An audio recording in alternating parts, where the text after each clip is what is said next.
Percy, the snake-haired ladies were starting to annoy Percy. They should have died 3 days ago when he dropped a crate of bowling balls on them at the Napa Bargain Mart. They should have died 2 days ago when he ran over them with a police car in Martinez. They definitely should have died this morning when he cut off their heads in Tilden Park.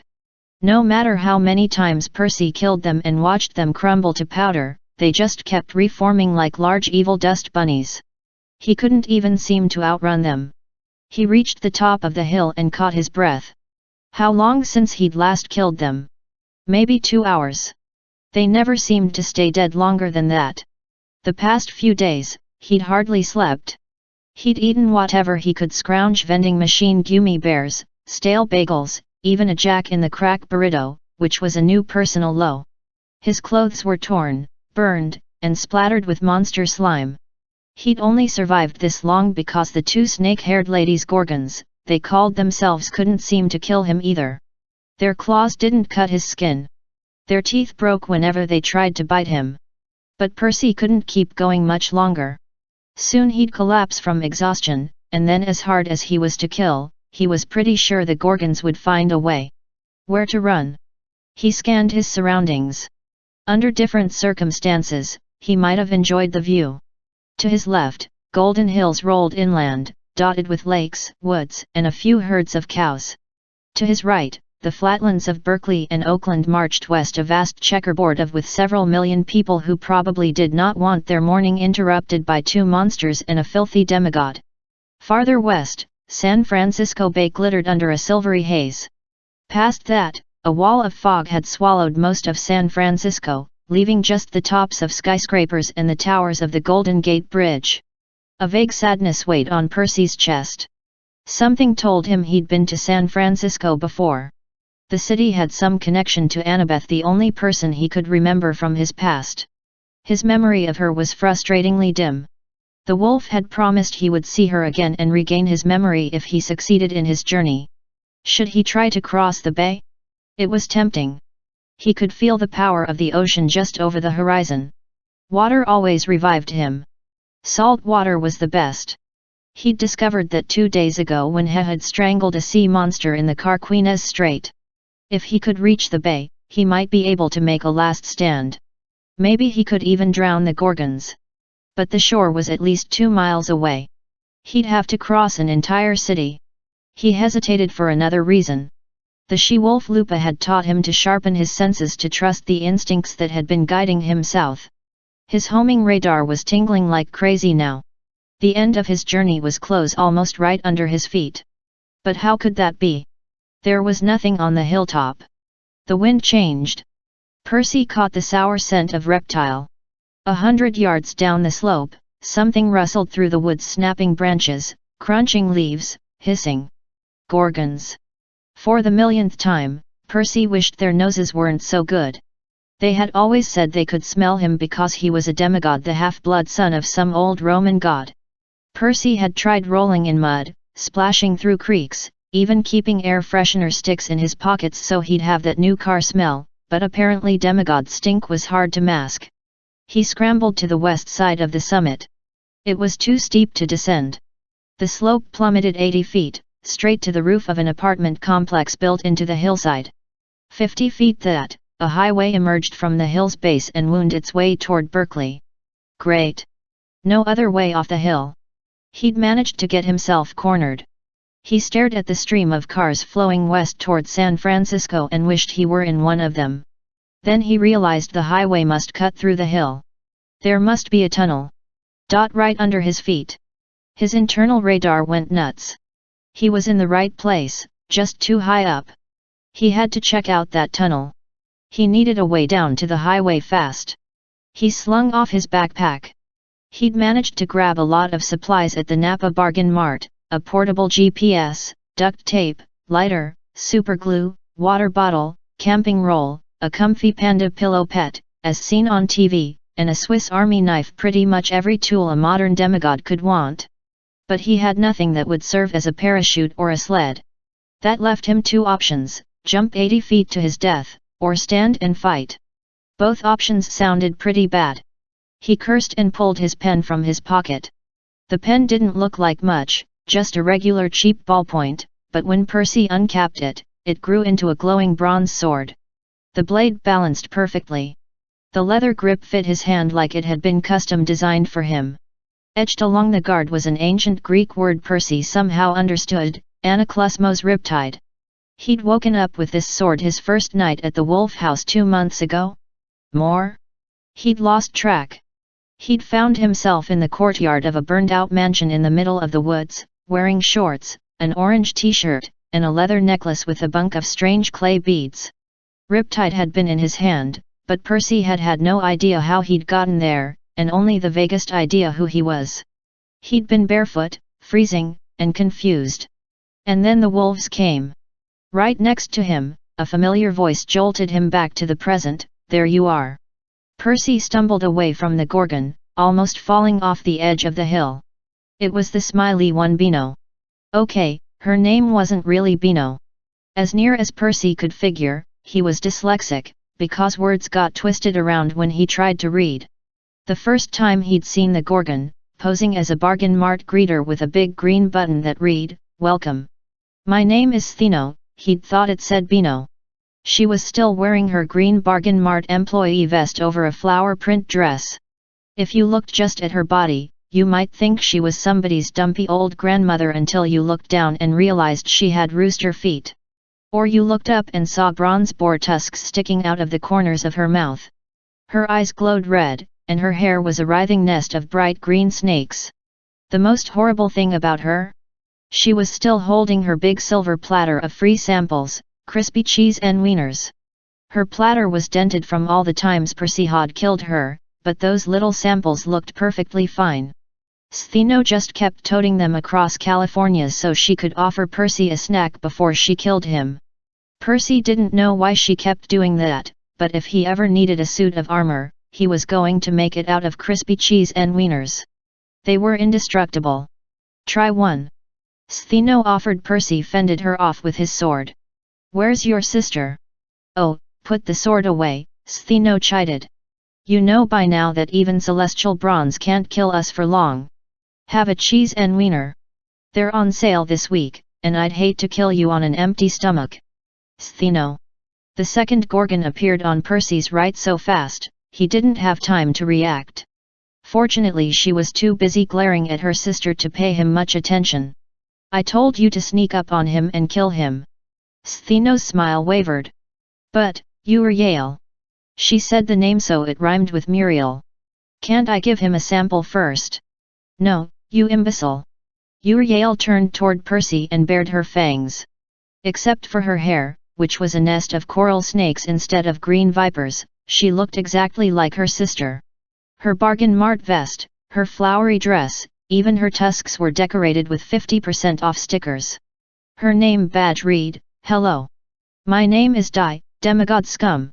You've led us on quite a chase, Percy Jackson," Uriel said. But now you're trapped, and we'll have our revenge. The cheese and wieners are only $2.99, Stheno added helpfully. Grocery department, aisle 3. Uriel snarled. Stheno, the bargain mart was a front, you're going native. Now, put down that ridiculous tray and help me kill this demigod. Or have you forgotten that he's the one who vaporized Medusa?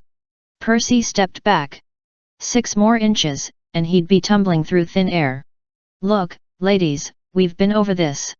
I don't even remember killing Medusa. I don't remember anything. Can't we just call a truce and talk about your weekly specials? Stheno gave her sister a pouty look, which was hard to do with giant bronze tusks. Can we? No. Uriel's red eyes bored into Percy. I don't care what you remember, son of the sea god. I can smell Medusa's blood on you. It's faint, yes, several years old, but you were the last one to defeat her. She still has not returned from Tartarus. It's your fault. Percy didn't really get that. The whole dying then returning from Tartarus concept gave him a headache. Of course, so did the idea that a ballpoint pen could turn into a sword, or that monsters could disguise themselves with something called the mist, or that Percy was the son of a barnacle-encrusted god from 5,000 years ago. But he did believe it. Even though his memory was erased, he knew he was a demigod the same way he knew his name was Percy Jackson. From his very first conversation with Lupa the wolf, he'd accepted that this crazy messed up world of gods and monsters was his reality. Pretty much sucked. "How about we call it a draw," he said. "I can't kill you. You can't kill me. If you're Medusa's sisters like the Medusa who turned people to stone, shouldn't I be petrified by now?" "Heroes," Uriel said with disgust. "They always bring that up, just like our mother. Why can't you turn people to stone? Your sister can turn people to stone." "Well, I'm sorry to disappoint you, boy. That was Medusa's curse alone. She was the most hideous one in the family. She got all the luck."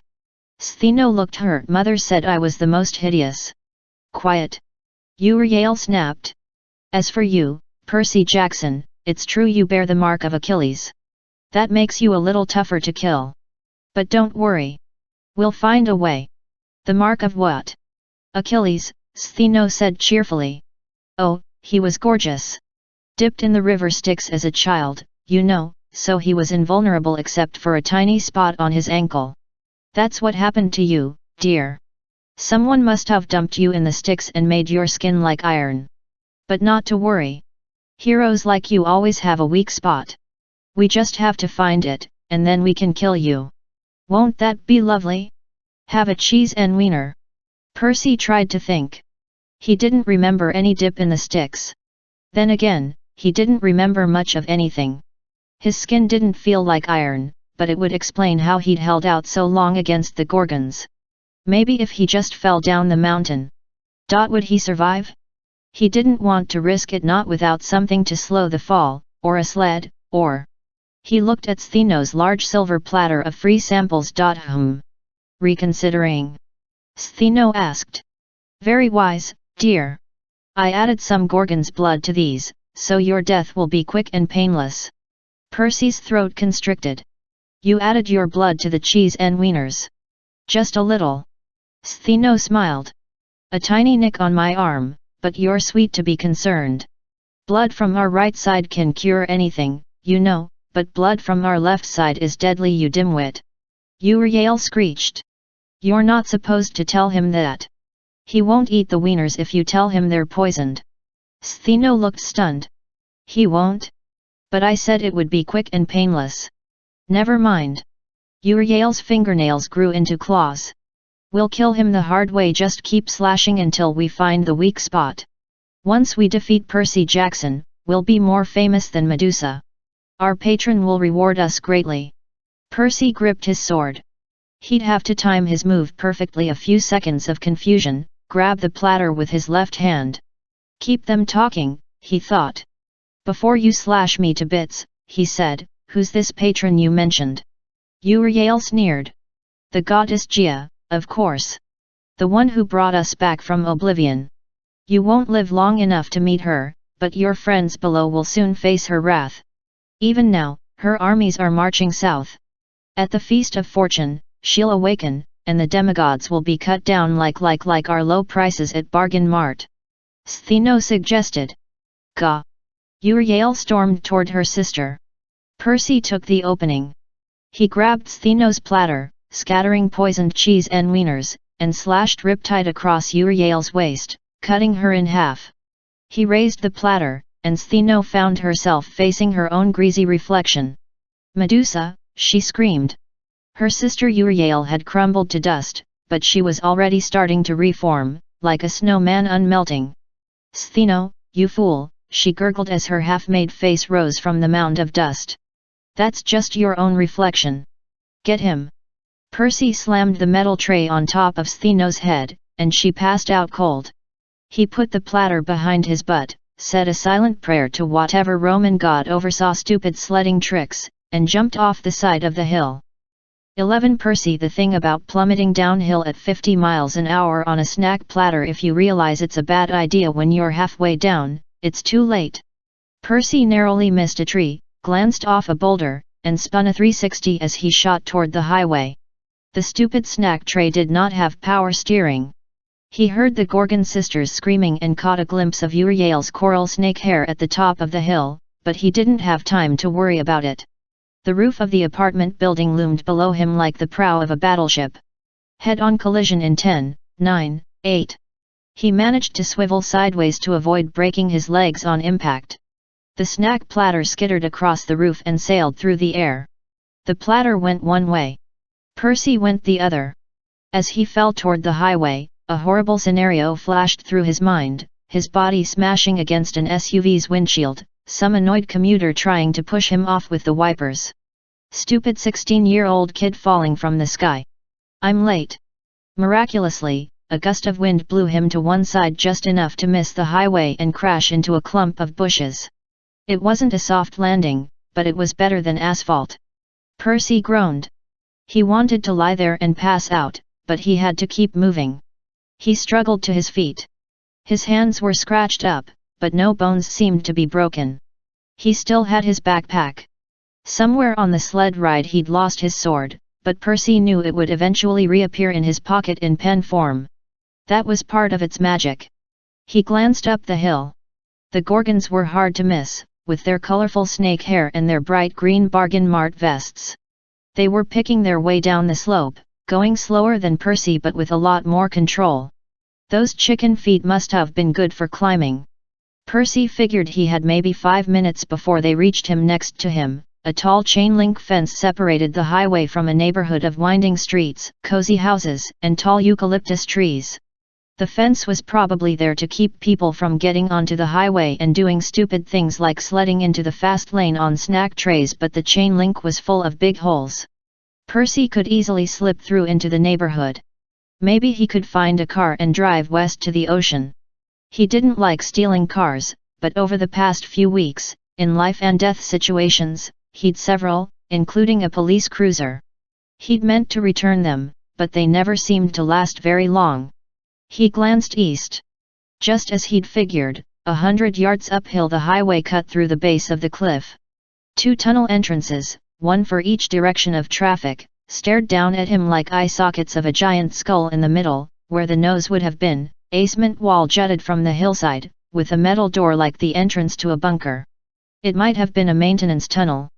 That's probably what mortals thought, if they noticed the door at all. But they couldn't see through the mist. Percy knew the door was more than that. 2 kids in armor flanked the entrance. They wore a bizarre mix of plumed Roman helmets, breastplates, scabbards, blue jeans, purple t-shirts, and white athletic shoes. The guard on the right looked like a girl, though it was hard to tell for sure with all the armor. The one on the left was a stocky guy with a bow and quiver on his back. Both kids held long wooden staffs with iron spear tips, like old-fashioned harpoons. Percy's internal radar was pinging like crazy. After so many horrible days, he'd finally reached his goal. His instincts told him that if he could make it inside that door, he might find safety for the first time since the wolves had sent him south. So why did he feel such dread? Farther up the hill, the Gorgons were scrambling over the roof of the apartment complex. 3 minutes away, maybe less. Part of him wanted to run to the door in the hill. He'd have to cross to the median of the highway, but then it would a short sprint. He could make it before the Gorgons reached him. Part of him wanted to head west to the ocean. That's where he'd be safest. That's where his power would be greatest. Those Roman guards at the door made him uneasy. Something inside him said, "This isn't my territory. This is dangerous." "You're right, of course," said a voice next to him. Percy jumped. At first he thought Bino had managed to sneak up on him again, but the old lady sitting in the bushes was even more repulsive than a Gorgon. She looked like a hippie who'd been kicked to the side of the road maybe 40 years ago, where she'd been collecting trash and rags ever since. She wore a dress made of tie-dyed cloth, ripped-up quilts, and plastic grocery bags. Her frizzy mop of hair was grey-brown, like root beer foam, tied back with a peace sign headband. Warts and moles covered her face. Vivienne, she smiled, she showed exactly 3 teeth. "It isn't a maintenance tunnel," she confided. "It's the entrance to camp." A jolt went up Percy's spine. Camp? Yes, that's where he was from. A camp. Maybe this was his home. Maybe Annabeth was close by. But something felt wrong. The Gorgons were still on the roof of the apartment building. Then Thanatos shrieked in delight and pointed in Percy's direction. The old hippie lady raised her eyebrows. Not much time, child. You need to make your choice. Who are you? Percy asked, though he wasn't sure he wanted to know. The last thing he needed was another harmless mortal who turned out to be a monster. Oh, you can call me June. The old lady's eyes sparkled as if she'd made an excellent joke. It is June, isn't it? They named the month after me. Okay. Look, I should go. 2 gorgons are coming. I don't want them to hurt you. June clasped her hands over her heart. How sweet. But that's part of your choice. My choice. Percy glanced nervously toward the hill. The gorgons had taken off their green vests. Wings sprouted from their backs, small bat wings, which glinted like brass. Since when did they have wings? Maybe they were ornamental. Maybe they were too small to get a gorgon into the air. Then the 2 sisters leaped off the apartment building and soared toward him. Great. Just great. Yes, a choice, June said, as if she were in no hurry. You could leave me here at the mercy of the gorgons and go to the ocean. You'd make it there safely, I guarantee. The gorgons will be quite happy to attack me and let you go. In the sea, no monster would bother you. You could begin a new life, live to a ripe old age, and escape a great deal of pain and misery that is in your future. Percy was pretty sure he wasn't going to like the second option. Or you could do a good deed for an old lady, she said. Carry me to the camp with you. Carry you? Percy hoped she was kidding. Then June hiked up her skirts and showed him her swollen purple feet. I can't get there by myself, she said. Carry me to camp across the highway, through the tunnel, across the river. Percy didn't know what river she meant, but it didn't sound easy. June looked pretty heavy. The gorgons were only 50 yards away now, leisurely gliding toward him as if they knew the hunt was almost over. Percy looked at the old lady. And I'd carry you to this camp because it's a kindness, she said. And if you don't, the gods will die, the world we know will perish, and everyone from your old life will be destroyed. Of course, you wouldn't remember them, so I suppose it won't matter. You'd be safe at the bottom of the sea. Percy swallowed. The gorgons shrieked with laughter as they soared in for the kill. If I go to the camp, he said, will I get my memory back? Eventually, June said. But be warned, you will sacrifice much. You'll lose the mark of Achilles. You'll feel pain, misery, and loss beyond anything you've ever known. But you might have a chance to save your old friends and family, to reclaim your old life. The gorgons were circling right overhead. They were probably studying the old woman, trying to figure out who the new player was before they struck. What about those guards at the door? Percy asked. June smiled. Oh, they'll let you in, dear. You can trust those 2. So, what do you say? Will you help a defenseless old woman? Percy doubted June was defenseless. At worst, this was a trap. At best, it was some kind of test. Percy hated tests. Since he'd lost his memory, his whole life was one big fill-in-the-blank. He felt like, and if the monsters caught him, he thought about Annabeth, the only part of his old life he was sure about. He had to find her. I'll carry you. He scooped up the old woman. She was lighter than he expected. Percy tried to ignore her sour breath and her calloused hands clinging to his neck. He made it across the first lane of traffic. A driver honked. Another yelled something that was lost in the wind. Most just swerved and looked irritated, as if they had to deal with a lot of ratty teenagers carrying old hippie women across the freeway here in Berkeley. A shadow fell over him. Stheno called down gleefully, clever boy. Found a goddess to carry, did you? A goddess? June cackled with delight, muttering, whoops, as a car almost killed them. Somewhere off to his left, Uriel screamed, get them. 2 prizes are better than 1. Percy bolted across the remaining lanes. Somehow he made it to the median alive. He saw the gorgons swooping down, cars swerving as the monsters passed overhead. He wondered what the mortals saw through the mist. Giant pelicans? Off-course hang gliders? The wolf Lupa had told him that mortal minds could believe just about anything except the truth. Percy ran for the door in the hillside. June got heavier with every step. Percy's heart pounded. His ribs ached. One of the guards yelled. The guy with the bow knocked an arrow. Percy shouted, but the boy wasn't aiming at him. The arrow flew over Percy's head. A gorgon wailed in pain. The second guard readied her spear, gesturing frantically at Percy to hurry. 50 feet from the door. 30 feet gotcha, shrieked Uriel. Percy turned as an arrow thudded into her forehead. Uriel tumbled into the fast lane. A truck slammed into her and carried her backward 100 yards, but she just climbed over the cab, pulled the arrow out of her head, and launched back into the air. Percy reached the door. Thanks, he told the guards. Good shot. That should have killed her, the archer protested. Welcome to my world, Percy muttered. Frank, the girl said. Get them inside, quick. Those are gorgons. Gorgons. The archer's voice squeaked. It was hard to tell much about him under the helmet, but he looked stout like a wrestler, maybe 14 or 15. Will the door hold them? In Percy's arms, June cackled. No, it won't. Onward, Percy Jackson. Through the tunnel, over the river. Percy Jackson. The female guard was darker-skinned, with curly hair sticking out the sides of her helmet. She looked younger than Frank, maybe 13.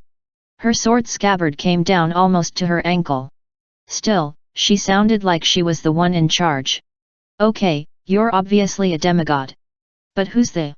She glanced at June. Never mind. Just get inside. I'll hold them off. Hazel, the boy said. Don't be crazy. Go, she demanded. Frank cursed in another language, was that Latin, and opened the door. Come on. Percy followed, staggering under the weight of the old lady, who was definitely getting heavier. He didn't know how that girl Hazel would hold off the gorgons by herself, but he was too tired to argue. The tunnel cut through solid rock, about the width and height of a school hallway. At first, it looked like a typical maintenance tunnel, with electric cables, warning signs, and fuse boxes on the walls, light bulbs and wire cages along the ceiling. As they ran deeper into the hillside, the cement floor changed to tiled mosaic. The lights changed to reed torches, which burned but didn't smoke. A few hundred yards ahead, Percy saw a square of daylight. The old lady was heavier now than a pile of sandbags. Percy's arms shook from the strain. June mumbled a song in Latin, like a lullaby, which didn't help Percy concentrate. Behind them, the gorgons' voices echoed in the tunnel. Hazel shouted. Percy was tempted to dump June and run back to help, but then the entire tunnel shook with the rumble of falling stone. There was a squawking sound, just like the gorgons had made when Percy had dropped a crate of bowling balls on them in Napa. He glanced back. The west end of the tunnel was now filled with dust. Shouldn't we check on Hazel? He asked. She'll be okay, I hope, Frank said. She's good underground. Just keep moving. We're almost there. Almost where? June chuckled. All roads lead there, child. You should know that. Detention? Percy asked. Rome, child, the old woman said. Rome. Percy wasn't sure he'd heard her right. True, his memory was gone. His brain hadn't felt right since he had woken up at the Wolf House. But he was pretty sure Rome wasn't in California. They kept running. The glow at the end of the tunnel grew brighter, and finally they burst into sunlight. Percy froze. Spread out at his feet was a bowl-shaped valley several miles wide. The basin floor was rumpled with smaller hills, golden plains, and stretches of forest. A small clear river cut a winding course from a lake in the center and around the perimeter, like a capital G. The geography could have been anywhere in Northern California: live oaks and eucalyptus trees, gold hills, and blue skies. That big inland mountain, what was it called, Mount Diablo, rose in the distance, right where it should be. But Percy felt like he'd stepped into a secret world. In the center of the valley, nestled by the lake, was a small city of white marble buildings with red-tiled roofs. Some had domes and columned porticos, like national monuments. Others looked like palaces, with golden doors and large gardens. He could see an open plaza with freestanding columns, fountains, and statues. A 5-story tall Roman Colosseum gleamed in the sun, next to a long oval arena like a racetrack. Across the lake to the south, another hill was dotted with even more impressive buildings, temples, Percy guessed. Several stone bridges crossed the river as it wound through the valley, and in the north, a long line of brickwork arches stretched from the hills into the town. Percy thought it looked like an elevated train track. Then he realized it must be an aqueduct. The strangest part of the valley was right below him. About 200 yards away, just across the river, was some sort of military encampment. It was about a quarter-mile square, with earthen ramparts on all four sides, the tops lined with sharpened spikes. Outside the walls ran a dry moat, also studded with spikes. Wooden watchtowers rose at each corner, manned by sentries with oversized, mounted crossbows. Purple banners hung from the towers. A wide gateway opened on the far side of camp, leading toward the city. A narrower gate stood closed on the riverbank side. Inside, the fortress bustled with activity, dozens of kids going to and from barracks, carrying weapons, polishing armor. Percy heard the clank of hammers at a forge and smelled meat cooking over a fire. Something about this place felt very familiar, yet not quite right. "Camp Jupiter," Frank said. "We'll be safe once." Footsteps echoed in the tunnel behind them. Hazel burst into the light. She was covered with stone dust and breathing hard. She'd lost her helmet, so her curly brown hair fell around her shoulders. Her armor had long slash marks in front from the claws of a gorgon. One of the monsters had tagged her with a 50% off sticker. "I slowed them down," she said. "But they'll be here any second." Frank cursed. "We have to get across the river." June squeezed Percy's neck tighter. "Oh, yes, please. I can't get my dress wet." Percy bit his tongue. If this lady was a goddess, she must have been the GC kids of smelly, heavy, useless hippies.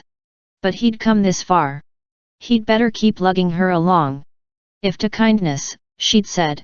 "And if you don't, the gods will die, the world we know will perish, and everyone from your old life will be destroyed." If this was a test, he couldn't afford to get an F. He stumbled a few times as they ran for the river.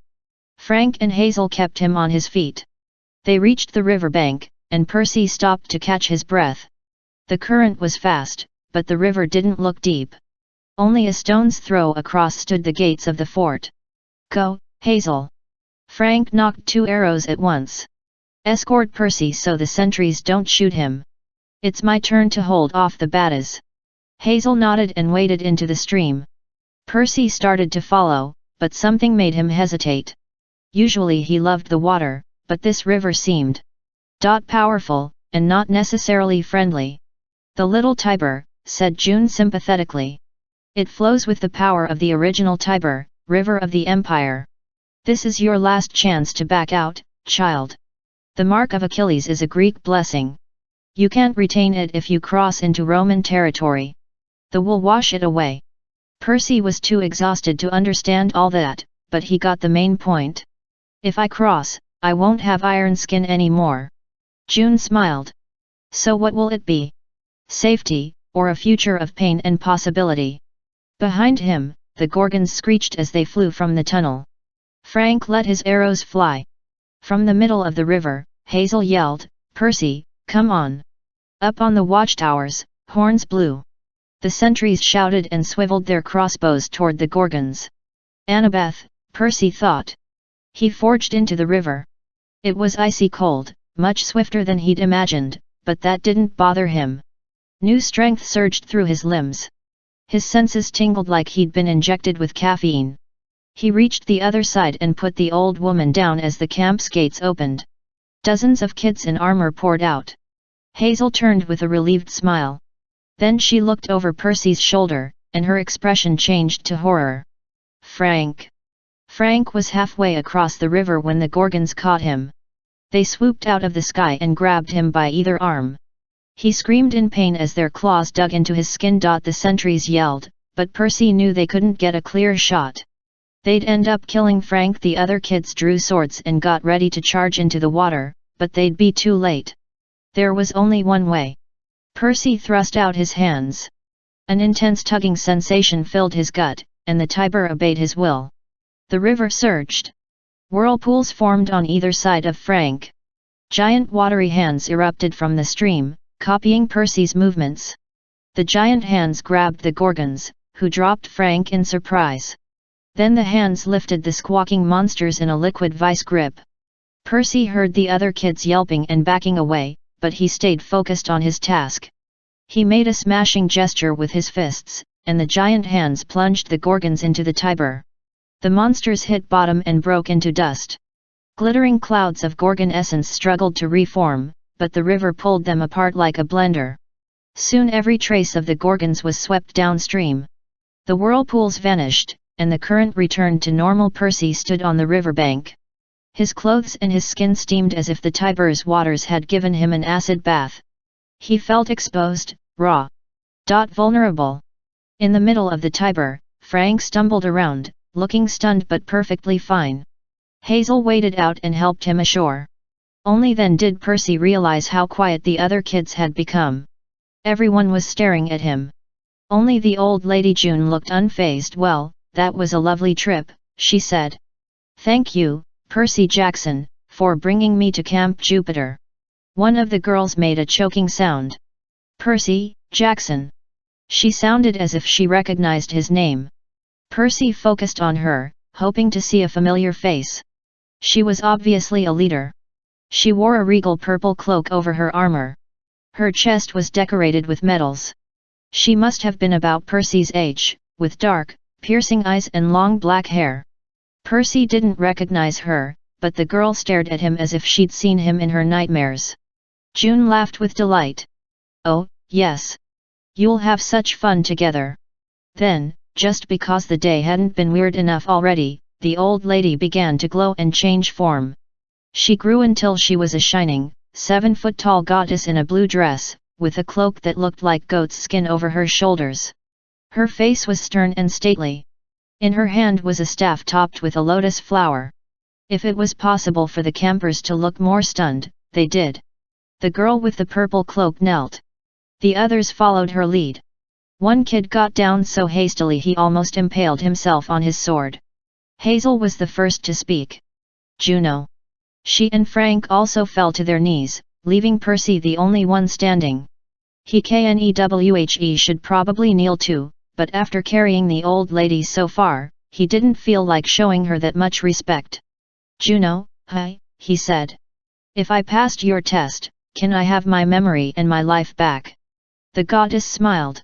"In time, Percy Jackson, if you succeed here at camp. You've done well today, which is a Book.1 start. Perhaps there's hope for you yet."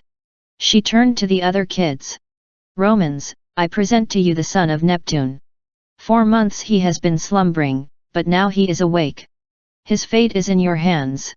The feast of fortune comes quickly, and death must be unleashed if you are to stand any hope in the battle. Do not fail me." Juno shimmered and disappeared. Percy looked at Hazel and Frank for some kind of explanation, but they seemed just as confused as he was. Frank was holding something Percy hadn't noticed before, 2 small clay flasks with cork stoppers, like potions, one in each hand. Percy had no idea where they'd come from, but he saw Frank slip them into his pockets. Frank gave him a look like, "We'll talk about it later." The girl in the purple cloak stepped forward. She examined Percy warily, and Percy couldn't shake the feeling that she wanted to run him through with her dagger. "So," she said coldly, "a son of Neptune, who comes to us with the blessing of Juno." "Look," he said, "my memory's a little fuzzy." It's gone, actually." "Do I know you?" The girl hesitated. "I am Reyna, praetor of the 12th Legion." "And? No, I don't know you." That last part was a lie. Percy could tell from her eyes. But he also understood that if he argued with her about it here, in front of her soldiers, she wouldn't appreciate it. "Hazel," said Reyna, "bring him inside. I want to question him at the Principia. Then we'll send him to Octavian. We must consult the auguries before we decide what to do with him." "What do you mean?" Percy asked. "Decide what to do with me?" Reyna's hand tightened on her dagger. Obviously she was not used to having her orders questioned. "Before we accept anyone into camp, we must interrogate them and read the auguries. Juno said your fate is in our hands. We have to know whether the goddess has brought us as a new recruit. Reyna studied Percy as if she found that doubtful. Or, she said more hopefully, if she's brought us an enemy to kill. 111 Percy wasn't scared of ghosts, which was lucky. Half the people in camp were dead. Shimmering purple warriors stood outside the armory, polishing ethereal swords. Others hung out in front of the barracks. A ghostly boy chased a ghostly dog down the street. And at the stables, a big glowing red dude with the head of a wolf guarded a herd of. Were those unicorns? None of the campers paid the ghosts much attention, but as Percy's entourage walked by, with Reyna in the lead and Frank and Hazel on either side, all the spirits stopped what they were doing and stared at Percy. A few looked angry. The little boy ghost shrieked something like Gregus, and turned invisible. Percy wished he could turn invisible too. After weeks on his own, all this attention made him uneasy. He stayed between Hazel and Frank and tried to look inconspicuous. "Am I seeing things?" he asked. "Or are those ghosts?" Hazel turned. She had startling eyes, like 14-karat gold. "They're Laris. House gods." "House gods," Percy said. "Like. Smaller than real GCK1s, but larger than apartment gods. They're ancestral spirits," Frank explained. He'd removed his helmet, revealing a babyish face that didn't go with his military haircut or his big burly frame. He looked like a toddler who'd taken steroids and joined the Marines. "The Laris are kind of like mascots," he continued. "Most lithe harmless, but I've never seen them so agitated." "They're staring at me," Percy said. "That ghost kid called me Gregus." "My name isn't Greg." "Gricus," Hazel said. "Once you've been here a while, you'll start understanding Latin. Demigods have a natural sense for it. Gricus means Greek." "Is that bad?" Percy asked. Frank cleared his throat. "Maybe not. You've got that type of complexion, the dark hair and all. Maybe they think you're actually Greek. Is your family from there?" "Don't know. Like I said, my memory is gone. Or maybe..." Frank hesitated. "What?" Percy asked. "Probably nothing," Frank said. "Romans and Greeks have an old rivalry. Sometimes Romans use Gricus as an insult for someone who's an outsider, an enemy. I wouldn't worry about it." He sounded pretty worried. They stopped at the center of camp, where two wide stone-paved roads met at A.T. A street sign labeled the road to the main gates as Via Praetoria. The other road, cutting across the middle of camp, was labeled Via Principalis. Under those markers were hand-painted signs like Berkeley 5 miles, New Rome 1 mile, Old Rome 7,280 miles, Hades 2,310 miles, pointing straight down, Reno 208 miles, and certain death, you are here. For certain death, the place looked pretty clean and orderly. The buildings were freshly whitewashed, laid out in neat grids like the camp had been designed by a fussy math teacher. The barracks had shady porches, where campers lounged in hammocks or played cards and drank sodas. Each dorm had a different collection of banners out front displaying Roman numerals and various animals: eagle, bear, wolf, horse, and something that looked like a hamster. Along the Via Praetoria, rows of shops advertised food, armor, weapons, coffee, gladiator equipment, and toga rentals. A chariot dealership had a big advertisement out front: Caesar XLS Wantilock Bulletin KES, no denarii down. At one corner of the crossroads stood the most impressive building, a 2-story wedge of white marble with a columned portico like an old-fashioned bank. Roman guards stood out front. Over the doorway hung a big purple banner with the gold letters SPQR embroidered inside a laurel wreath. "Your headquarters?" Percy asked. Reyna faced him, her eyes still cold and hostile. "It's called the Principia." She scanned the mob of curious campers who had followed them from the river. "Everyone back to your duties. I'll give you an update at evening muster. Remember, we have war games after dinner." The thought of dinner made Percy's stomach rumble. The scent of barbecue from the dining hall made his mouth water. The bakery down the street smelled pretty wonderful too, but he doubted Reyna would let him get an order to go. The crowd dispersed reluctantly. Some muttered comments about Percy's chances. "He's dead," said one. "Would be those two who found him," said another. Yeah, muttered another. Let him join the 5th cohort. Greeks and geeks. Several kids laughed at that, but Reyna scowled at them, and they cleared off. Hazel, Reyna said. Come with us. I want your report on what happened at the gates. Me too. Frank said. Percy saved my life. We've got to let him. Reyna gave Frank such a harsh look, he stepped back. I'd remind you, Frank Zhang, she said, you are on probation yourself. You've caused enough trouble this week. Frank's ears turned red. He fiddled with a little tablet on a cord around his neck. Percy hadn't paid much attention to it, but it looked like a name tag made out of lead. Go to the armory, Reyna told him. Check our inventory. I'll call you if I need you. But Frank caught himself. Yes, Reyna. He hurried off. Reyna waved Hazel and Percy toward the headquarters. Now, Percy Jackson, let's see if we can improve your memory. The Principia was even more impressive inside. On the ceiling glittered a mosaic of Romulus and Remus under their adopted mama she-wolf. Lupa had told Percy that story a million times. The floor was polished marble. The walls were draped in velvet, so Percy felt like he was inside the world's most expensive camping tent. Along the back wall stood a display of banners and wooden poles studded with bronze medals, military symbols, Percy guessed. In the center was one empty display stand, as if the main banner had been taken down for cleaning or something. In the back corner, a stairwell led down. It was blocked by a row of iron bars like a prison door. Percy wondered what was down there. Monsters? Treasure? Amnesiac demigods who had gotten on Reyna's bad side? In the center of the room, a long Book.1-2 table was cluttered with scrolls, notebooks, tablet computers, daggers, and a large bowl filled with jelly beans, which seemed kind of out of place. 2 life-sized statues of greyhounds, 1 silver, 1 gold, flanked the table. Reyna walked behind the table and sat in one of 2 high-backed chairs. Percy wished he could sit in the other, but Hazel remained standing. Percy got the feeling he was supposed to also. So, he started to say.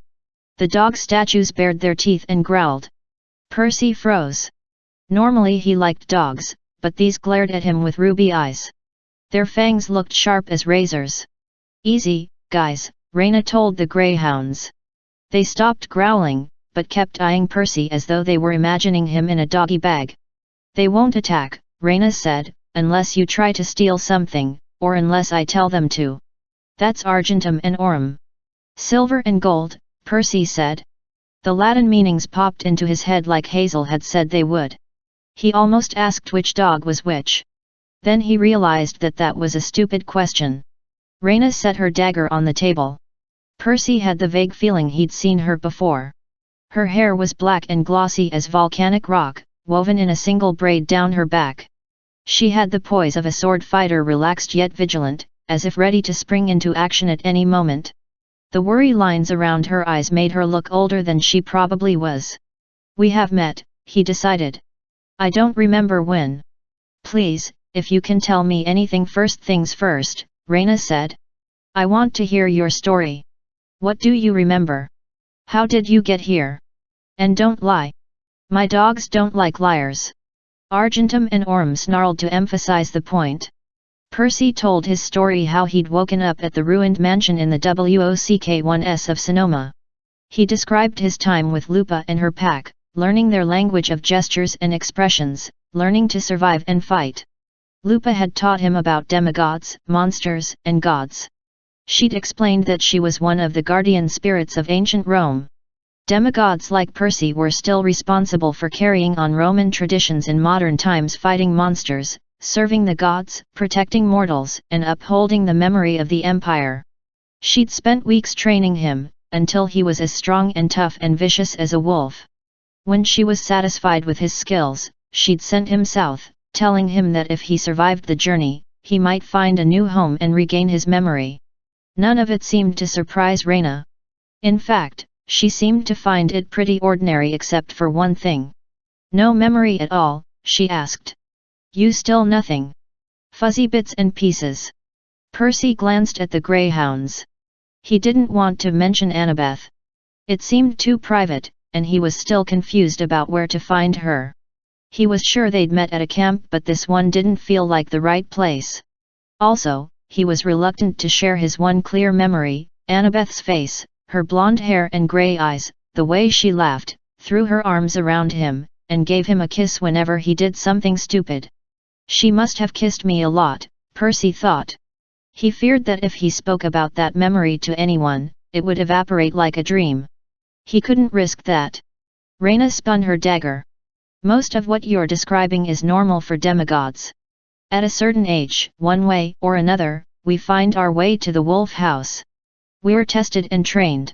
If Lupa thinks we're worthy, she sends us south to join the Legion. But I've never heard of someone losing his memory. How did you find Camp Jupiter? Percy told her about the last 3 days, the Gorgons who wouldn't die, the old lady who turned out to be a goddess, and finally meeting Hazel and Frank at the tunnel, and the Hazel took the story from there. She described Percy as brave and heroic, which made him uncomfortable. All he'd done was carry a hippie bag. Lady Reyna studied him. You're old for a recruit. You're what, 16? I think so, Percy said. If you spent that many years on your own, without training or help, you should be dead. A son of Neptune? You'd have a powerful aura that would attract all kinds of monsters. Yeah, Percy said. I've been told that I smell.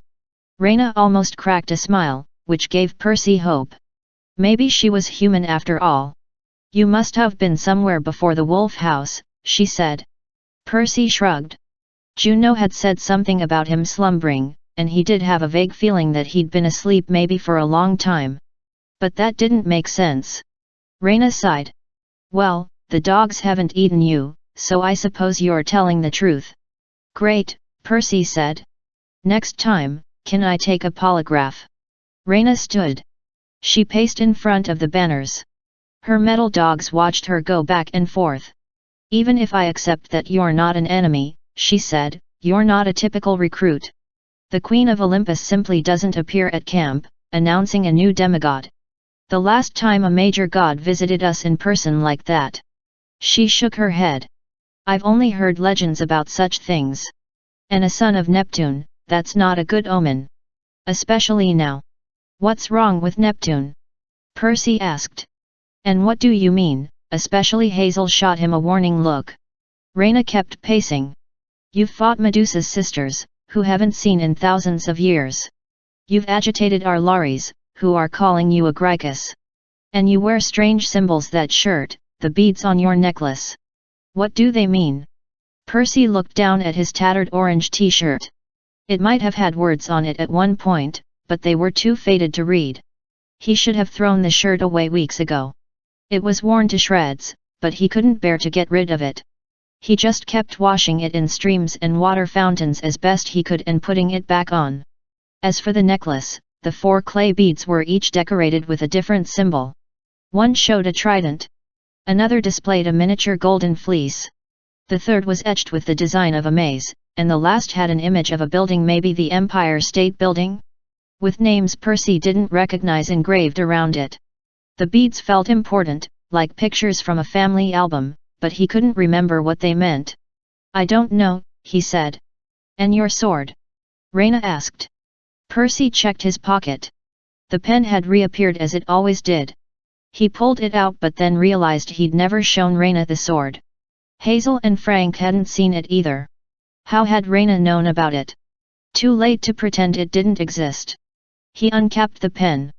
Riptide sprang to full form. Hazel gasped. The greyhounds barked apprehensively. What is that? Hazel asked. I've never seen a sword like that. I have, Reyna said darkly. It's very old, a Greek design. We used to have a few in the armory before. She stopped herself. The metal is called celestial bronze. It's deadly to monsters, like imperial gold, but even rarer. Imperial gold? Percy asked. Reyna unsheathed her dagger. Sure enough, the blade was gold. The metal was consecrated in ancient times, at the Pantheon in Rome.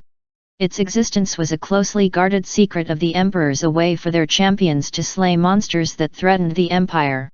We used to have more weapons like this, but now. Well, we scrape by. I use this dagger. Hazel has a spada, a cavalry sword. Most legionnaires use a shorter sword called a gladius. But that weapon of yours is not Roman at all.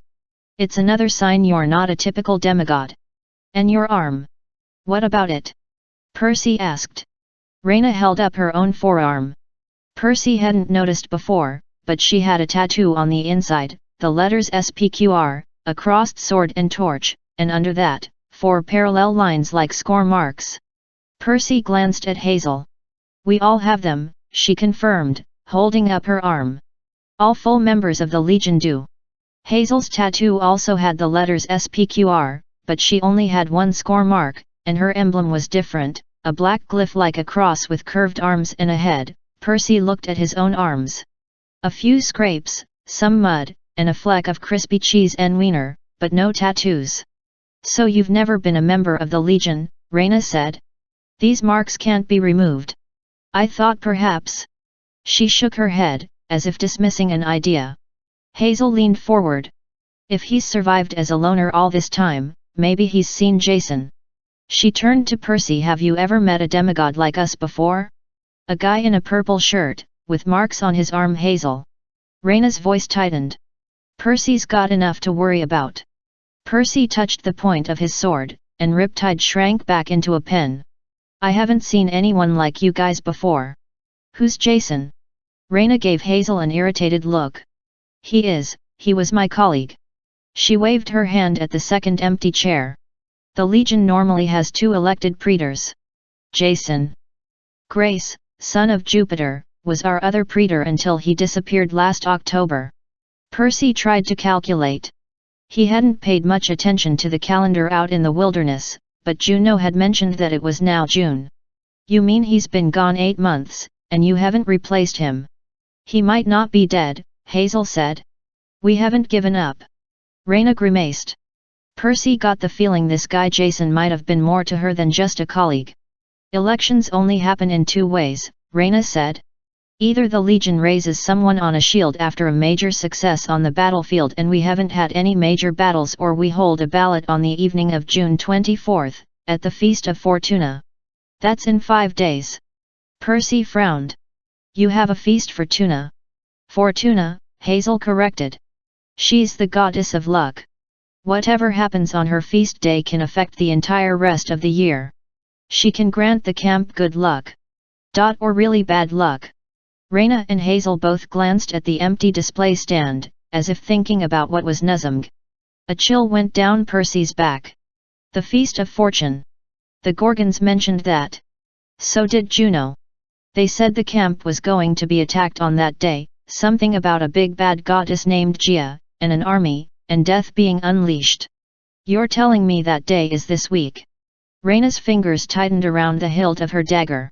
You will say nothing about that outside this room, she ordered. I will not have you spreading more panic in the camp. So it's true, Percy said. Do you know what's going to happen? Can we stop it? Percy had just met these people. He wasn't sure he even liked Reyna, but he wanted to help. They were demigods, the same as him. They had the same enemies. Besides, Percy remembered what Juno had told him, it wasn't just this camp at risk.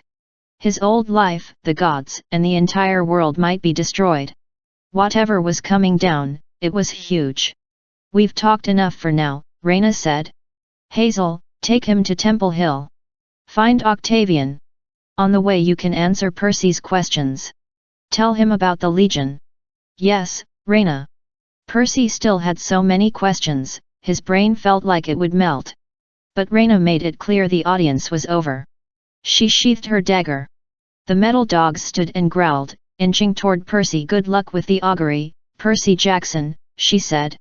If Octavian lets you live, perhaps we can compare notes about your past.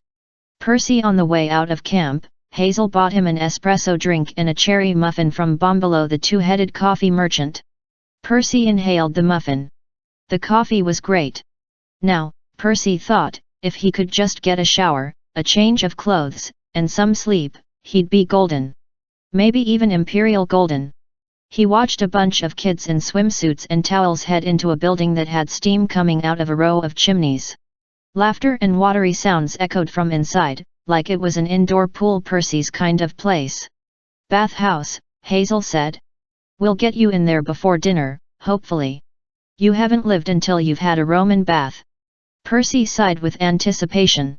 As they approached the front gate, the barracks got bigger and nicer. Even the ghosts looked better with fancier armor and shinier auras.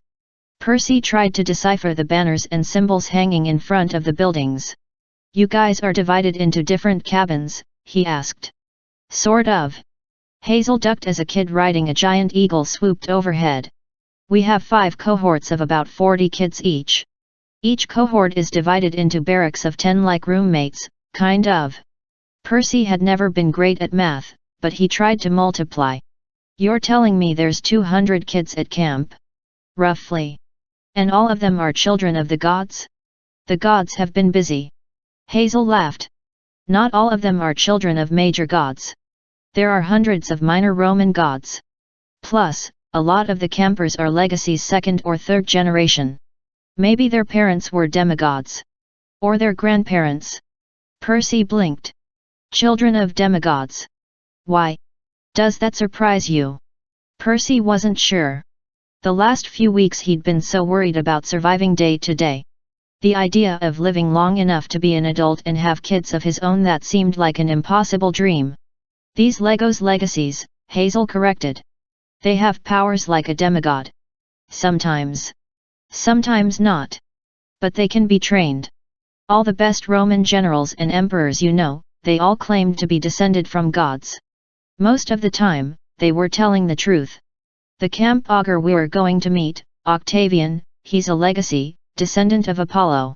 He's got the gift of prophecy, supposedly. Supposedly. Hazel made a sour face. You'll see. That didn't make Percy feel so great. If this dude Octavian had Percy's fate in his hands. So the divisions, he asked, the cohorts, whatever, you're divided according to who your godly parent is. Hazel stared at him. What a horrible idea.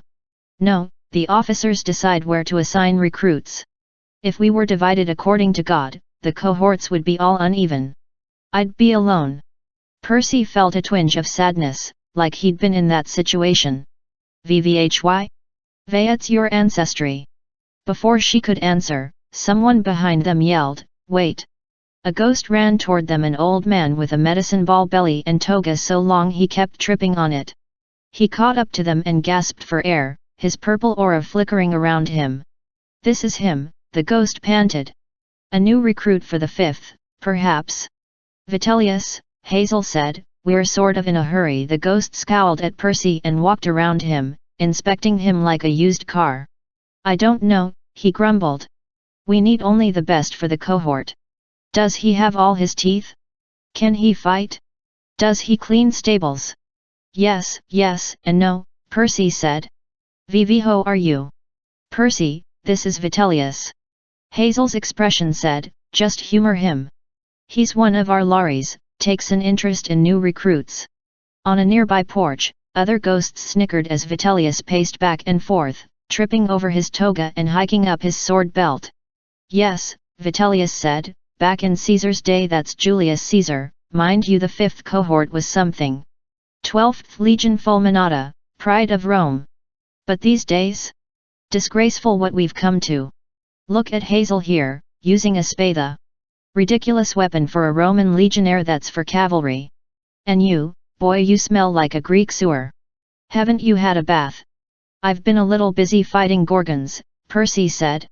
Vitellius, Hazel interrupted, we've got to get Percy's augury before he can join.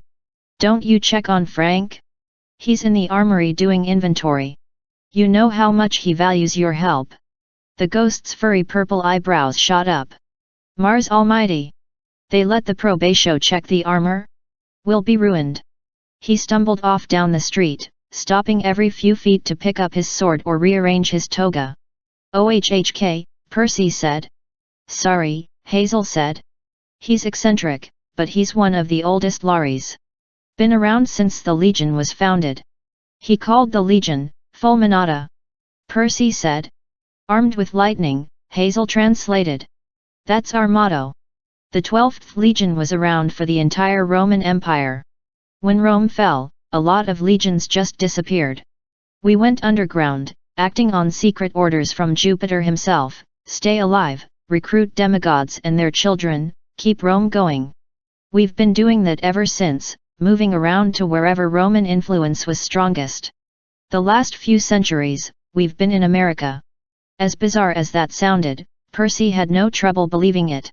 In fact, it sounded familiar, like something he'd always known. And you're in the 5th cohort, he guessed, which maybe isn't the most popular. Hazel scowled. Yeah. I joined up last September. So, just a few weeks before that guy Jason disappeared. Percy knew he'd hit a sore spot. Hazel looked down. She was silent long enough to count every paving stone. Come on, she said at last. I'll show you my favorite view. They stopped outside the main gates. The fort was situated on the highest point in the valley, so they could see pretty much everything. The road led down to the river and divided. One path led south across a bridge, up to the hill with all the temples. The other road led north into the city, a miniature version of ancient Rome. Unlike the military camp, the city looked chaotic and colorful, with buildings crowded together at haphazard angles. Even from this far away, Percy could see people gathered in the plaza, shoppers milling around an open-air market, parents with kids playing in the parks. You've got families here, he asked. In the city, absolutely, Hazel said. When you're accepted into the Legion, you do 10 years of service. After that, you can muster out whenever you want. Most demigods go into the mortal world. But for some, well, it's pretty dangerous out there. This valley is a sanctuary. You can go to college in the city, get married, have kids, retire when you get old. It's the only safe place on Earth for people like us. So yeah, a lot of veterans make their homes there, under the protection of the Legion adult demigods. Demigods who could live without fear, get married, raise a family. Percy couldn't quite wrap his mind around that. It seemed too good to true. But if this valley is attacked? Hazel pursed her lips. We have defenses. The borders are magical. But our strength isn't what it used to be. Lately, the monster attacks have been increasing. What you said ATM_LT, the Gorgon's not dying. We've noticed that too, with other monsters. Do you know what's causing it? Hazel looked away. Percy could tell that she was holding something back, something she wasn't supposed to say. It's complicated, she said. My brother says death isn't. She was interrupted by an elephant. Someone behind them shouted, make way. Hazel dragged Percy out of the road as a demigod rode past on a full-grown pachyderm covered in black Kevlar armor. The word elephant was printed on the side of his armor, which seemed a little obvious to Percy. The elephant thundered down the road and turned north, heading toward a big open field where some fortifications were under construction. Percy spit dust out of his mouth. What the? Elephant, Hazel explained. Yeah, I read the sign. VVHY, do you have an elephant in a bulletproof vest? War games tonight, Hazel said. That's Hannibal. If we didn't include him, he'd get upset. We can't have that. Hazel laughed. It was hard to believe she'd looked so moody a moment ago. Percy wondered what she'd been about to say. She had a brother. Yet she had claimed she'd be alone if the camp sorted her by her godly parent. Percy couldn't figure her out. She seemed nice and easygoing, mature for somebody who couldn't have more than 13. But she also seemed to be hiding a deep sadness, like she felt guilty about something. Hazel pointed south across the river. Dark clouds were gathering over Temple Hill.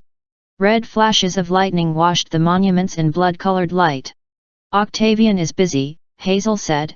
We'd better get over there. On the way, they passed some goat-legged guys hanging out on the side of the road. Hazel, one of them cried. He trotted over with a big grin on his face. He wore a faded Hawaiian shirt and nothing for pants except thick brown goat fur. His massive afro jiggled. His eyes were hidden behind little round rainbow-tinted glasses. He held a cardboard sign that read, "We'll go for high, Dawn," Hazel said. Sorry, we don't have time. Oh, that's cool. That's cool. Dawn trotted along with them. Hey, this guy's new. He grinned at Percy. Do you have 3 denarii for the bus? Because I left my wallet at home, and I've got to get to work, and Dawn, Hazel chided. Fawns don't have wallets. Or jobs. Or homes. And we don't have buses. Right, he said cheerfully, but do you have denarii? Your name is Dawn the Fawn. Percy asked. Yeah. So. Nothing. Percy tried to keep a straight face.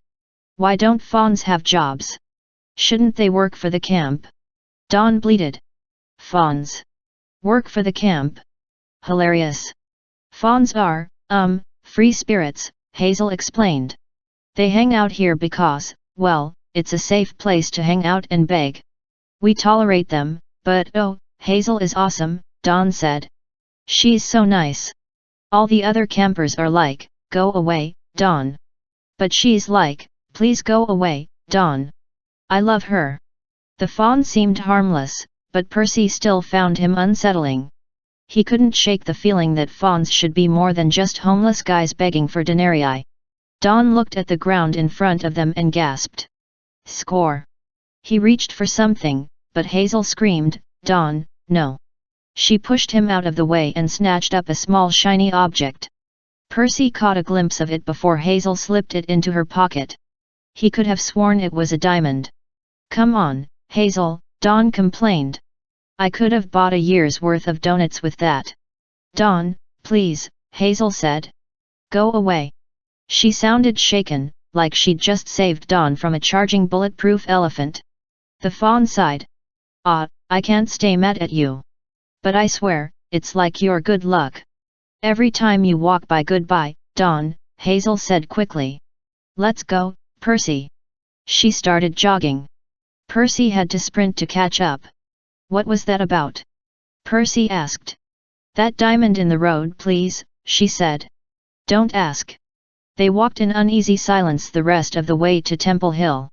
A crooked stone path led past a crazy assortment of tiny altars and massive domed vaults. Statues of gods seemed to follow Percy with their eyes. Hazel pointed out the Temple of Bellona. Goddess of War, she said. That's Rhaena's mom. Then they passed a massive red crypt decorated with human skulls on iron spikes. Please tell me we're not going in there, Percy said. Hazel shook her head. That's the Temple of Mars Ultor. Mars Ares, the war god. That's his Greek name, Hazel said. But, yeah, same guy.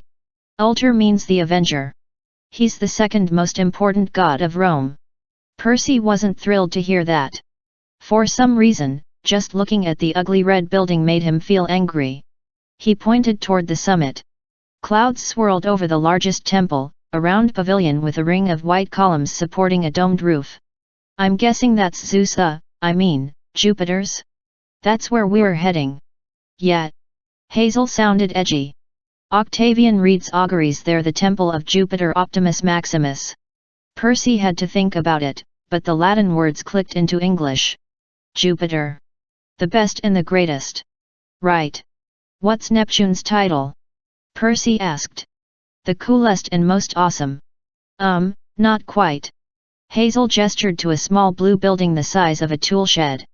A cobweb-covered trident was nailed above the door. Percy peeked inside. On a small altar sat a bowl with 3 dried-up, moldy apples. His heart sank.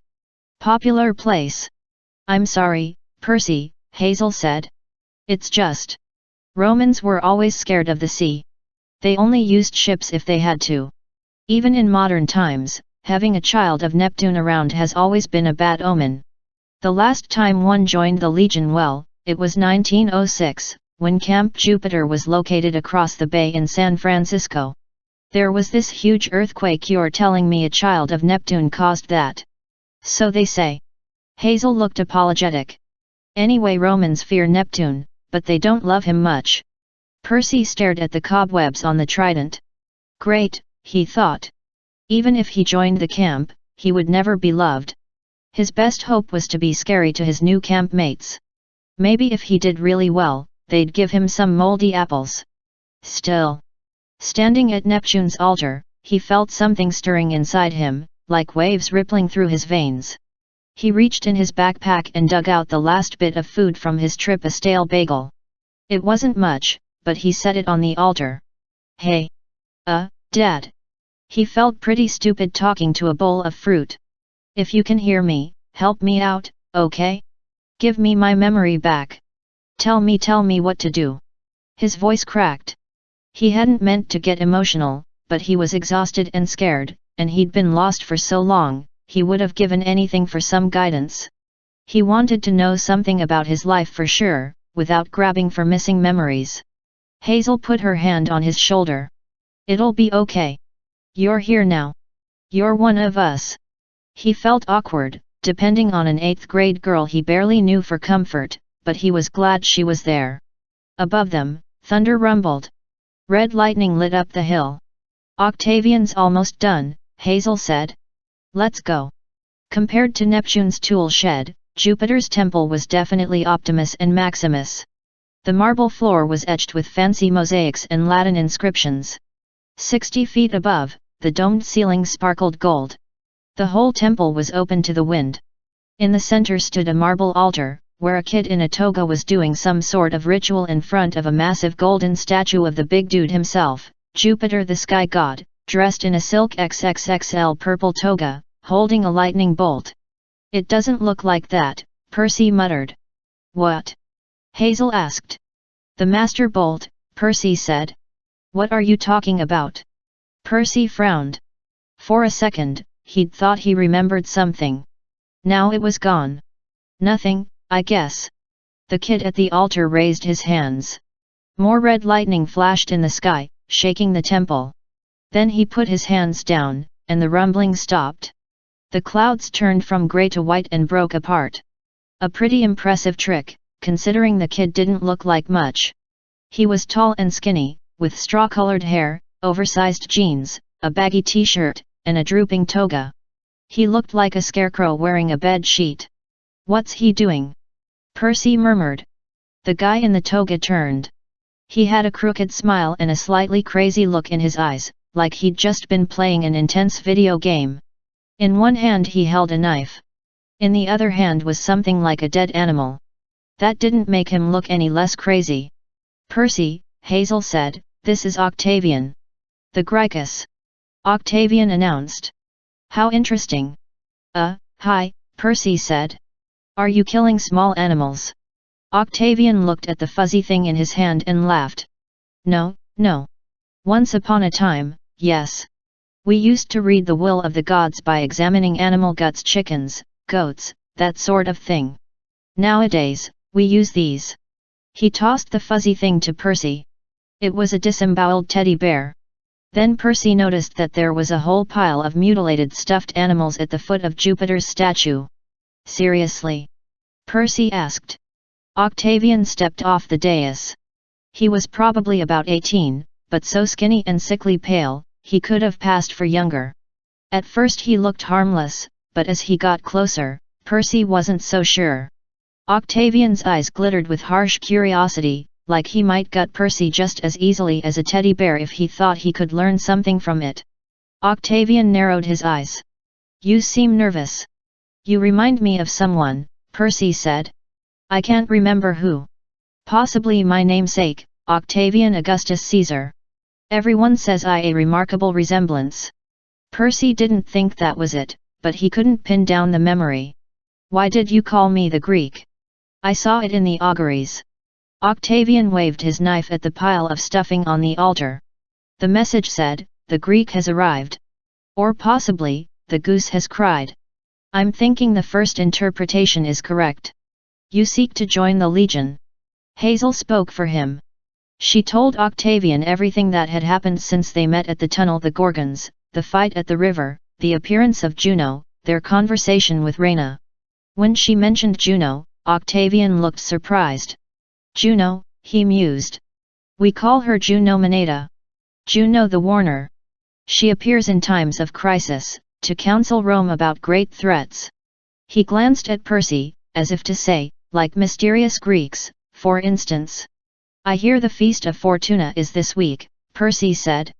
The Gorgons warned there'd be an invasion on that day. Did you see that in your stuffing? Sadly, no. Octavian sighed. The will of the GCK1S is hard to discern. And these days, my vision is even darker. Don't you have? One don't know, Percy said, an oracle or something. An oracle? Octavian smiled. What a cute idea. No, I'm afraid we're fresh out of oracles. Now, if we'd gone questing for the Sibylline books, like I recommended the Sibyl. Percy asked. Books of prophecy, Hazel said, which Octavian is obsessed with. Romans used to consult them when disasters happened. Most people believe they burned up when Rome fell. Some people believe that, Octavian corrected. Unfortunately, our present leadership won't authorize a quest to look for them because Reyna isn't stupid, Hazel said. So we have only a few remaining scraps from the books, Octavian continued. A few mysterious predictions, like these. He nodded to the inscriptions on the marble floor. Percy stared at the lines of words, not really expecting to understand them. He almost choked. That one. He pointed, translating as he read aloud, 7 half-bloods shall answer the call. To storm or fire the world must fall, yes, yes. Octavian finished it without looking, an oath to keep with a final breath, and foes bear arms to the doors of death. I know that one. Percy thought thunder was shaking the temple again. Then he realized his whole body was trembling. That's important. Octavian arched an eyebrow. Of course it's important. We call it the prophecy of 7, but it's several thousand years old. We don't know what it means. Every time someone tries to interpret it. Well, Hazel can tell you. Bad things happen. Hazel glared at him. Just read the augury for Percy. Can he join the Legion or not? Percy could almost see Octavian's mind working, calculating whether or not Percy would be useful. He held out his hand for Percy's backpack. That's a beautiful specimen. May 1. Percy didn't understand what he meant, but Octavian snatched the bargain mart panda pillow that was sticking out of the top of his pack. It was just a silly stuffed toy, but Percy had carried it a long way. He was kind of fond of it. Octavian turned toward the altar and raised his knife. Hey! Percy protested. Octavian slashed open the panda's belly and poured its stuffing over the altar.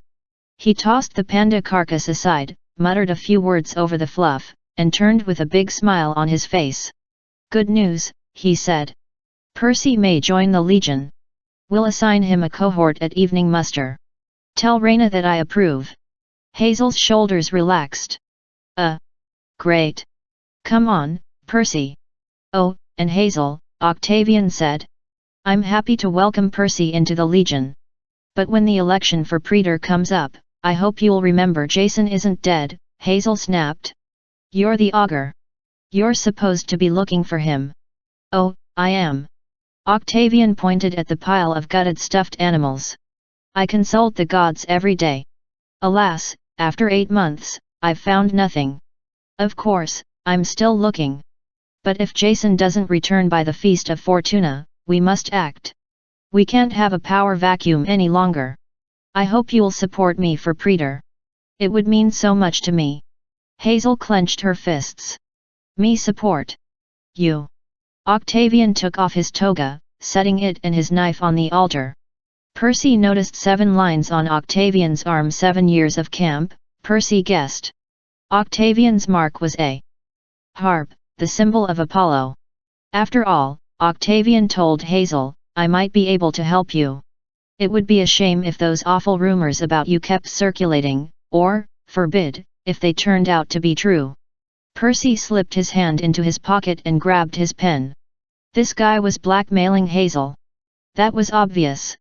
One sign from Hazel, and Percy was ready to bust out Riptide and see how Octavian liked being at the other end of a blade. Hazel took a deep breath. Her knuckles were white. I'll think about it. Excellent, Octavian said. By the way, your brother is here. Hazel stiffened. My brother? Why? Octavian shrugged. Why does your brother do anything? He's waiting for you at your father's shrine. Just. Don't invite him to stay too long. He has a disturbing effect on the others. Now, if you'll excuse me, I have to keep searching for our poor lost friend, Jason. Nice to meet you, Percy. Hazel stormed out of the pavilion, and Percy followed. He was sure he'd never been so glad to leave a temple in his life. As Hazel marched down the hill, she cursed in Latin. Percy didn't understand all of it, but he got son of a gorgon, power-hungry snake, and a few choice suggestions about where Octavian could stick his knife. "I hate that guy," she muttered in English. "If I had my way he won't really get elected praetor, will he?" Percy asked. "I wish I could be certain.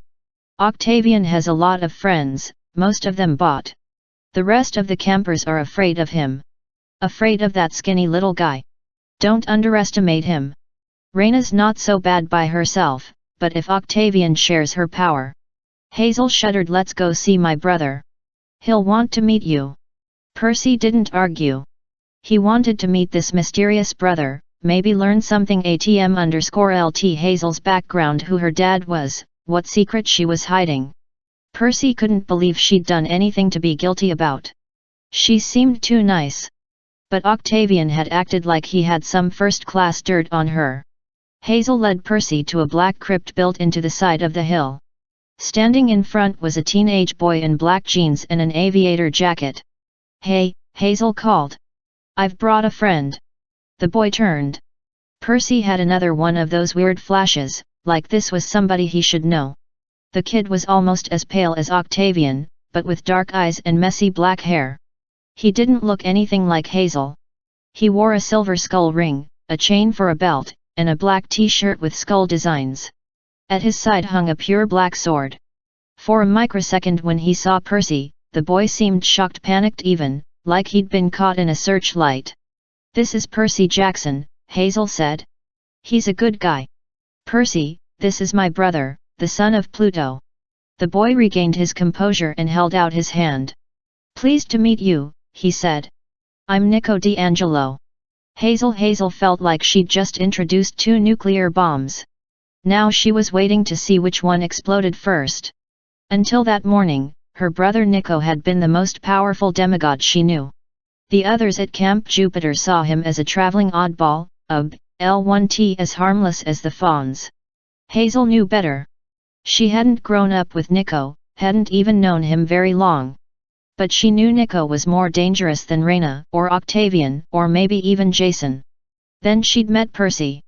At first, when she saw him stumbling up the highway with the old lady in his arms, Hazel had thought he might be a god in disguise. Even though he was beat up, dirty, and stooped with exhaustion, he'd had an aura of power.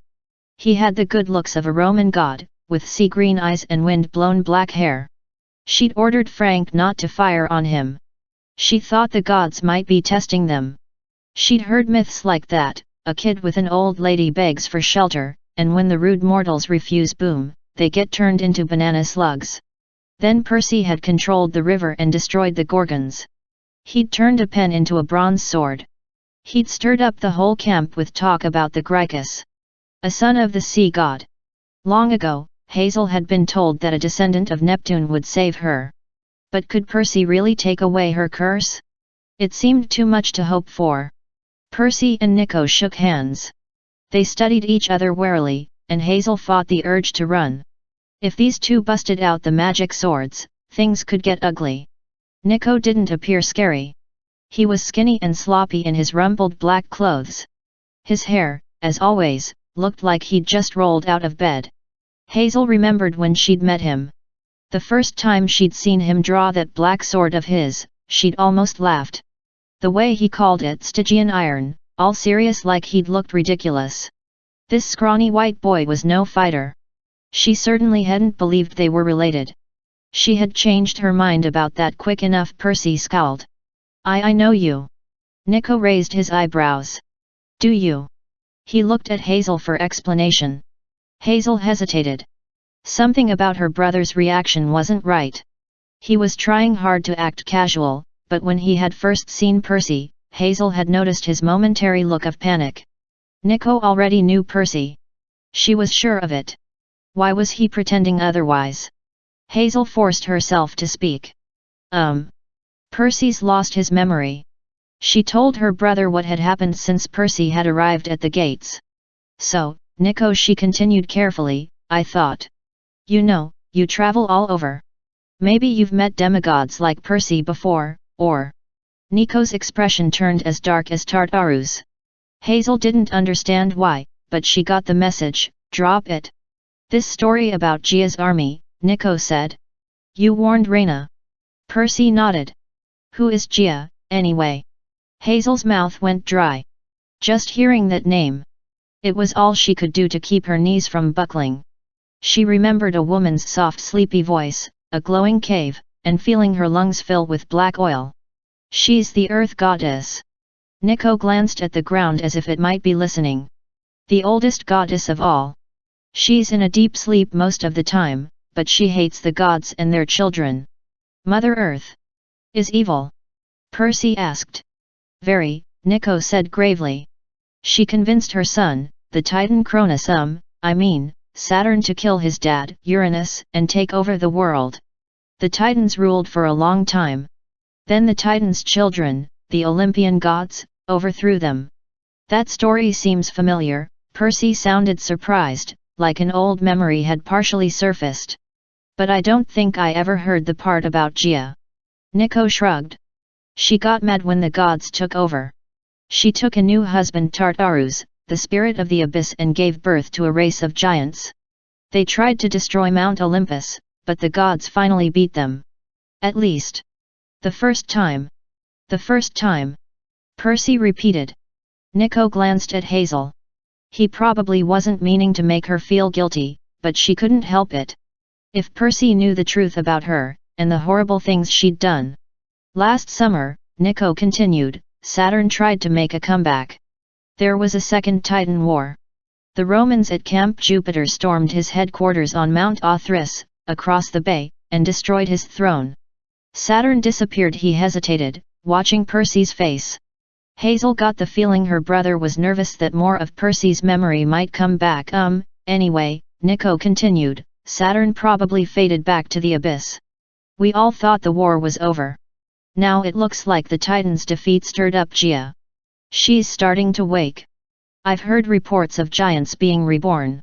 If they mean to challenge the gods again, they'll probably start by destroying the demigods. You've told Reyna this? Percy asked. Of course. Nico's jaw tensed. The Romans don't trust me. That's why I was hoping she'd listen to you. Children of Pluto. Well, no offense, but they think we're even worse than children of Neptune. We're bad luck. They let Hazel stay here. Percy noted. That's different, Nico said. Percy, Hazel cut in, look, the giants aren't the worst problem. Even Gaea isn't the worst problem. The thing you noticed about the Gorgons, how they wouldn't die, that's our biggest worry. She looked at Nico. She was getting dangerously close to her own secret now, but for some reason Hazel trusted Percy.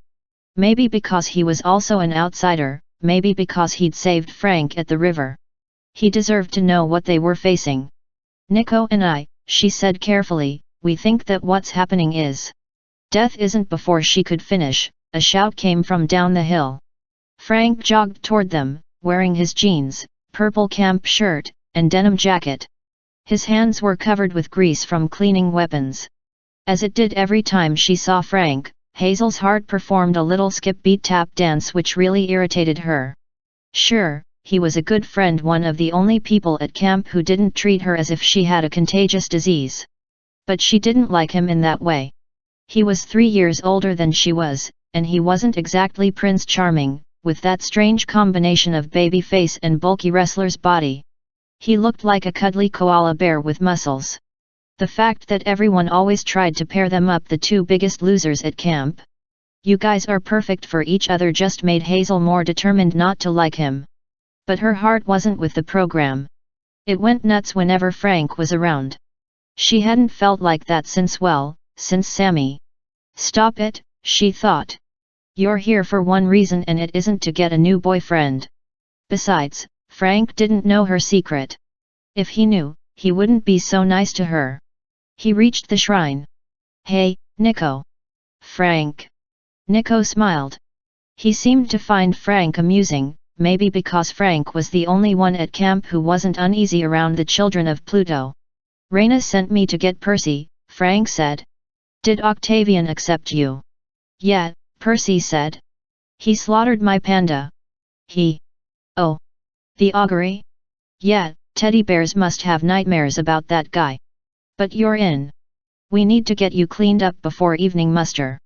Hazel realized the sun was getting low over the hills. How had the day gone so fast? You're right, she said. We'd better Frank, Nico interrupted, why don't you take Percy down? Hazel and I will be along soon. Oh, Hazel thought. She tried not to look anxious. That's a good idea, she managed. Go ahead, guys. We'll catch up. Percy ked at Nico one more time, as though he was still trying to place a memory. I'd like to talk with you some more. I can't shake the feeling sure, Nico agreed. Later. I'll be staying overnight. You will. Hazel blurted. The campers were going to love that the son of Neptune and the son of Pluto arriving on the same day. Now all they needed was some black cats and broken mirrors. Go on, Percy, Nico said. Settle in. He turned to Hazel, and she got the sense that the worst part of her day was yet to come. My sister and I need to talk. You know him, don't you? Hazel said. They sat on the roof of Pluto's shrine, which was covered with bones and diamonds. As far as Hazel knew, the bones had always been there. The diamonds were her fault. If she sat anywhere too long, or just got anxious, they started popping up all around her like mushrooms after a rain.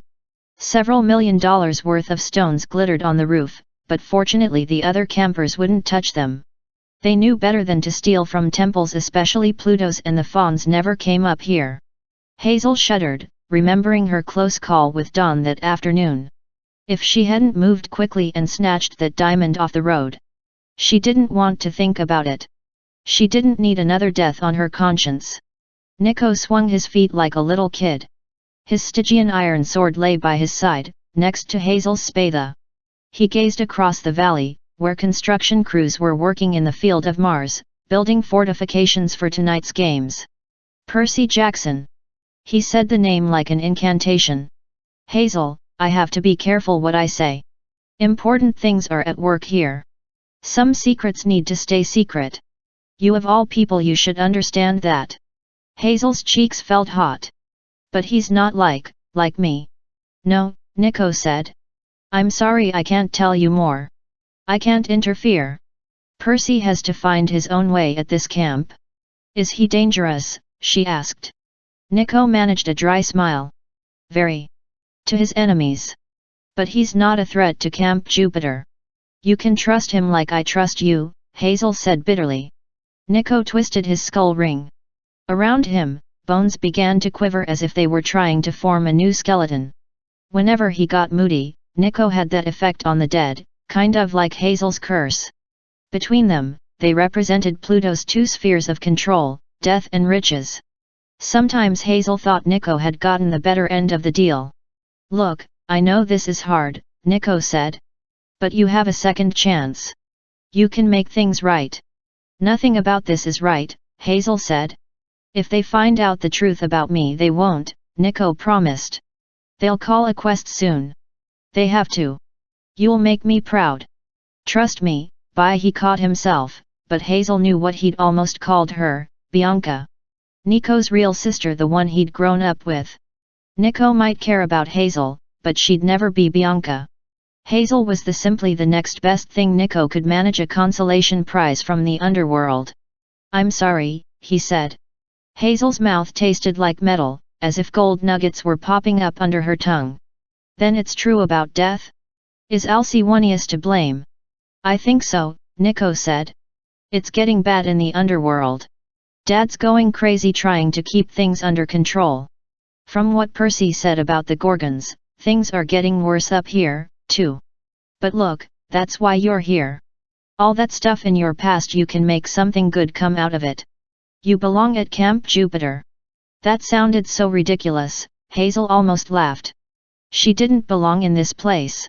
She didn't even belong in this century. She should have known better than to focus on the past, but she remembered the day when her old life had been shattered. The blackout hit her so suddenly, she didn't even have time to say, "Uh-oh." She shifted back in time. Not a dream or a vision. The memory washed over her with such perfect clarity, she felt she was actually there. Her most recent birthday. She'd just turned 13. But not last December 17, 1941, the last day she had lived in New Orleans via Hazel. Hazel was walking home alone from the riding stables.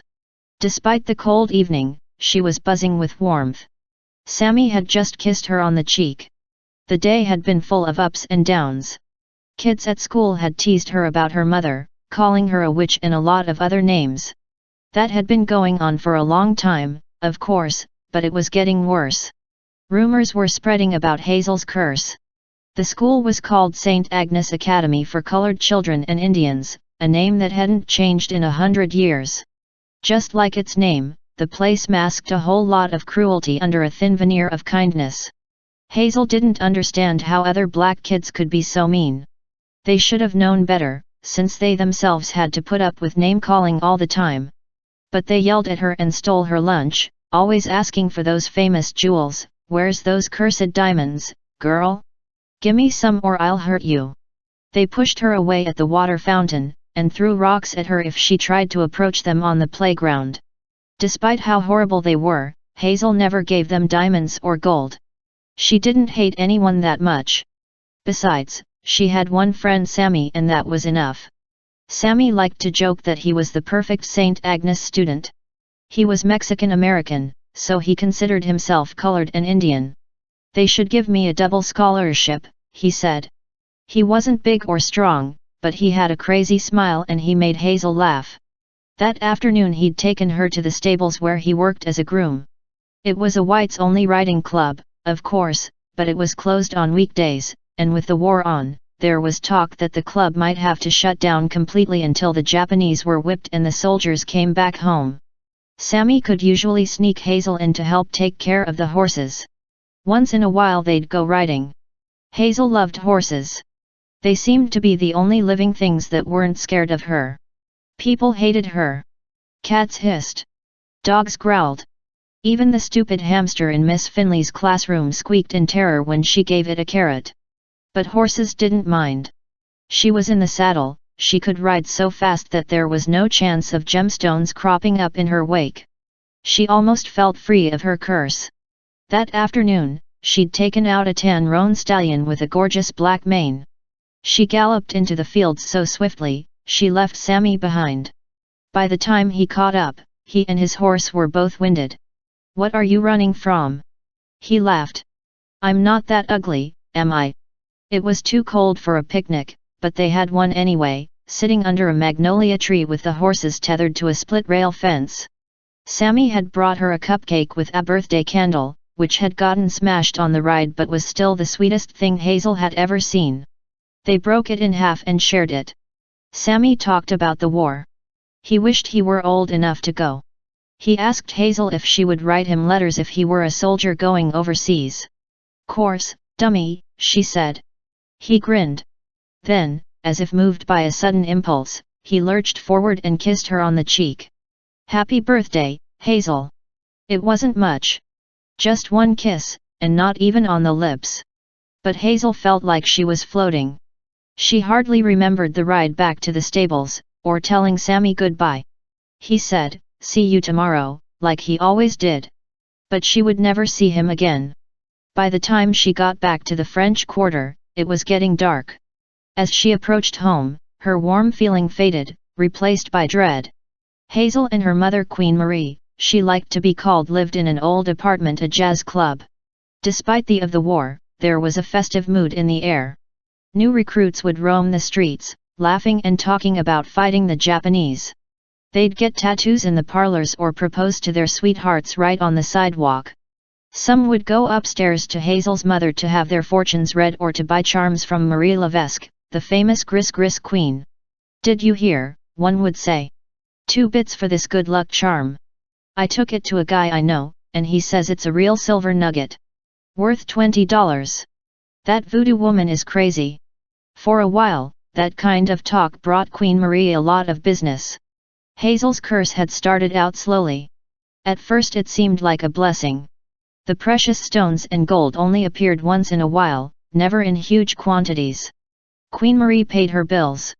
They ate steak for dinner once a week. Hazel even got a new dress. But then stories started spreading. The locals began to realize how many horrible things happened to people who bought those gokmuk charms or got paid with Queen Marie's treasure. Charlie Gaea lost his arm in a harvester while wearing a gold bracelet. Mr. Henry at the general store dropped dead from a heart attack after Queen Marie settled her tab with a ruby. Folks started whispering about Hazel, how she could find cursed jewels just by walking down the street. These days only out-of-towners came to visit her mother, and not so many of them, either. Hazel's mom had become short-tempered. She gave Hazel resentful looks. Hazel climbed the stairs as quietly as she could, in case her mother had a customer. In the club downstairs, the band was tuning their instruments. The bakery next door had started making beignets for tomorrow morning, filling the stairwell with the smell of melting butter. When she got to the top, Hazel thought she heard two voices inside the apartment. But when she peeked into the parlor, her mother was sitting alone at the séance table, her eyes closed, as if in a trance. Hazel had seen her that way many times, pretending to talk to spirits for her clients, but not ever when she was by herself. Queen Marie had always told Hazel her gris was bunk and hokum. She didn't really believe in charms or fortune-telling or ghosts. She was just a performer, like a singer or an actress, doing a show for money. But Hazel knew her mother did believe in some magic. Hazel's curse wasn't hokum. Queen Marie just didn't want to think it was her fault that somehow she had made Hazel the way she was. "It was your blasted father," Queen Marie would grumble in her darker moods. "Coming here in his fancy silver and black suit. The one time I actually summon a spirit, and what do I get? Fulfills my wish and ruins my life. I should have been a real queen. It's his fault you turned out this way."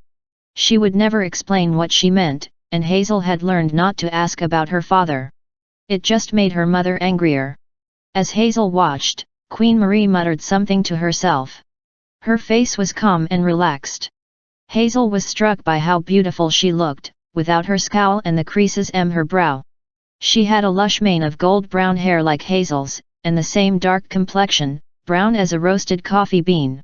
She wasn't wearing the fancy saffron robes or gold bangles she wore to impress clients, just a simple white dress. Still, she had a regal air, sitting straight and dignified in her gilded chair as if she really were a queen. "You'll be safe there," she murmured. "Far from the gods." Hazel stifled a scream. The voice coming from her mother's mouth wasn't hers. It sounded like an older woman's. The tone was soft and soothing, but also commanding, like a hypnotist giving orders. Queen Marie tensed. She grimaced in her trance, then spoke in her normal voice, "It's too far. Too cold. Too dangerous. He told me not to." The other voice responded, "What has he ever done for you? He gave you a poisoned child. But we can use her gift for good. We can strike back at the gods. You will be under my protection in the north, far from the gods' domain. I'll make my son your protector. You'll live like a queen at last." Queen Marie winced. "But what about Hazel?" Then her face contorted in a sneer. Both voices spoke in unison, as if they'd found something to agree on, "A poisoned child." Hazel fled down the stairs, her pulse racing. At the bottom, she ran into a man in a dark suit. He gripped her shoulders with strong, cold fingers. "Easy, child," the man said. Hazel noticed the silver skull ring on his finger, then the strange fabric of his suit. In the shadows, the solid black wool seemed to shift and boil, forming images of faces in agony, as if lost souls were trying to escape from the folds of his clothes. His tie was black with platinum stripes. His shirt was tombstone grey. His face, Hazel's heart nearly leaped out of her throat. His skin was so white it looked almost blue. Like cold milk. He had a flap of greasy black hair. His smile was kind enough, but his eyes were fiery and angry, full of mad power. Hazel had seen that look in the newsreels at the movie theater. This man looked like that awful Adolf Hitler. He had no mustache, but otherwise he could have been Hitler's twin or his father. Hazel tried to pull away. Even when the man let go, she couldn't seem to move.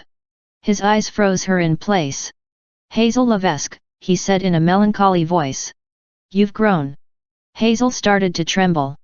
At the base of the stairs, the cement stoop cracked under the man's feet. A glittering stone popped up from the concrete like the earth had spit out a watermelon seed. The man looked at it, unsurprised. He bent down. "Don't!" Hazel cried. "It's cursed." He picked up the stone, a perfectly formed emerald. "Yes, it is. But not to me. So beautiful, worth more than this building, I imagine." He slipped the emerald in his pocket. "I'm sorry for your fate, child. I imagine you hate me." Hazel didn't understand. The man sounded sad, as if he were personally responsible for her life. Then the truth hit her, a spirit in silver and black, who'd fulfilled her mother's wishes and ruined her life. Her eyes widened. You're my..." He cupped his hand under her chin. "I am Pluto. Life is never easy for my children, but you have a special burden. Now that you're 13, we must make provisions." She pushed his hand away. "You did this to me," she demanded. "You cursed me and my mother? You left us alone."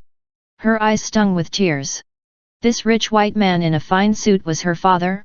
Now that she was 13, he showed up for the first time and said he was sorry? "You're evil," she shouted. "You ruined our lives." Pluto's eyes narrowed. "What has your mother told you, Hazel? Has she never explained her wish? Or told you why you were born under a curse?" Hazel was too angry to speak, but Pluto seemed to read the answers in her face. "No." He sighed. "I suppose she wouldn't. Much easier to blame me." "What do you mean?" Pluto sighed. "Poor child. You were born too soon. I cannot see your future clearly, but someday you will find your place. A descendant of Neptune will wash away your curse and give you peace. I fear, though, that is not for many years." Hazel didn't follow any of that. Before she could respond, Pluto held out his hand. A sketchpad and a box of colored pencils appeared in his palm. "I understand you enjoy art and horseback riding," he said. "These are for your art. As for the horse..." His eyes gleamed. "That, you'll have to manage yourself. Now I must speak with your mother. Happy birthday, Hazel." He turned and headed up the stairs just like that, as if he'd checked Hazel off his to-do list and had already forgotten her. "Happy birthday. Go draw a picture. See you in another 13 years. She was so stunned, so angry, so upside down confused that she just paralyzed at the base of the steps. She wanted to throw down the colored pencils and stomp on them. She wanted to charge after Pluto and kick him. She wanted to run away, find Sammy, steal a horse, leave town and never come back. But she didn't do any of those things. Above her, the apartment door opened, and Pluto stepped inside. Hazel was still shivering from his cold touch, but she crept up the stairs to see what he would do. Would he say to Queen Marie? Viviho would speak back Hazel's mother, or that awful voice. When she reached the doorway, Hazel heard arguing. She peeked in. Her mother seemed back to normal, screaming and angry, throwing things around the parlor while Pluto tried to reason with her. "Marie, it's insanity," he said. "You'll be far beyond my power to protect you." "Protect me?" Queen Marie yelled. "Myman, have you ever protected me?" Pluto's dark suit shimmered, as if the souls trapped in the fabric were getting agitated. "You have no idea," he said. "I've kept you alive, you and the child. My enemies are everywhere among gods and men. Now with the war on, it will only get worse. You must stay where I can. The police think I'm a murderer." Queen Marie shouted. "My clients want to hang me as a witch. And Hazel, her curse is getting worse. Your protection is killing us." Pluto spread his hands in a pleading gesture. "Marie, please no." Queen Marie turned to the closet, pulled out a leather valise, and threw it on the table. "We're leaving," she announced. "You can keep your protection. We're going north." "Marie, it's a trap," Pluto warned. "Whoever's whispering in your ear, whoever's turning you against me, you turned me against you." She picked up a porcelain vase and threw it at him. It shattered on the floor, and precious stones spilled everywhere: emeralds, rubies, diamonds. Hazel's entire collection. "You won't survive," Pluto said. "If you go north, you'll both die. I can foresee that clearly." "Get out," she said. Hazel wished Pluto would stay and argue. Whatever her mother was talking about, Hazel didn't like it. But her father slashed his hand across the air and dissolved into shadows, like he really was a spirit. Queen Marie closed her eyes. She took a deep breath. Hazel was afraid the strange voice might possess her again. But when she spoke, she was her regular self. Hazel, she snapped, come out from behind that door. Trembling, Hazel obeyed. She clutched the sketchpad and colored pencils to her chest. Her mother studied her like she was a bitter disappointment. A poisoned child, the voices had said. Pack a bag, she ordered. We're moving. Where? Hazel asked. Alaska, Queen Marie answered. You're going to make yourself useful. We're going to start a new life. The way her mother said that, it sounded as if they were going to create a new life for someone else or something else. What did Pluto mean? Hazel asked. Is he really my father? He said you made a wish. Go to your room, her mother shouted. Pack. Hazel fled, and suddenly she was ripped out of the past. Nico was shaking her shoulders. You did it again. Hazel blinked. They were still sitting on the roof of Pluto's shrine. The sun was lower in the sky. More diamonds had surfaced around her, and her eyes stung from crying. Sorry, she murmured. Don't be, Nico said. Where were you? My mother's apartment. The day we moved. Nico nodded. He understood her history better than most people could. He was also a kid from the 1940s. He'd been born only a few years after Hazel, and had been locked away in a magic hotel for decades.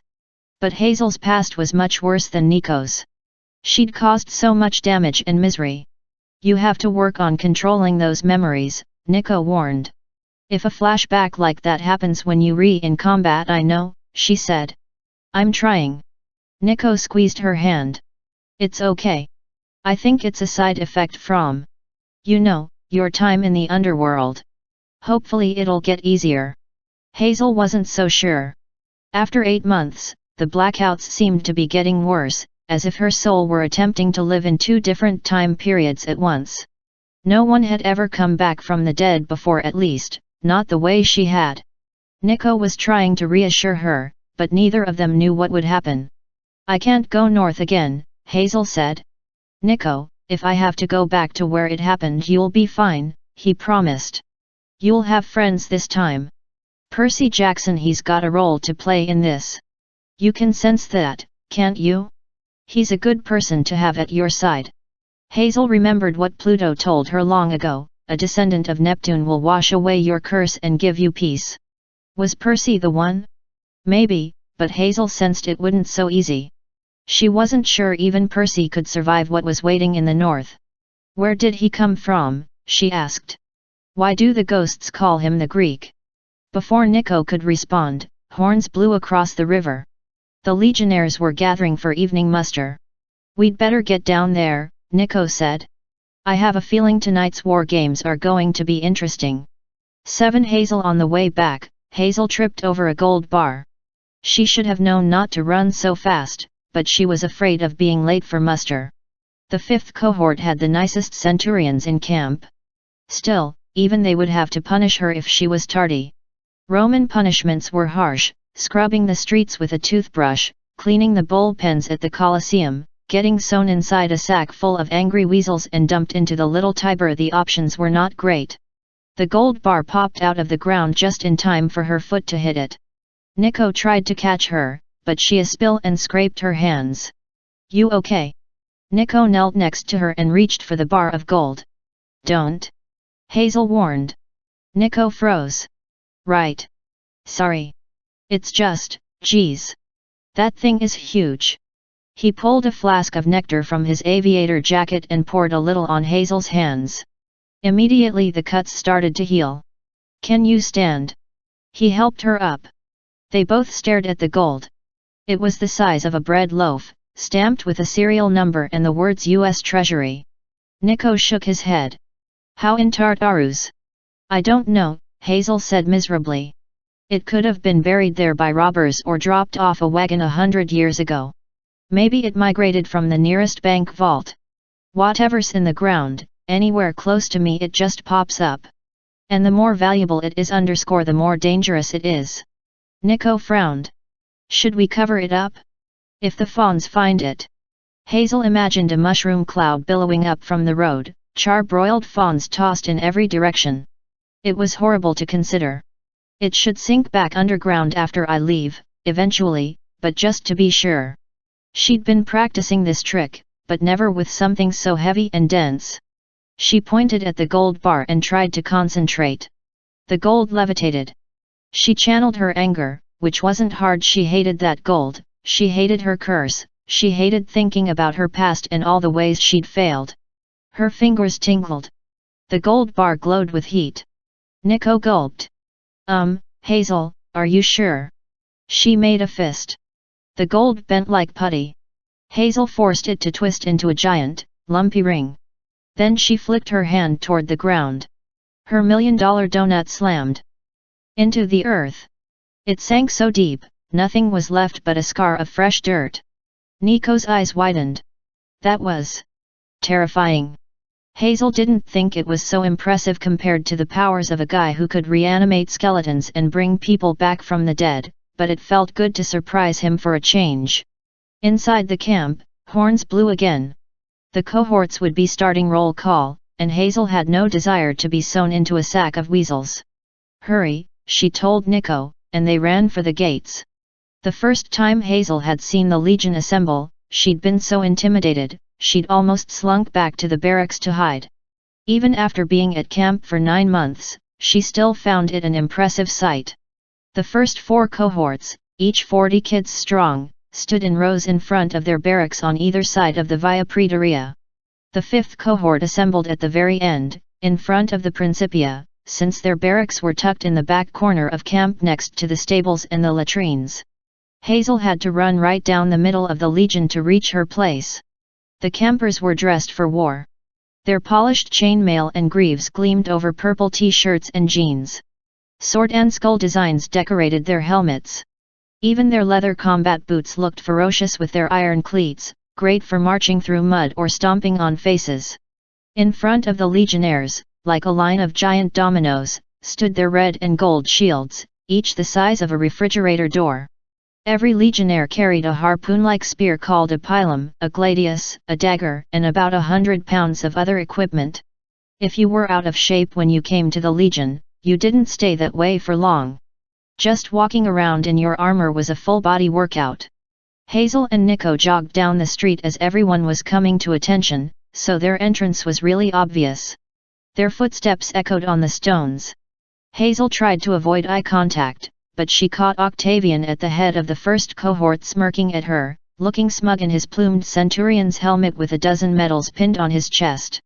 Hazel was still seething from his blackmail threats earlier. Stupid augur and his gift of prophecy of all the people at camp to discover her secrets, why did it have to be him? She was sure he would have told on her weeks ago, except that he knew her secrets were worth more to him as leverage. She wished she'd kept that bar of gold so she could hit him in the face with it. She ran past Reyna, who was cantering back and forth on her Pegasus Scipio, nicknamed Skippy because he was the color of peanut butter. The metal dogs Orm and Argentum trotted at her side. Her purple officer's cape billowed behind her.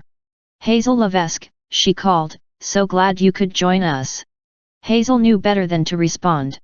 She was missing most of her equipment, but she hurried to her place in line next to Frank and stood at attention. Their lead centurion, a big 17-year-old guy named Dakota, was just calling her name, the last one on the roll. Present, she squeaked. Thank the gods. Technically, she wasn't late. Nico joined Percy Jackson, who was standing off to one side with a couple of guards. Percy's hair was wet from the baths. He'd put on fresh clothes, but he still looked uncomfortable. Hazel couldn't blame him. He was about to be introduced to 200 heavily armed kids. The lorries were the last ones to fall in. Their purple forms flickered as they jockeyed for places. They had an annoying habit of standing halfway inside living people, so that the ranks looked like a blurry photograph, but finally the centurions got them sorted out. Octavian shouted, "Colors!" The standard bearers stepped forward. They wore lion-skin capes and held poles decorated with each cohort's emblems. The last to present his standard was Jacob, the legion's eagle-bearer. He held a long pole with absolutely nothing on top. The job was supposed to be a big honor, but Jacob obviously hated it. Even though Reyna insisted on following tradition, every time the eagleless pole was raised, Hazel could feel embarrassment rippling through the legion. Reyna brought her Pegasus to a halt. "Romans," she announced. "You've probably heard about the incursion today. 2 Gorgons were swept into the river by this newcomer, Percy Jackson. Juno herself guided him here, and proclaimed him a son of Neptune." The kids in the back rows craned their necks to see Percy. He raised his hand and said, "Hi. He seeks to join the legion," Reyna continued. "What do the auguries say?" "I have read the entrails," Octavian announced, as if he'd killed a lion with his bare hands rather than ripping up a stuffed panda pillow. "The auguries are favorable. He is qualified to serve." The campers gave a shout, "Ave! Hail!" Frank was a little late with his Ave, so it came out as a high-pitched echo. The other legionnaires snickered. Reyna motioned the senior officers forward, one from each cohort. Octavian, as the most senior centurion, turned to Percy. "Recruit," he asked, "do you have credentials? Letters of reference?" Hazel remembered this from her own arrival. A lot of kids brought letters from older demigods in the outside world, adults who were veterans of the camp. Some recruits had rich and famous sponsors. Some were 3rd or 4th generation campers. A good letter could get you a position in the better cohorts, sometimes even special jobs like Legion Messenger, which made you exempt from the grunt work like digging ditches or conjugating Latin verbs. Percy shifted. "Letters? No." Octavian wrinkled his nose. "Unfair." Hazel wanted to shout. Percy had carried a goddess into camp. What better recommendation could you want? But Octavian's family had been sending kids to camp for over a century. He loved reminding recruits that they were less important than he was. "No letters," Octavian said regretfully. "Will any legionnaires stand for him?" "I will." Frank stepped forward. "He saved my life." Immediately there were shouts of protest from the other cohorts. Reyna raised her hand for quiet and glared at Frank. "Frank Zhang," she said, "for the 2nd time today, I remind you that you are on probation. Your godly parent has not even claimed you yet. You're not eligible to stand for another camper until you've earned your 1st stripe." Frank looked like he might die of embarrassment. Hazel couldn't leave him hanging. She stepped out of line and said, "What Frank means is that Percy saved both our lives. I am a full member of the Legion. I will stand for Percy Jackson." Frank glanced at her gratefully, but the other campers started to mutter. Hazel was barely eligible. She'd only gotten her stripe a few weeks ago, and the act of valor that earned it for her had been mostly an accident. Besides, she was a daughter of Pluto, and a member of the disgraced 5th cohort. She wasn't doing Percy much of a favor by giving him her support. Reyna wrinkled her nose, but she turned to Octavian. The augur smiled and shrugged, like the idea amused him. Why not? Hazel thought. Putting Percy in the 5th would make him less of a threat, and Octavian liked to keep all his enemies in one place. "Very well," Reyna announced. "Hazel Levesque, you may stand for the recruit. Does your cohort accept him?" The other cohorts started coughing, trying not to laugh. Hazel knew what they were thinking, another loser for the 5th. Frank pounded his shield against the ground. The other members of the 5th followed his lead, though they didn't seem very excited.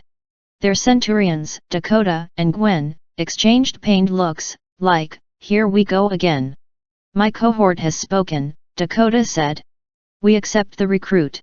Reyna looked at Percy with pity. "Congratulations, Percy Jackson. You stand on probation. You will be given a tablet with your name and cohort. In 1 year's time, or as soon as you complete an act of valor, you will become a full member of the 12th Legion Fulminata. Serve Rome, obey the rules of the Legion, and defend the camp with honor. Senatus Populusque Romanus." The rest of the Legion echoed the cheer. Reyna wheeled her Pegasus away from Percy, like she was glad to be done with him. Skippy spread his beautiful wings. Hazel couldn't help feeling a pang of envy. She'd give anything for a horse like that, but it would never happen. Horses were for officers only, or barbarian cavalry, not for Roman legionnaires. Centurions, Reyna said, you and your troops have 1 hour for dinner. Then we will meet on the field of Mars. The first and second cohorts will defend. The third, fourth, and fifth will attack. Good fortune! A bigger cheer went up for the war games and for dinner. The cohorts broke ranks and ran for the mess hall.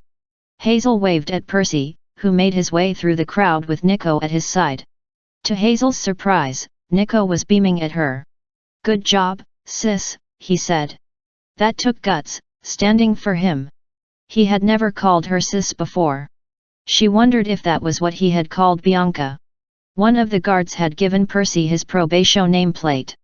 Percy strung it on his leather necklace with the strange beads. Thanks, Hazel, he said. What exactly does it mean you're standing for me? I guarantee your good behavior, Hazel explained.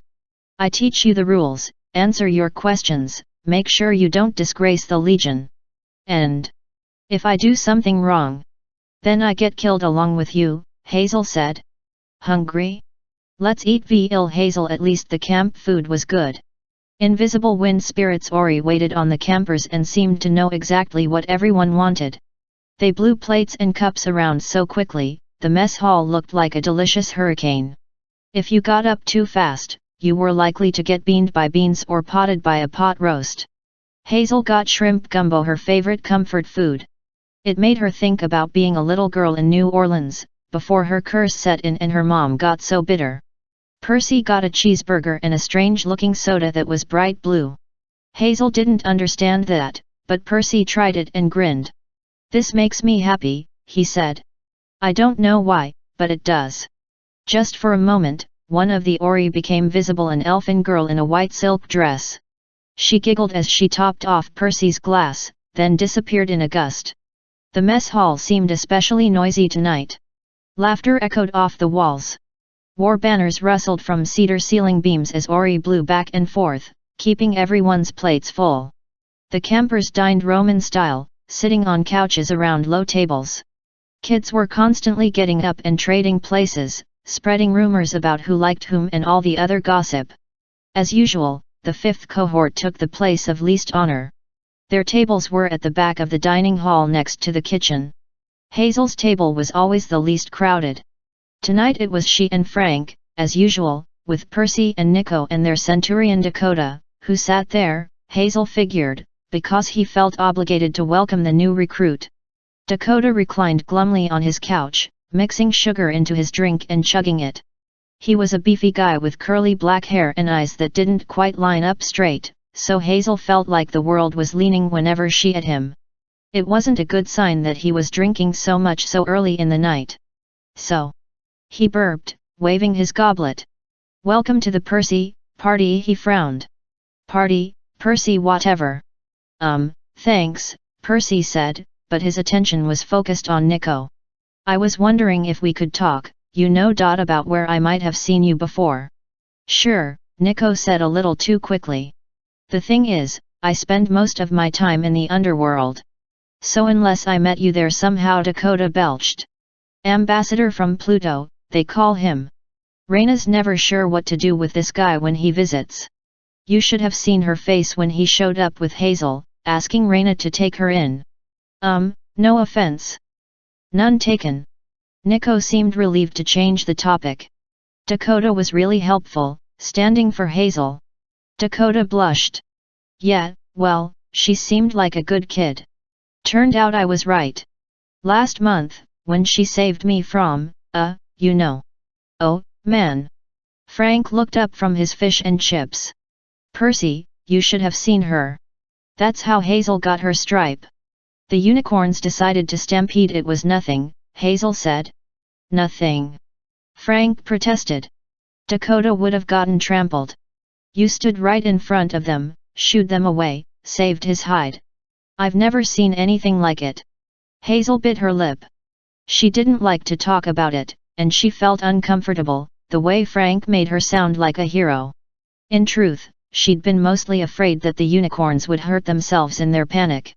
Their horns were precious metal, silver and gold, so she'd managed to turn them aside simply by concentrating, steering the animals by their horns and guiding them back to the stables. It had gotten her a full place in the Legion, but it had also started rumors about her strange powers, rumors that reminded her of the bad old days. Percy studied her. Those sea green eyes made her unsettled. "Did you and Nico grow up together?" he asked. "No," Nico answered for her. "I found out that Hazel was my sister only recently. She's from New Orleans." That was true, of course, but not the whole truth. Nico let people think he'd stumbled upon her in modern New Orleans and brought her to camp.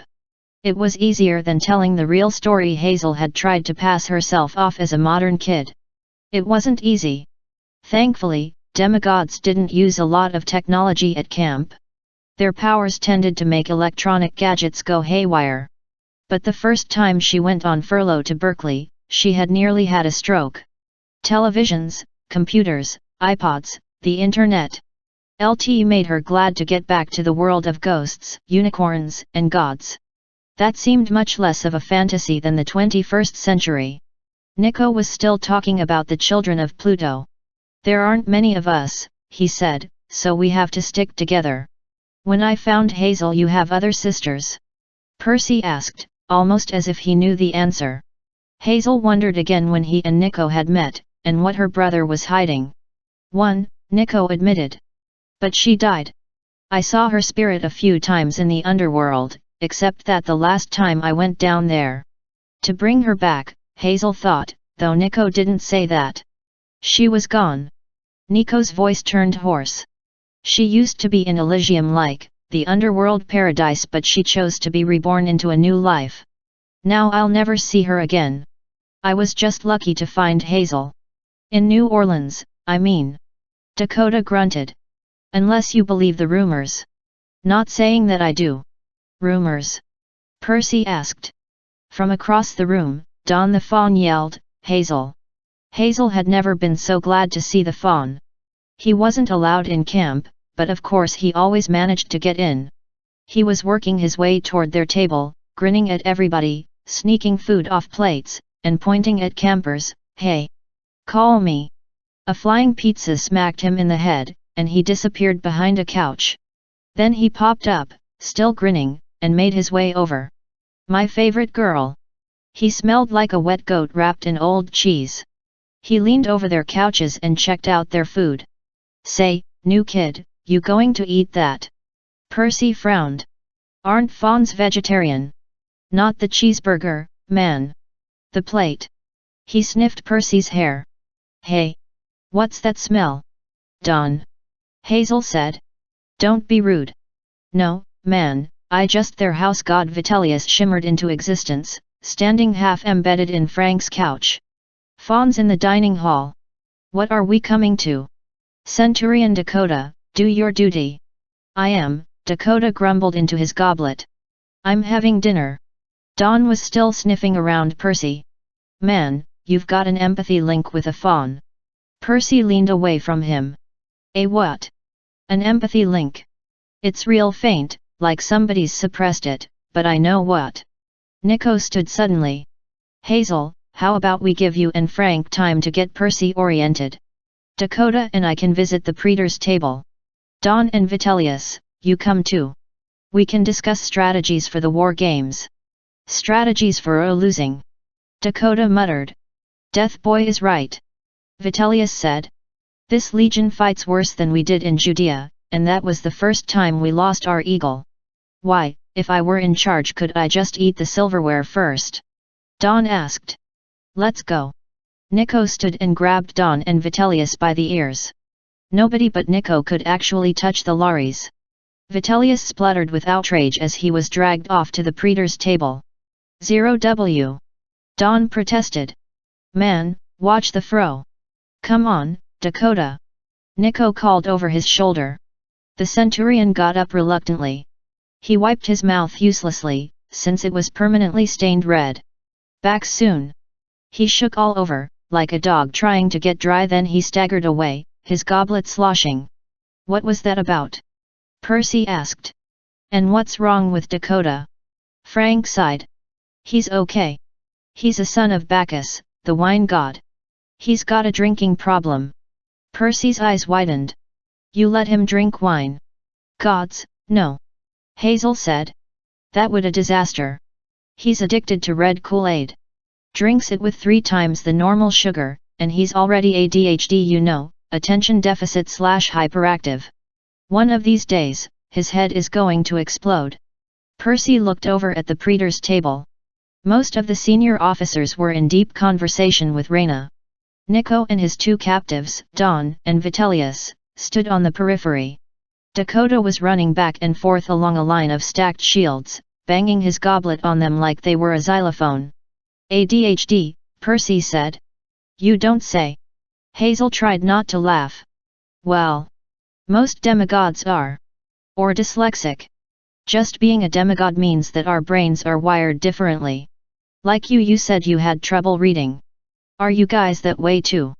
Percy asked. I don't know, Hazel admitted. Back in my day, they just called kids like us lazy. Percy frowned. Back in your day. Hazel cursed herself. Luckily for her, Frank spoke up, I wish I was ADHD or dyslexic. All I got is lactose intolerance. Percy grinned.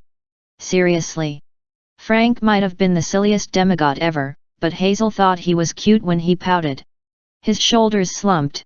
And I love ice cream, too. Percy laughed. Hazel couldn't help joining in. It was good to sit at dinner and actually feel like she was among friends.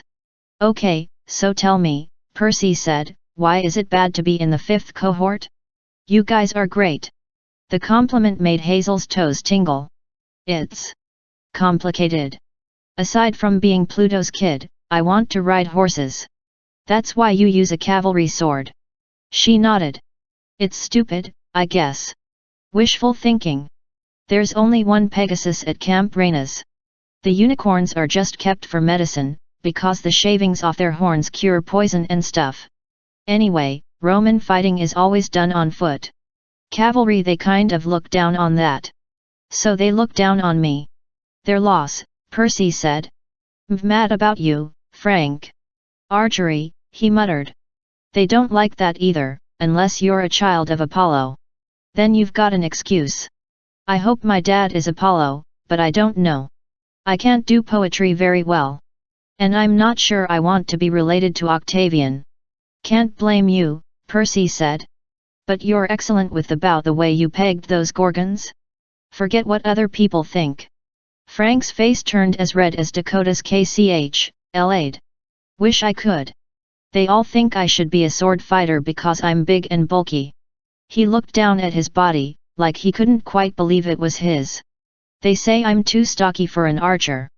Maybe if my dad would ever claim me. They ate in silence for a few minutes. A dad who wouldn't claim you. Hazel knew that feeling.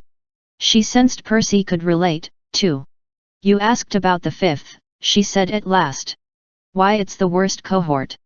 That actually started way before us. She pointed to the back wall, where the Legion's standards were on display. See the empty pole in the middle. The eagle, Percy said. Hazel was stunned. How'd you know? Percy shrugged. Vitellius was talking about how the Legion lost its eagle a long time ago the first time, he said. He acted like it was a huge disgrace. I'm guessing that's what's missing. And from the way you and Reyna were talking earlier, I'm guessing your eagle got lost a second time, more recently, and it had something to do with the 5th cohort.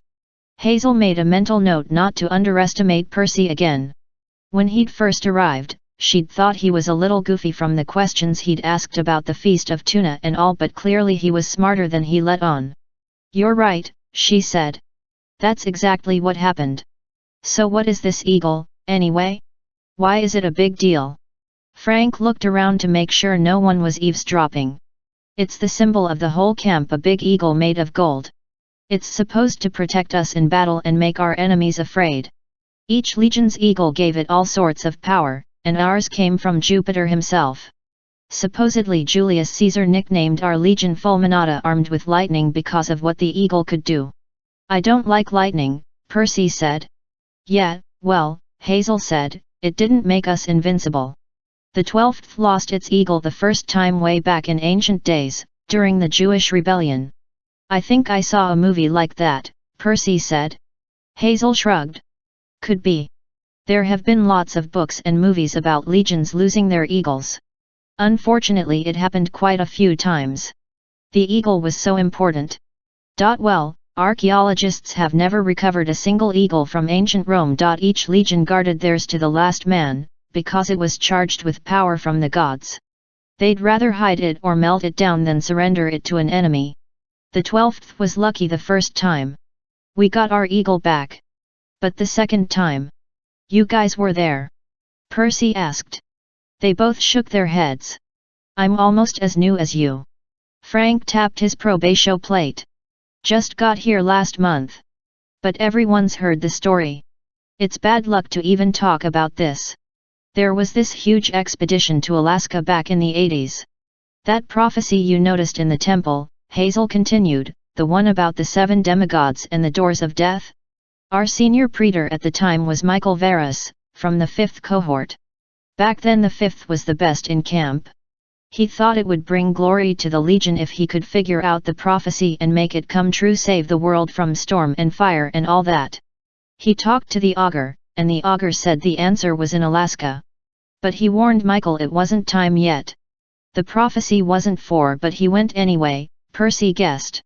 What happened? Frank lowered his voice. Long, gruesome story. Almost the entire 5th cohort was wiped out. Most of Legion's imperial gold weapons were lost, along with the eagle. The survivors went crazy or refused to talk about what had attacked them. I know, Hazel thought solemnly. But she kept silent. Since the eagle was lost, Frank continued, the camp has been getting weaker. Quests are more dangerous. Monsters attack the borders more often. Morale is lower. The last month or so, things have been getting much worse, much faster. And the 5th cohort took the blame, Percy guessed. So now everyone thinks we're cursed. Hazel realized her gumbo was cold. She sipped a spoonful, but the comfort food didn't taste very comforting. We've been the outcasts of the Legion since the Alaska disaster. Our reputation got when Jason became praetor, the kid who's missing. Percy asked. Yeah, Frank said. I never met him. Before my time. But I hear he was a good leader. He practically grew up in the 5th cohort. He didn't care what people thought _LTS. He started to rebuild our reputation. Then he disappeared. Which put us back at square one, Hazel said bitterly. Made us look cursed all over again. I'm sorry, Percy, now you know what you've gotten yourself into. Percy sipped his blue soda and gazed thoughtfully across the dining hall. I don't even know where I come from, but I've got a feeling this isn't the first time I've been an underdog. He focused on Hazel and managed a smile. Besides, joining the Legion is better than being chased through the wilderness by monsters. I've got myself some new friends. Maybe together we can turn things around for the 5th cohort, hey. A horn blew at the end of the hall. The officers at the praetor's table got to their feet, even Dakota, his mouth vampire red from Kool-Aid. The games begin. Reyna announced. The campers cheered and rushed to collect their equipment from the stacks along the walls. So we're the attacking team? Percy asked over the noise. Is that good? Hazel shrugged. GCK, D news, we get the elephant. Bad news, let me guess, said Percy. The 5th cohort always loses. Frank slapped Percy on the shoulder. I love this guy. Come on, new friend. Let's go chalk up my 13th defeat in a row. Frank, as he marched to the war games, Frank replayed the day in his mind. He couldn't believe how close he'd come to death. That morning on sentry duty, before Percy showed up, Frank had almost told Hazel his secret. The two of them had been standing for hours in the chilly fog, watching the commuter traffic on Highway 24. Hazel had been complaining about the cold. I'd give anything to be warm, she said, her teeth chattering. I wish we had a fire. Even with her armor on, she looked great. Frank liked the way her cinnamon toast-colored hair curled around the edges of her helmet, and the way her chin dimpled when she frowned. She was tiny compared to Frank, which made him feel like a big clumsy ox. He wanted to put his arms around her to warm her up, but he'd never do that. She'd probably hit him, and he'd lose the only friend he had at camp. I could make a really impressive fire, he thought. Of course, it would only burn for a few minutes, and then I'd die. It was scary that he even considered it. Hazel had that effect on him. Whenever she wanted something, he had the irrational urge to provide it. He wanted to be the old-fashioned knight riding to her rescue, which was stupid, as she was way more capable at everything than he was. He imagined what his grandmother would say, Frank Zhang riding to the rescue? Ha! He'd fall off his horse and break his neck. Hard to believe it had been only 6 weeks since he'd left his grandmother's house, 6 weeks since his mom's funeral. Everything had happened since then, wolves arriving at his grandmother's door, the journey to Camp Jupiter, the weeks he'd spent in the 5th cohort trying not to be a complete failure. Through it all, he'd kept the half-burned piece of firewood wrapped in a cloth in his coat pocket. Keep it close, his grandmother had warned. As long as it is safe, you are safe. The problem was that it burned so easily. He remembered the trip south from Vancouver. When the temperature dropped below freezing near Mount Hood, Frank had brought out the piece of tinder and held it in his hands, imagining how nice it would be to have some fire.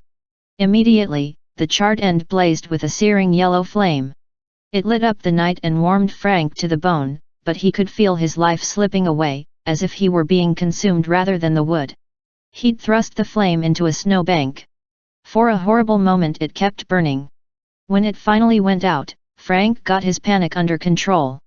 He wrapped the piece of wood and put it back in his coat pocket, determined not to bring it out again. But he couldn't forget it. It was as though someone had said, "Whatever you do, don't think about that stick bursting into flame." So of course, that's all he thought about. On sentry duty with Hazel, he would try to take his mind off it. He loved spending time with her. He asked her about growing up in New Orleans, but she got edgy at his questions, so they made small talk instead. Just for fun, they tried to speak French to each other. Hazel had some Creole blood on her mother's side. Frank had taken French in school. Neither of them was very fluent, and Louisiana French was so different from Canadian French it was almost impossible to converse. When Frank asked Hazel how her beef was feeling today, and she replied that his shoe was green, they decided to give up. Then Percy Jackson had arrived. Sure, Frank had seen kids fight monsters before. He'd fought plenty of them himself on his journey from Vancouver. But he'd never seen gorgons. He'd never seen a goddess in person. And the way Percy had controlled the little Tiber, wow! Frank wished he had powers like that. He could still feel the gorgon's claws pressing into his arms and smell their snaky breath like dead mice and poison. If not for Percy, those grotesque hags would have carried him away. He'd be a pile of bones in the back of a bargain mart by now. After the incident at the river, Raina had sent Frank to the armory, which had given him way too much time to think. While he polished swords, he remembered Juno, warning them to unleash death. Unfortunately, Frank had a pretty good idea of what the goddess meant. He had tried to hide his shock when Juno had appeared, but she looked exactly like his grandmother had described, right down to the goatskin cape. "She chose your path years ago," grandmother had told him. "And it will not be easy." Frank glanced at his bow in the corner of the armory. He'd feel better if Apollo would claim him as a son. Frank had been sure his godly parent would speak up on his 16th birthday, which had passed 2 weeks ago. 16 was an important milestone for Romans. It had been Frank's first birthday at camp. But nothing had happened. Now Frank hoped he would be claimed on the Feast of Fortuna, though from what Juno had said, they'd be in a battle for their lives on that day. His father had to be Apollo. Archery was the only thing Frank was good at. Years ago, his mother had told him that their family name, Zhang, meant master of bows in Chinese. That must have been a hint about his dad. Frank put down his polishing rags. He looked at the ceiling. "Please, Apollo, if you're my dad, tell me. I want to be an archer like you." "No, you don't," a voice grumbled. Frank jumped out of his seat. Vitellius, the 5th cohort's Lar, was shimmering behind him. His full name was Gaius Vitellius Reticulus, but the other cohorts called him Vitellius the Ridiculous. Hazel Levesque sent me to check on you, Vitellius said, hiking up his sword belt. Good thing, too. Look at the state of this armor. Vitellius wasn't one to talk. His toga was baggy, his tunic barely fit over his and his scabbard fell off his belt every 3 seconds, but Frank didn't bother pointing that out. As for archers, the ghost said, they're wimps. Back in my day, archery was a job for barbarians. A good Roman should be in the fray, gutting his enemy with spear and sword like a civilized man. That's how we did it in the Punic Wars. Roman up, boy. Frank sighed. I thought you were in Caesar's army. I was. Vitellius, Caesar was hundreds of years after the Punic Wars. You couldn't have been alive that long. Questioning my honor. Vitellius looked so mad, his purple aura glowed.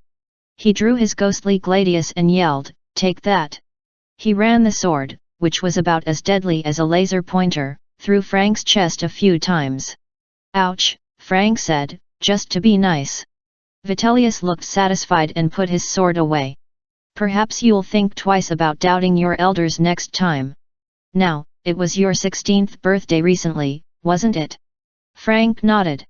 He wasn't sure how Vitellius knew this, since Frank hadn't told anyone except Hazel, but ghosts had ways of finding out secrets. Eavesdropping while invisible was probably one of them. So that's why you're such a grumpy gladiator, the Lar said. Understandable. The 16th birthday is your day of manhood. Your godly parent should have claimed you, no doubt about it, even if with only a small omen. Perhaps he thought you were younger. You look younger, you know, with that pudgy baby face. Thanks for reminding me, Frank muttered. Yes, I remember my 16th, Vitellius said happily. Wonderful omen. A chicken in my underpants. Excuse me. Vitellius puffed up with pride. That's right. I was at the river changing my clothes for my liberalia. Rite of passage into manhood, you know. We did things properly back then. I'd taken off my childhood toga and was washing up to don the adult one. Suddenly, a pure white chicken ran out of nowhere, dove into my loincloth, and ran off with it. I wasn't wearing it at the time. That's good, Frank said. And can I just say, too much information. Vitellius wasn't listening. That was the sign I was descended from Aesculapius, the god of medicine. I took my cognomen, my third name, Reticulus, because it meant undergarment, to remind me of the blessed day when a chicken stole my loincloth. So. Your name means Mr. Underwear. Praise the gods. I became a surgeon in the Legion, and the rest is history. He spread his arms generously. Don't give up, boy. Maybe your father is running late. Most omens are not as dramatic as a chicken, of course. I knew a fellow once who got a dung beetle. Thanks, Vitellius, Frank said. But I have to finish polishing this armor and the Gorgon's blood. Frank froze. He hadn't told anyone about that. As far as he knew, only Percy had seen him pocket the vials at the river, and they hadn't had a chance to talk about it. Come now, Vitellius chided. I'm a healer. I know the legends about Gorgon's blood. Show me the vials. Reluctantly, Frank brought out the 2 ceramic flasks she'd retrieved from the little Tiber. Spoils of war were often left when a monster dissolved, sometimes a tooth, or a weapon, or even the monster's entire head. Frank had known what the 2 vials were immediately. By tradition they belonged to Percy, who had killed the Gorgons, but Frank couldn't help thinking, what if I could use them? Yes. Vitellius studied the vials approvingly. Blood taken from the right side of a Gorgon's body can cure any disease, even bring the dead back to life. The goddess Minerva once gave a vial of it to my divine ancestor, Aesculapius. But blood taken from the left side of a Gorgon instantly fatal. So, which is which? Frank looked down at the vials. I don't know. They're identical. Ha! But you're hoping the right vial could solve your problem with the burned stick, eh? Maybe break your curse. Frank was so stunned, he couldn't talk. Oh, don't worry, boy. The ghost chuckled. I won't tell anyone. I'm a Lar, a protector of the cohort. I wouldn't do anything to endanger you. You stabbed me through the chest with your sword. Trust me, boy. I have sympathy for you, carrying the curse of that Argonaut. The what? Vitellius waved away the question. Don't be modest. You've got ancient roots. Greek as well as Roman. It's no wonder Juno. He tilted his head, as if listening to a voice from above. His face went slack. His entire aura flickered green. But I've said enough. At any rate, I'll let you work out who gets the Gorgon's blood. I suppose that newcomer Percy could use it too, with his memory problem.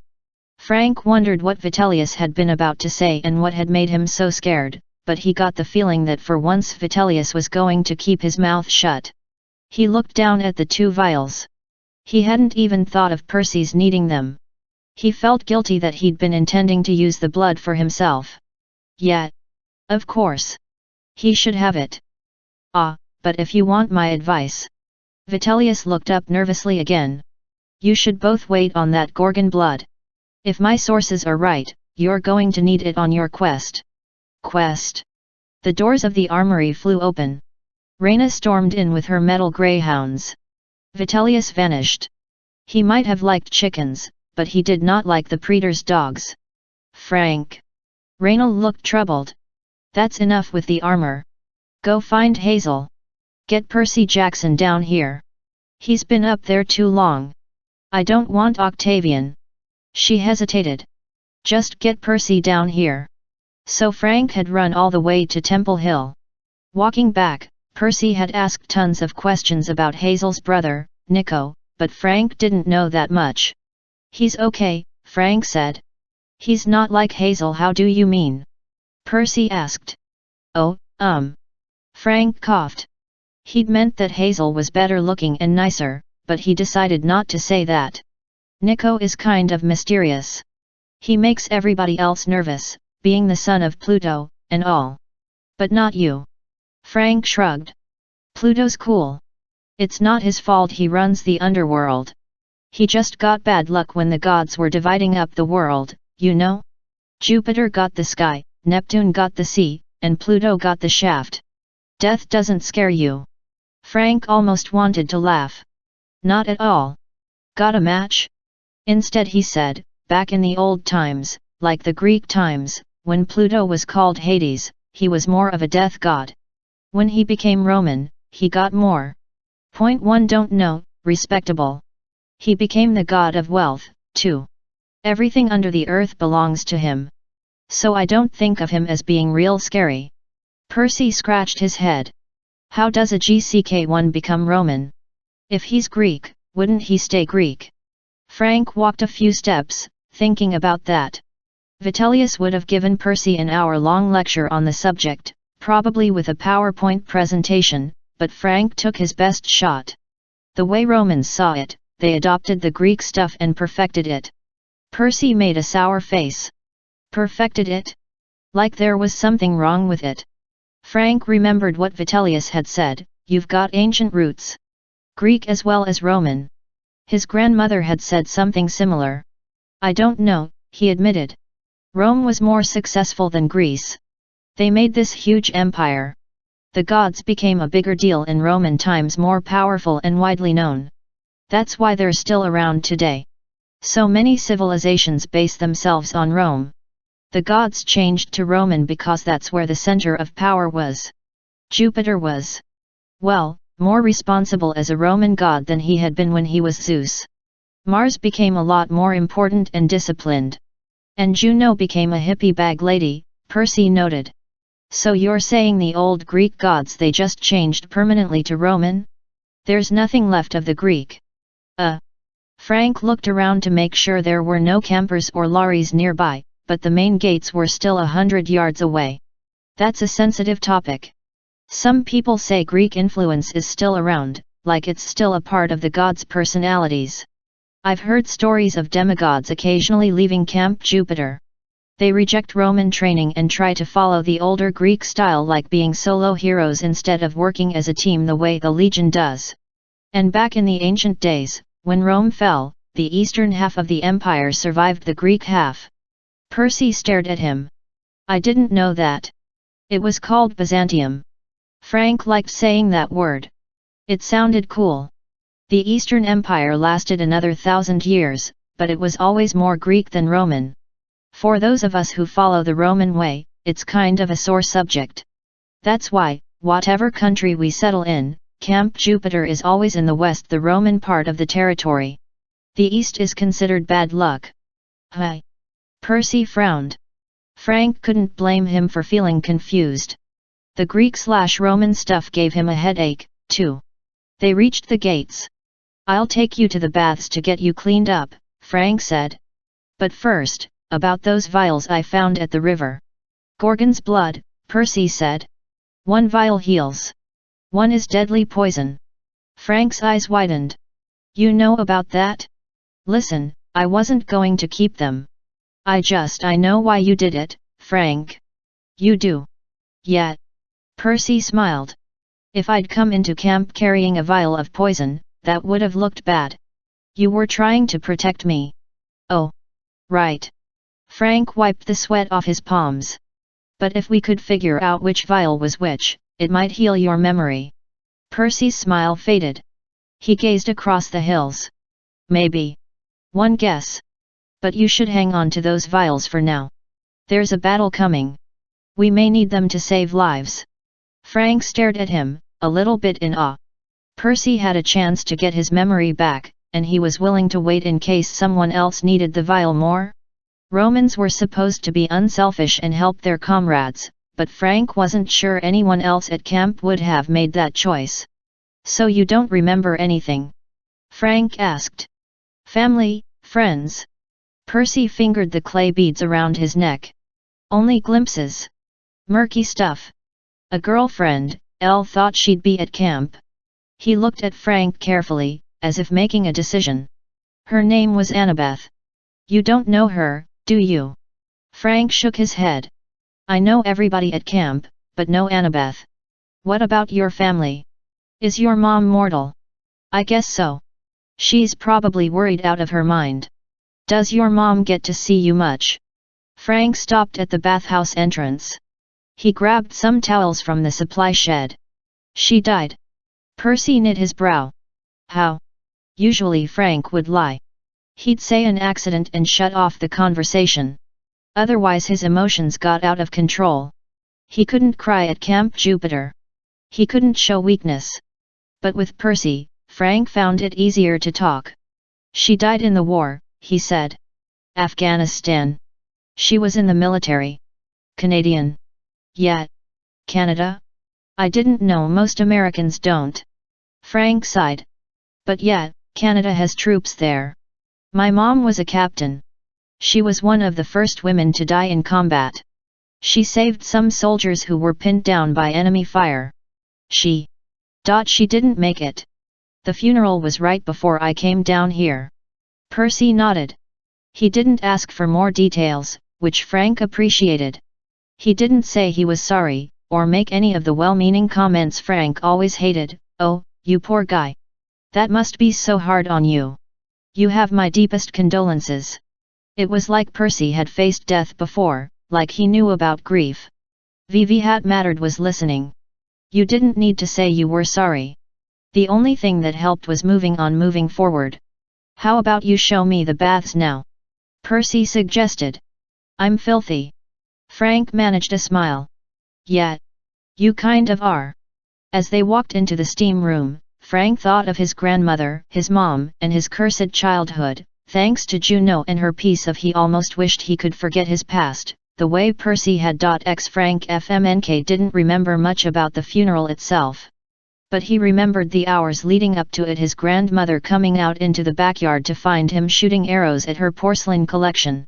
His grandmother's house was a rambling grey stone mansion on 12 acres in North Vancouver. Her backyard ran straight into Lynn Canyon Park. The morning was cold and drizzly, but Frank didn't feel the chill. He wore a black wool suit and a black overcoat that had once belonged to his grandfather. Frank had been startled and upset to find that they fit him fine. The clothes smelled like wet mothballs and jasmine. The fabric was itchy but warm. With his bow and quiver, he probably looked like a very dangerous butler. He'd loaded some of his grandmother's porcelain in a wagon and toted it into the yard, where he set up targets on old fence posts at the edge of the property. He'd been shooting so long, his fingers were starting to lose their feeling. With every arrow, he imagined he was striking down his problems. Snipers in Afghanistan. Smash! A teapot exploded with an arrow through the middle. The sacrifice medal, a silver disc on a red and black ribbon, given for death in the line of duty, presented to Frank as if it were something important, something that made everything all right. Thwack! A teacup spun into the woods. The officer who came to tell him, "Your mother is a hero. Captain Emily Zhang died trying to save her comrades." Crack! A blue and white plate split into pieces. His grandmother's chastisement, "Men do not cry. Especially Zhang men. You will endure, FAI." No one called him FAI except his grandmother. "What sort of name is Frank?" she would scold. "That is not a Chinese name." "I'm not Chinese," Frank thought, but he didn't dare say that. His mother had told him years ago, "There is no arguing with grandmother. It'll only make you suffer worse." She'd been right. And now Frank had no one except his grandmother. Thud! A fourth arrow hit the fence post and stuck there, quivering. "FAI," said his grandmother.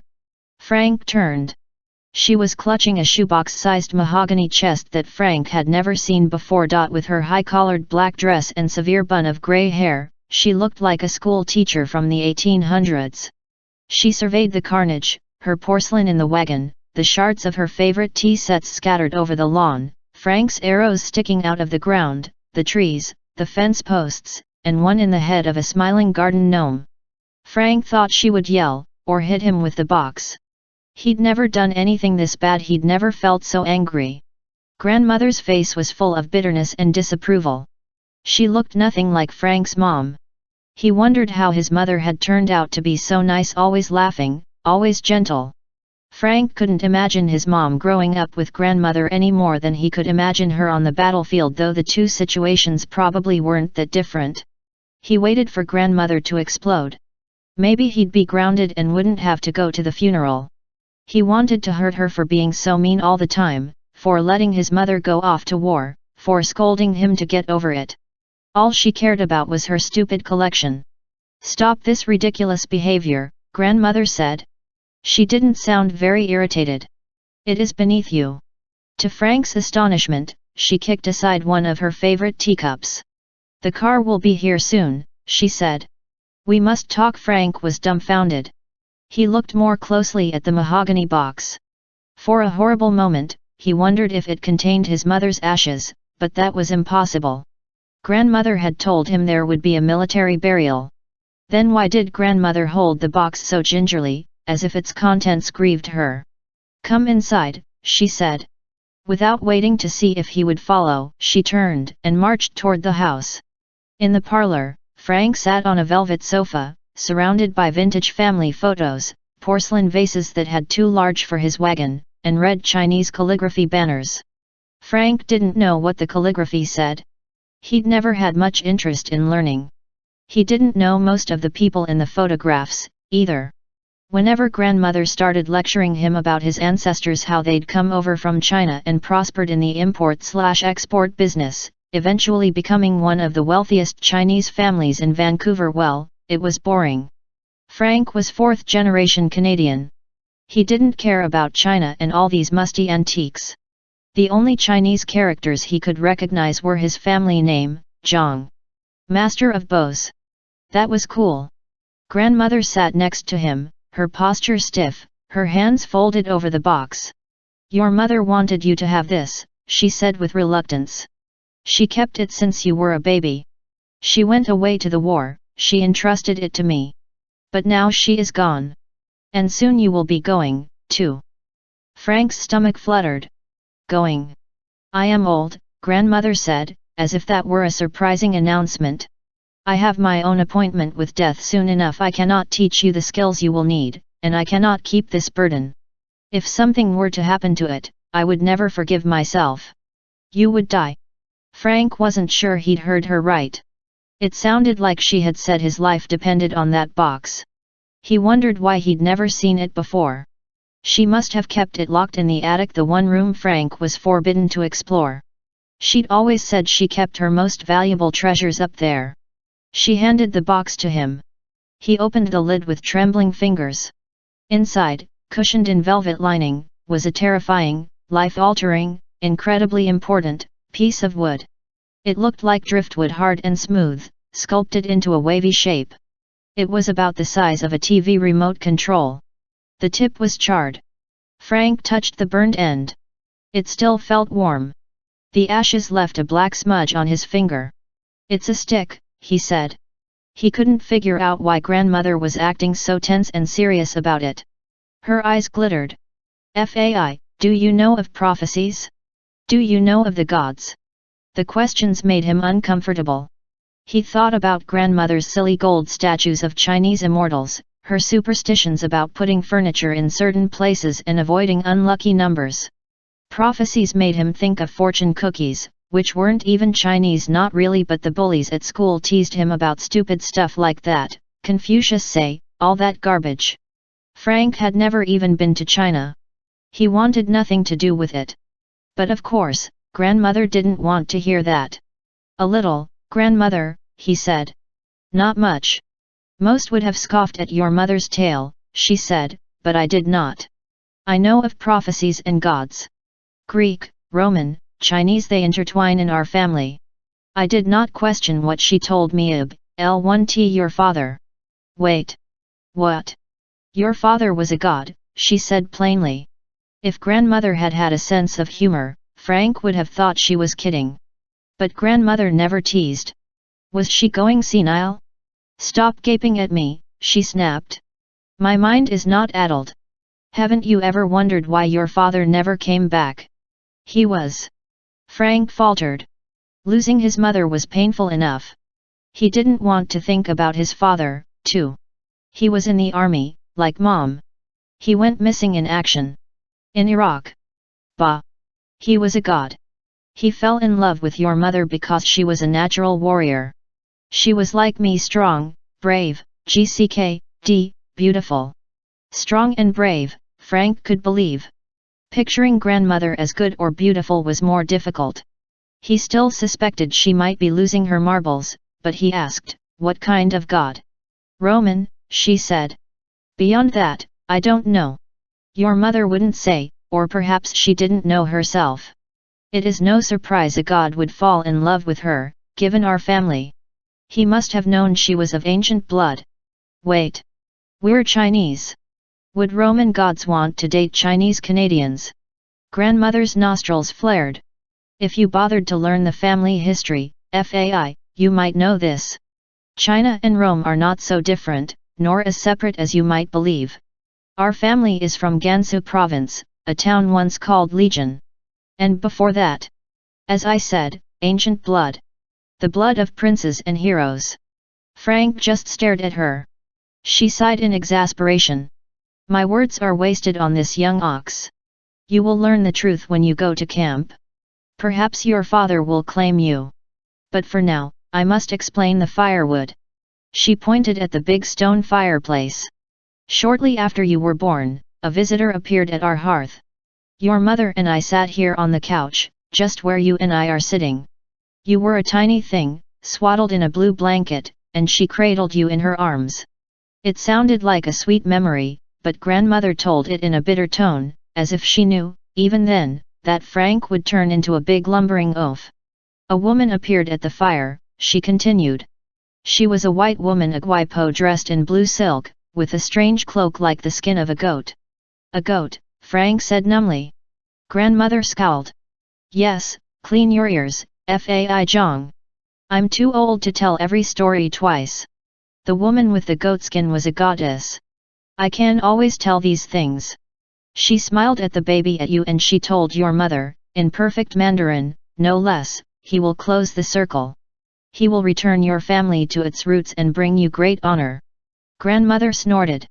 "I do not argue with goddesses, but perhaps this one did not see the future clearly. The case," she said, "he will go to camp and restore your reputation there. He will free Thanatos from his icy chains." "Wait, who?" "Thanatos," grandmother said impatiently. the Greek name for death. Now may I continue without interruptions? The goddess said, the blood of Pylos is strong in this child from his mother's side. He will have the Zhang family gift, but he will also have the powers of his father. Suddenly Frank's family history didn't seem so boring. He desperately wanted to ask what it all meant: powers, gifts, blood of Pylos. What was this camp, and who was his father? Buthe didn't want to interrupt grandmother again, he wanted her to keep talking. No power comes without a price, Fai, she said. Before the goddess disappeared, she pointed at the fire and said, he will be the strongest of your clan, and the greatest. But the fates have decreed he will also be the most vulnerable. His life will burn bright and short. As soon as that piece of tinder is consumed, that stick at the edge of the fire, your son is destined to die. Frank could hardly breathe. He looked at the box in his lap, and the smudge of ash on his finger. The story sounded ridiculous, but suddenly the piece of driftwood seemed more sinister, colder, and heavier. This, yes, my thick-headed ox, grandmother said. That is the very stick. The goddess disappeared, and I snatched the wood from the fire immediately. We have kept it ever since. If it burns up, I die. It is not so strange, grandmother said. Roman, Chinese, the destinies of men can often be predicted, and sometimes guarded against, at least for a time. The firewood is in your possession now. Keep it close. As long as it is safe, you are safe. Frank shook his head. He wanted to protest that this was just a stupid legend.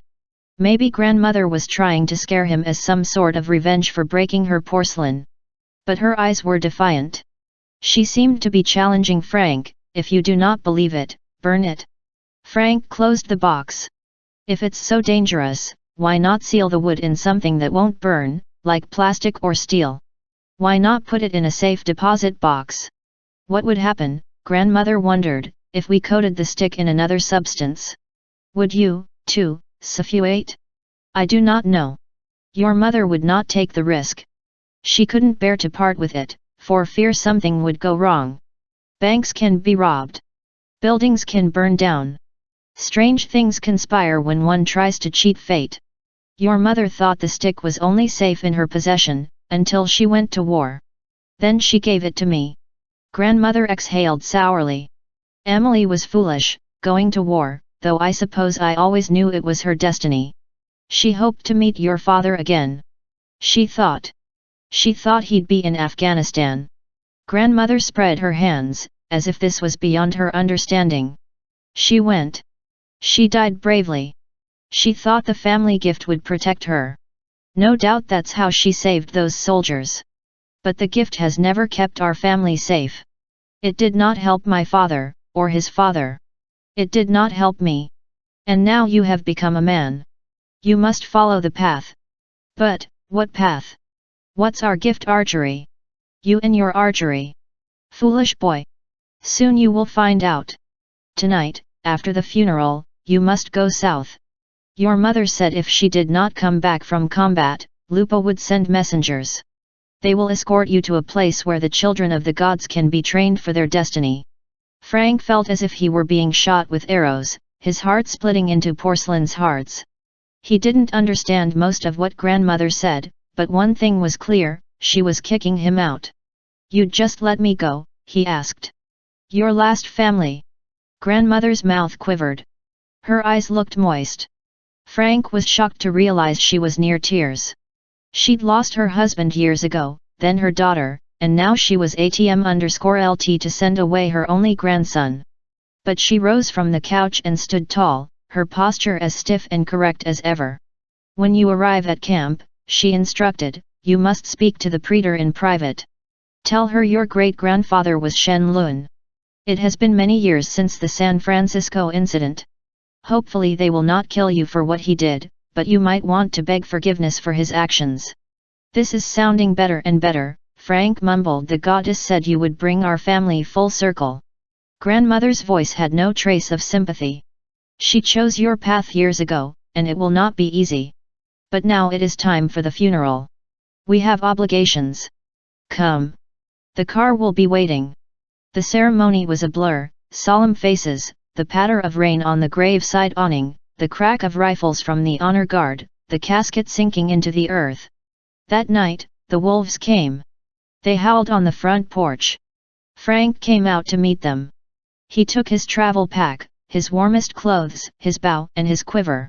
His mother's sacrifice medal was tucked in his pack. The charred stick was wrapped carefully in 3 layers of cloth in his coat pocket. Next to his heart his journey south began to the Wolf House in Sonoma, and eventually to Camp Jupiter, where he spoke to Raina privately as grandmother had instructed. He begged forgiveness for the great-grandfather he knew nothing about. Raina let him join the Legion. She never did tell him what his great-grandfather had done, but she obviously knew. Frank could tell it was bad. I judge people by their own merits, Raina had told him. But do not mention the name Shen Lun to anyone else. It must remain our secret, or you'll be treated badly. Unfortunately, Frank didn't have many merits. His first month at camp was spent knocking over rows of weapons, breaking chariots, and tripping entire cohorts as they marched. His favorite job was caring for Hannibal the elephant, but he'd managed to mess that up, too, giving Hannibal indigestion by feeding him peanuts. Who knew elephants could be peanut intolerant? Frank figured Raina was regretting her decision to let him join. Every day, he woke up wondering if the stick would somehow catch fire and burn, and he would cease to exist. All of this ran through Frank's head as he walked with Hazel and Percy to the war games. He thought about the stick wrapped inside his coat pocket, and what it meant that Juno had appeared at camp. Was he about to die? He hoped not. He hadn't brought his family any honor yet, that was for sure. Maybe Apollo would claim him today and explain his powers and gifts. Once they got out of camp, the 5th cohort formed 2 lines behind their centurions, Dakota and Gwen. They marched north, skirting the edge of the city, and headed to the Field of Mars, the largest, flattest part of the valley. The grass was cropped short by all the unicorns, bulls, and homeless fawns that grazed here. The earth was pitted with explosion craters and scarred with trenches from past games. At the north end of the field stood their target. The engineers had built a stone fortress with an iron portcullis, guard towers, scorpion ballistae, water cannons, and no doubt many other nasty surprises for the defenders to use. They did a good job today, Hazel noted. That's bad for us. Wait, Percy said. You're telling me that fortress was built today? Hazel grinned. Legionnaires are trained to build. If we had to, we could break down the entire camp and rebuild it somewhere else. Take maybe 3 or 4 days, but we could do it. Let's not, Percy said. So you attack a different fort every night? Not every night, Frank said. We have different training exercises. Sometimes death ball which is like paintball, except with, poison and acid and fireballs. Sometimes we do chariots and gladiator competitions, sometimes war games. Hazel pointed at the fort. Somewhere inside, the 1st and 2nd cohorts are keeping their banners. Our job is to get inside and capture them without getting slaughtered. We do that, we win. Percy's eyes lit up. Like capture the flag? I think I like capture the flag. Frank laughed. Yeah, well. It's harder than it sounds. We have to get past those scorpions and water cannons on the walls, fight through the inside of the fortress, find the banners, and defeat the guards, all while protecting our own banners and troops from capture. And our cohort is in competition with the other 2 attacking cohorts. We sort of work together, but not really. The cohort that captures the banners gets all the glory. Percy stumbled, trying to keep time with the left-right marching rhythm. Frank sympathized. He'd spent his first 2 weeks falling down. So why are we practicing this, anyway? Percy asked. Do you guys spend a lot of time laying siege to fortified cities? Teamwork, Hazel said. Quick thinking. Tactics. Battle skills. You'd be surprised what you can learn in the war games. Like who will stab you in the back, Frank said. Especially that, Hazel agreed. They marched to the center of the Field of Mars and formed ranks. The 3rd and 4th cohorts assembled as far as possible from the 5th. The centurions for the attacking side gathered for a conference. In the sky above them, Raina circled on her Pegasus, Scipio, ready to play referee. Half a dozen giant eagles flew in formation behind her, prepared for ambulance airlift duty if necessary.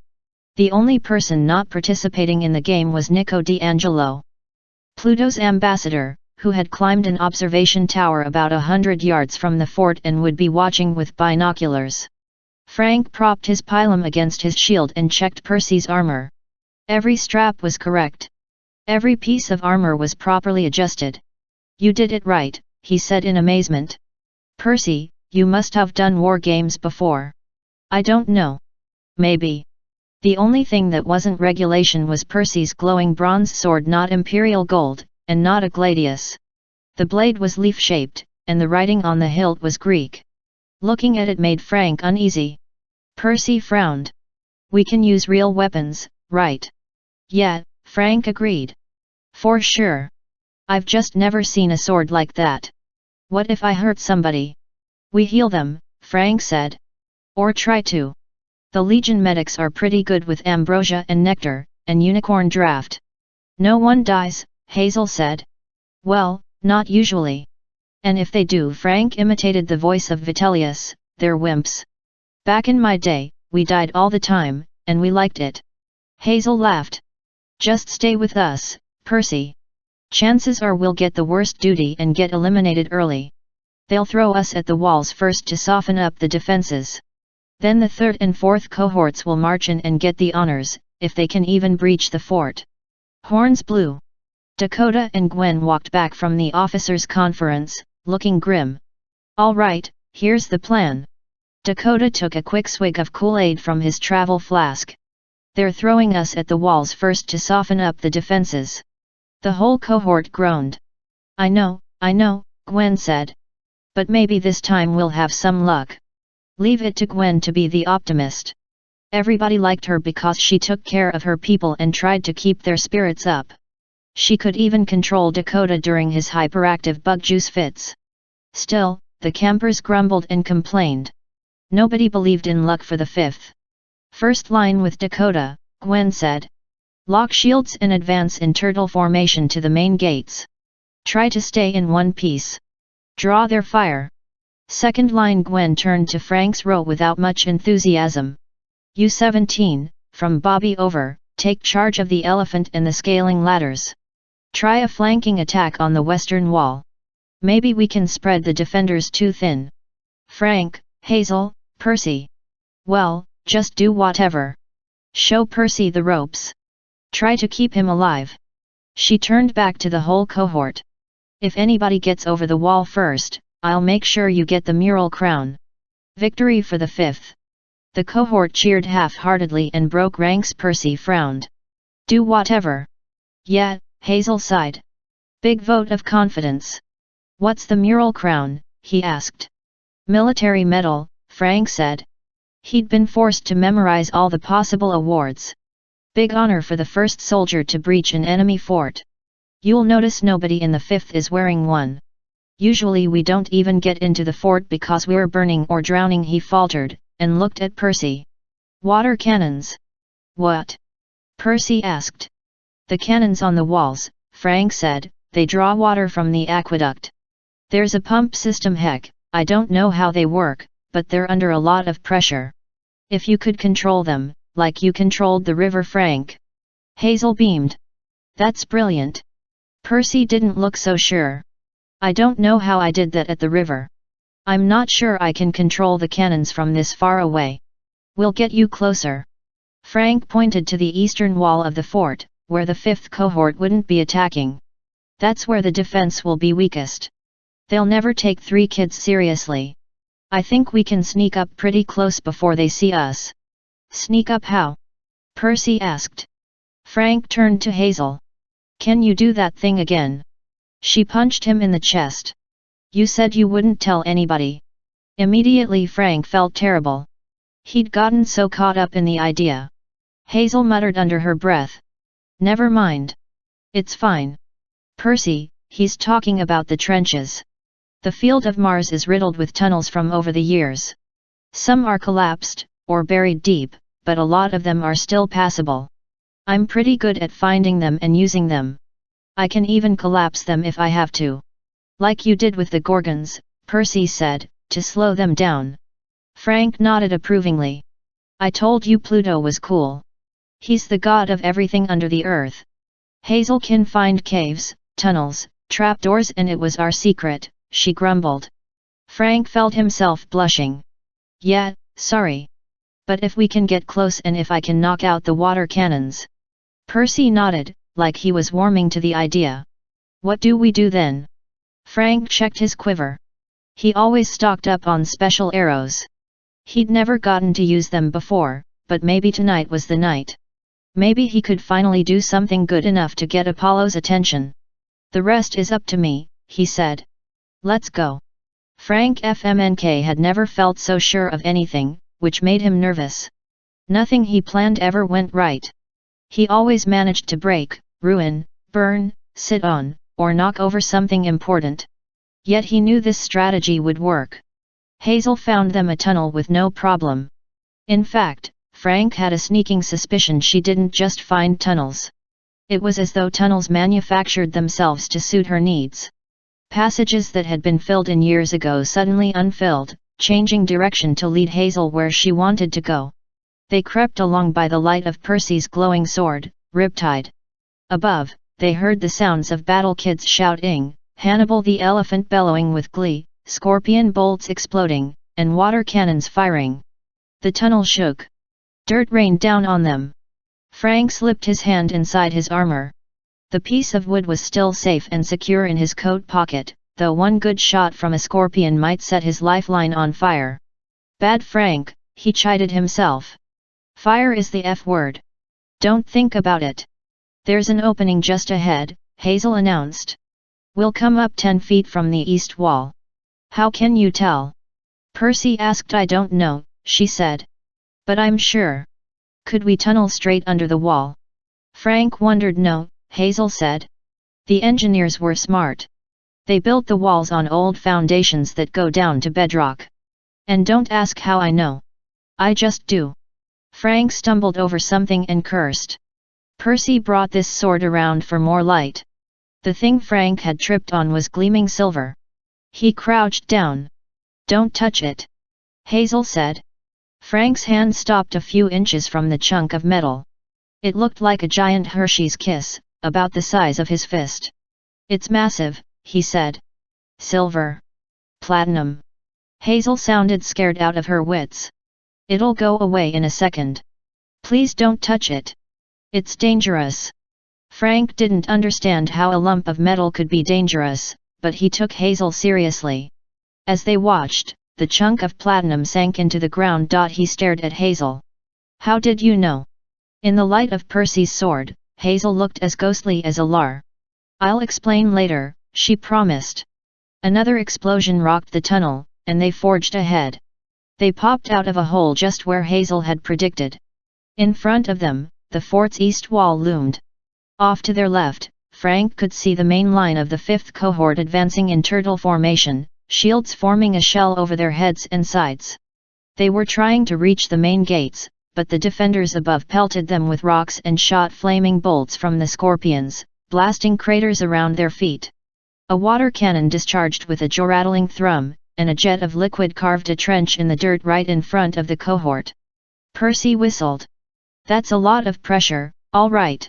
The 3rd and 4th cohorts weren't even advancing. They stood back and laughed, watching their allies get beat up. The defenders clustered on the wall above the gates, yelling insults at the tortoise formation as it staggered back and forth. War games had deteriorated into beat up the 5th. Frank's vision went red with anger. Let's shake things up. He reached in his quiver and pulled out an arrow heavier than the rest. The iron tip was shaped like the nose cone of a rocket. An ultra-thin gold rope trailed from the fletching. Shooting it accurately up the wall would take more force and skill than most archers could manage, but Frank had strong arms and good aim. Maybe Apollo is watching, he thought hopefully. What does that do? Percy asked. Grappling hook. It's called a Hydra arrow, Frank said. Can you knock out the water cannons? A defender appeared on the wall above them. Hey, he shouted to his buddies. Check it out. More victims. Percy, Frank said, now would be good. More kids came across the battlements to laugh at them. A few ran to the nearest water cannon and swung the barrel toward Frank. Percy closed his eyes. He raised his hand. Up on the wall, somebody yelled, "Open wide, losers!" Kaboom! The cannon exploded in a starburst of blue, green, and white. Defenders screamed as a watery shock wave flattened them against the battlements. Kids toppled over the walls but were snatched by giant eagles and carried to safety. Then the entire eastern wall shuddered as the explosion backed up through the pipelines. One after another, the water cannons on the battlements exploded. The scorpions' fires were doused. Defenders scattered in confusion or were tossed through the air, giving the rescue eagles quite a workout. At the main gates, the fifth cohort forgot about their formation. Mystified, they lowered their shields and stared at the chaos. Frank shot his arrow. It streaked upward, carrying its glittering rope. Then it reached the top, the metal point fractured into a dozen lines that lashed out and wrapped around anything they could find: parts of the wall, a scorpion, a broken water cannon, and a couple of defending campers, who yelped and found themselves slammed against the battlements as anchors. From the main rope, handholds extended at 2-foot intervals, making a ladder. "Go!" Frank said. Percy grinned. "You first, Frank. This is your party." Frank hesitated. Then he slung his bow on his back and began to climb. He was halfway up. The defenders recovered their senses enough to sound the alarm. Frank glanced back at fifth cohort's main group. They were staring up at him, dumbfounded. "Well!" Frank screamed. "Attack!" Gwen was the first to unfreeze. She grinned and repeated the order. A cheer went up from the battlefield. Hannibal the elephant trumpeted with happiness, but Frank couldn't afford to watch. He clambered to the top of the wall, where 3 defenders were trying to hack down his rope ladder. One good thing about being big, clumsy, and clad in metal: Frank was like a heavily armored bowling ball. He launched himself at the defenders, and they toppled like pins. Frank got to his feet. He took command of the battlements, sweeping his pylon back and forth and knocking down defenders. Some shot arrows. Some tried to get under his guard with their swords, but Frank felt unstoppable. Then Hazel appeared next to him, swinging her big cavalry sword like she was born for battle. Percy leaped onto the wall and raised Riptide. "Fun," he said. Together they cleared the defenders off the walls. Below them the gates broke. Hannibal barreled into the fort, arrows and rucks harmlessly off his Kevlar armor. The fifth cohort charged in behind the elephant, and the battle went hand to hand. Finally, from the edge of the field of Mars, a battle cry went up. The third and fourth cohorts ran to join the fight. "A little late," Hazel grumbled. "We can't let them get the banners," Frank said. "No," Percy agreed. "Those are ours." No more talk was necessary. They moved like a team, as if the 3 of them had been working together for years. They rushed down the interior steps and into the enemy base. Point 12 Frank. After that, the battle was mayhem. Frank, Percy, and Hazel waded through the enemy, plowing down anyone who stood in their way. The first and second cohorts, pride of Camp Jupiter, a well-oiled, highly disciplined war machine, fell apart under the assault and the sheer novelty of being on the losing side. Part of their problem was Percy. He fought like a demon, whirling through the defenders' ranks in a completely unorthodox style, rolling under their feet, slashing with his sword instead of stabbing like a Roman would, whacking campers with the flat of his blade, and generally causing mass panic. Octavian screamed in a shrill voice, maybe ordering the first cohort to stand their ground, maybe trying to sing soprano, but Percy put a stop to it. He somersaulted over a line of shields and slammed the butt of his sword into Octavian's helmet. The centurion collapsed like a sock puppet. Frank shot arrows until his quiver was empty, using blunt-tipped missiles that wouldn't kill but left some nasty bruises. He broke his pylon over a defender's head, then reluctantly drew his gladius. Meanwhile, Hazel climbed onto Hannibal's back. She charged toward the center of the fort, grinning down at her friends. "Let's go, slowpokes. Gods of Olympus, she's beautiful," Frank thought. They ran to the center of the base. The inner keep was virtually unguarded. Obviously the defenders never dreamed an assault would get this far. Hannibal busted down the huge doors. Inside, the first and second cohort standard-bearers were sitting around a table playing mythomagic with cards and figurines. The cohort's emblems were propped carelessly against one wall. Hazel and Hannibal rode straight into the room, and the standard-bearers fell backward out of their chairs. Hannibal stepped on the table, and game pieces scattered. By the time the rest of the cohort caught up with them, Percy and Frank had disarmed the enemies, grabbed the banners, and climbed onto Hannibal's back with Hazel. They marched out of the keep triumphantly with the enemy colors. The fifth cohort formed ranks around them. Together they paraded out of the fort, past stunned enemies and lines of equally mystified allies. Reyna circled low overhead on her Pegasus. The game is won. She sounded as if she were trying not to laugh. Assemble for honors. Slowly the campers regrouped on the field of Mars. Frank saw plenty of minor injuries, some burns, broken bones, black eyes, cuts and gashes, plus a lot of very interesting hairdos from fires and exploding water cannons, but nothing that couldn't be fixed. He slid off the elephant. His comrades swarmed him, pounding him on the back and complimenting him. Frank wondered if he was dreaming. It was the best night of his life until he saw Gwen. "Help!" somebody yelled. A couple of campers rushed out of the fortress, carrying a girl on a stretcher. They set her down, and other kids started running over. Even from a distance, Frank could tell it was Gwen. She was in bad shape. She lay on her side on the stretcher with a pilum sticking out of her armor, almost like she was holding it between her chest and her arm, but there was too much blood. Frank shook his head in disbelief. "No, no, no," he muttered as he ran to her side. The medics barked at everyone to stand back and give her air.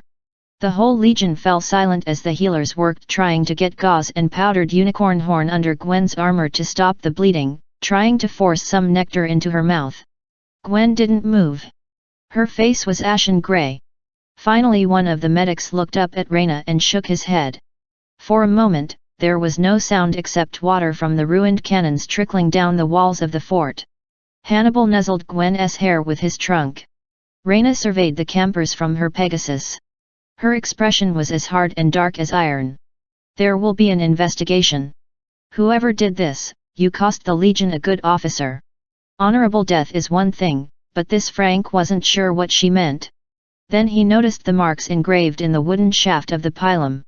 CHT-1 Legio 12F. The weapon belonged to the first cohort, and the point was sticking out the front of her armor.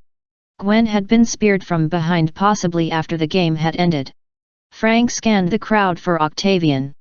The centurion was watching with more interest than concern, as if he were examining one of his stupid gutted teddy bears. He didn't have a pilum. Blood roared in Frank's ears. He wanted to strangle Octavian with his bare hands, but at that moment, Gwen gasped. Everyone stepped back. Gwen opened her eyes. The color came back to her face. What is it? She blinked. What's everyone staring at? She didn't seem to notice the 7-foot harpoon sticking out through her chest. Behind Frank, a medic whispered, "There's no way. She was dead. She has to be dead." Gwen tried to sit up, but couldn't. There was a river, and a man asking, "For a coin?" I turned around and the exit door was open. So I just... .1 just left. I don't understand. Happened. Everyone stared at her in horror. Nobody tried to help. Gwen. Frank knelt next to her. "Don't try to get up. Just close your eyes for a second, okay?" "Why? What? Just trust me." Gwen did what he asked. Frank grabbed the shaft of the pilum below its tip, but his hands were shaking. The wood was slick. "Percy, Hazel, help me." One of the medics realized what he was planning. "Don't," he said. "You might what?" Hazel snapped. "Make it worse." Frank took a deep breath. "Hold her steady. 1, 2, 3. He pulled the pilum out from the front. Gwen didn't even wince. The blood stopped quickly. Hazel bent down to examine the wound. "It's closing on its own," she said. "I don't know how, but I feel fine," Gwen protested. "What's everyone worried about?"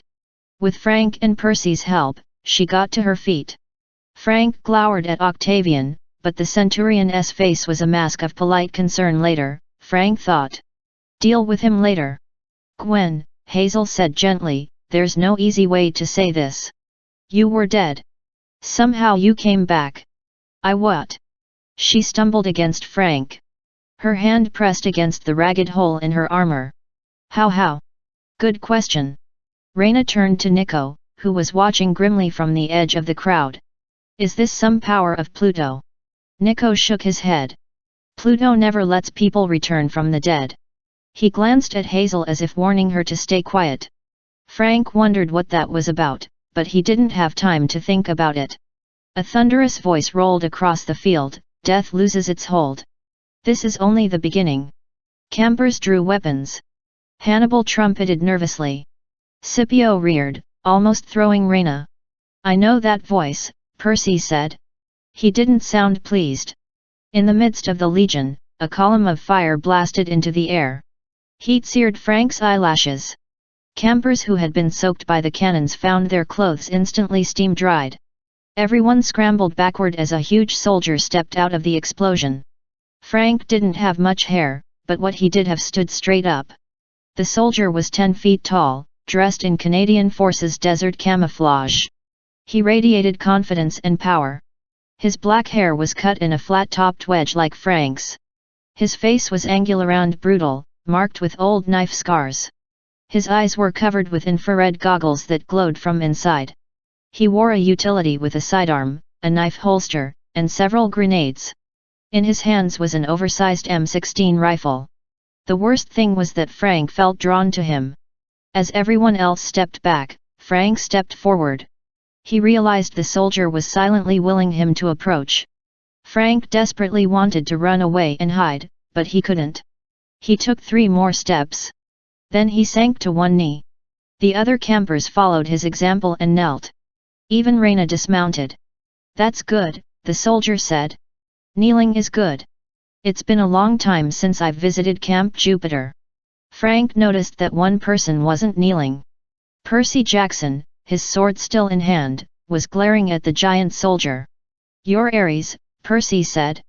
What do you want? A collective gasp went up from 200 campers and an elephant. Frank wanted to say something to excuse Percy and placate the god, but he didn't know what. He was afraid the war god would blast his new friend with that extra-large M16. Instead, the bared his brilliant white teeth. You've got spunk, demigod, he said. Ares is my Greek form. But to these followers, to the children of Rome, I am Mars, patron of the Empire, divine father of Romulus and Remus. We've met, Percy said. We had a fight. The god scratched his chin, as if trying to recall. I fight a lot of people. But I assure you you've never fought me as Mars. If you had, you'd be dead. Now, kneel, as befits a child of Rome, before you try my patience. Around Mars's feet, the ground boiled in a circle of flame. Percy, Frank said, please. Percy clearly didn't like it, but he knelt. Mars scanned the crowd. Romans, lend me your ears. He laughed a good, hearty bellow, so infectious it almost made Frank smile, though he was still shivering with fear. I've always wanted to say that. I come from Olympus with a message. Jupiter doesn't like us communicating directly with mortals, especially nowadays, but he has allowed this exception, as you Romans have always been my special people. I'm only permitted to speak for a few minutes, so listen up. He pointed at Gwen. This one should be dead, yet she's not. The monsters you fight no longer return to Tartarus when they are slain. Some mortals who died long ago are now walking the earth again. Was it Frank's imagination, or did the god glare at Nico D'Angelo? Thanatos has been chained, Mars announced. The doors of death have been forced open, and no one is policing them, at least, not impartially. Gaea allows our enemies to pour forth into the world of mortals. Her sons the giants are mustering armies against you, armies that you will not be able to kill. Unless death is unleashed to return to his duties, you will be overrun. You must find Thanatos and free him from the giants. Only he can reverse the tide. Mars looked around, and noticed that everyone was still silently kneeling. Oh, you can get up now. Any questions? Reyna rose uneasily. She approached the god, followed by Octavian, who was bowing and scraping like a champion groveler. Lord Mars, Reyna said, we are honored. Beyond honored, said Octavian. So far beyond honored. Well. Mars snapped. Well, Reyna said, Thanatos is the god of death, the lieutenant of Pluto. Right, the god said. And you're saying that he's been captured by giants? Right. And therefore people will stop dying. Not all at once, Mars said. But the barriers between life and death will continue to weaken. Those who know how to take advantage of this will exploit it. Monsters are already harder to dispatch. Soon they will be completely impossible to kill. Some demigods will also able to find their way back from the underworld like your friend Centurion Shish Kebab. Gwen winced. Centurion Shish Kebab. If left unchecked, Mars continued, even mortals will eventually find it impossible to die. Can you imagine a world in which no one dies ever? Octavian raised his hand. But, mighty all-powerful Lord Mars, if we can't die, isn't that a good thing? If we can stay alive indefinitely, don't foolish, boy. Mars bellowed. Endless slaughter with no conclusion? Carnage without any point? Enemies that rise again and can never be killed? Is that what you want? You're the god of war, Percy spoke up. Don't you want endless carnage? Mars's infrared goggles glowed brighter. Insolent, aren't you? Perhaps I have fought you before. I can understand why I'd want to kill you. I'm the god of Rome, child. I am the god of military might used for a righteous cause. I protect the legions. I am happy to crush my enemies underfoot, but I don't fight without reason. I don't want war without end. You will discover this. You will serve me. Not likely, Percy said again. Frank waited for the god to strike him down, but Mars just grinned like they were two old buddies talking trash. I order a quest, the god announced. You will go north and find Thanatos in the land beyond the gods. You will free him and thwart the plans of the giants. Beware Gaea. Beware her son, the eldest giant. Next to Frank, Hazel made a squeaking sound. The land beyond the gods. Mars stared down at her, his grip tightening on his M16. That's right, Hazel Levesque. You know what I mean. Everyone here remembers the land where the Legion lost its honor.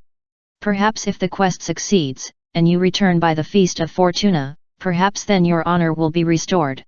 If you don't succeed, there won't be any camp left to return to. Rome will be overrun, its legacy lost forever. So my advice is, don't fail. Octavian somehow managed to bow even lower. Lord Mars, just one tiny thing. A quest requires a prophecy, a mystical poem to guide us.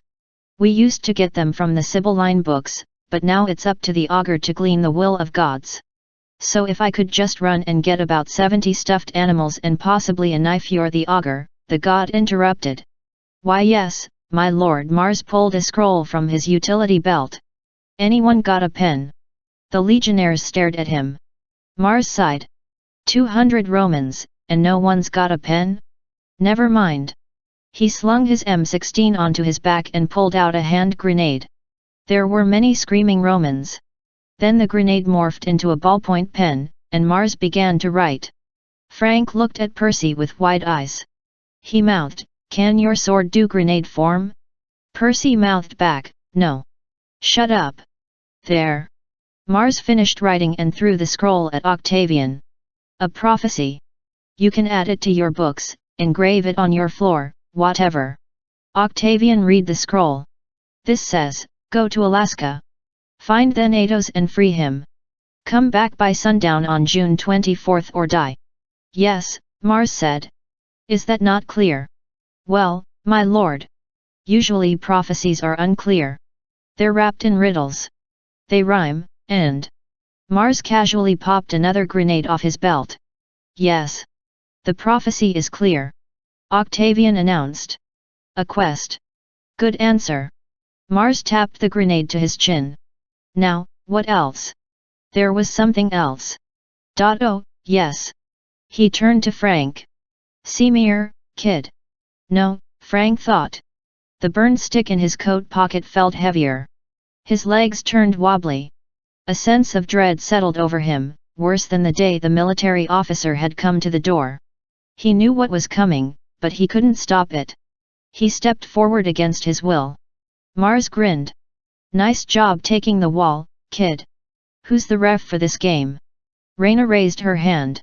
You see that play, ref? Mars demanded. That was my kid. First over the wall, won the game for his team. Unless you're blind, that was an MVP play. You're not blind, are you? Reyna looked like she was trying to swallow a mouse. No, Lord Mars. Then make sure he gets the mural crown, Mars demanded.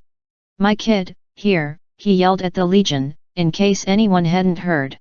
Frank wanted to melt into the dirt. Emily Zhang's son, Mars continued. She was a good soldier. Good woman.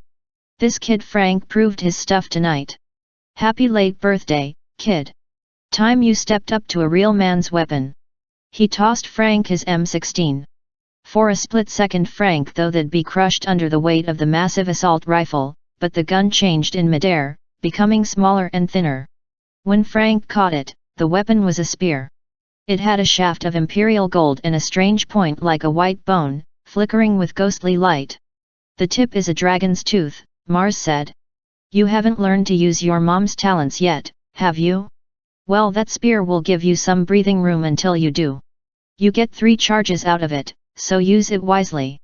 Frank didn't understand, but Mars acted like the matter was closed.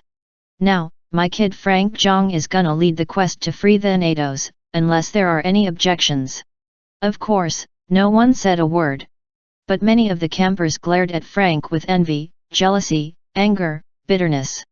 You can take 2 companions, Mars said. Those are the rules. One of them needs to be this kid.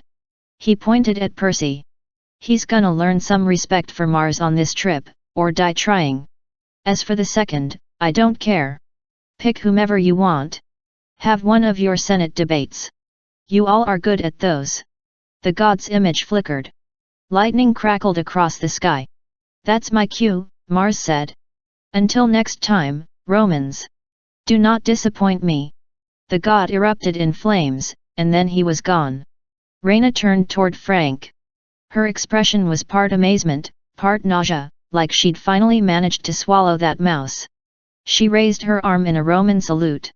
Ave, Frank Zhang, son of Mars. The whole legion followed her lead, but Frank didn't want their attention anymore. His perfect night had been ruined. Mars was his father. The god of war was sending him to Alaska. Frank had been handed more than a spear for his birthday.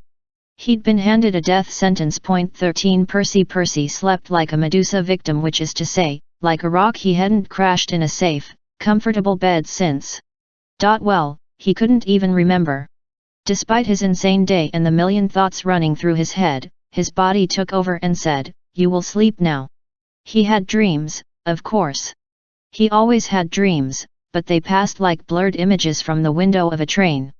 He saw a curly-haired fawn in ragged clothes running to catch up with him. "I don't have any spare change," Percy called. "What?" the fawn said. "No, Percy. It's me, Grover. Stay put. We're on our way to find you. Tyson is close, at least we think he's the closest.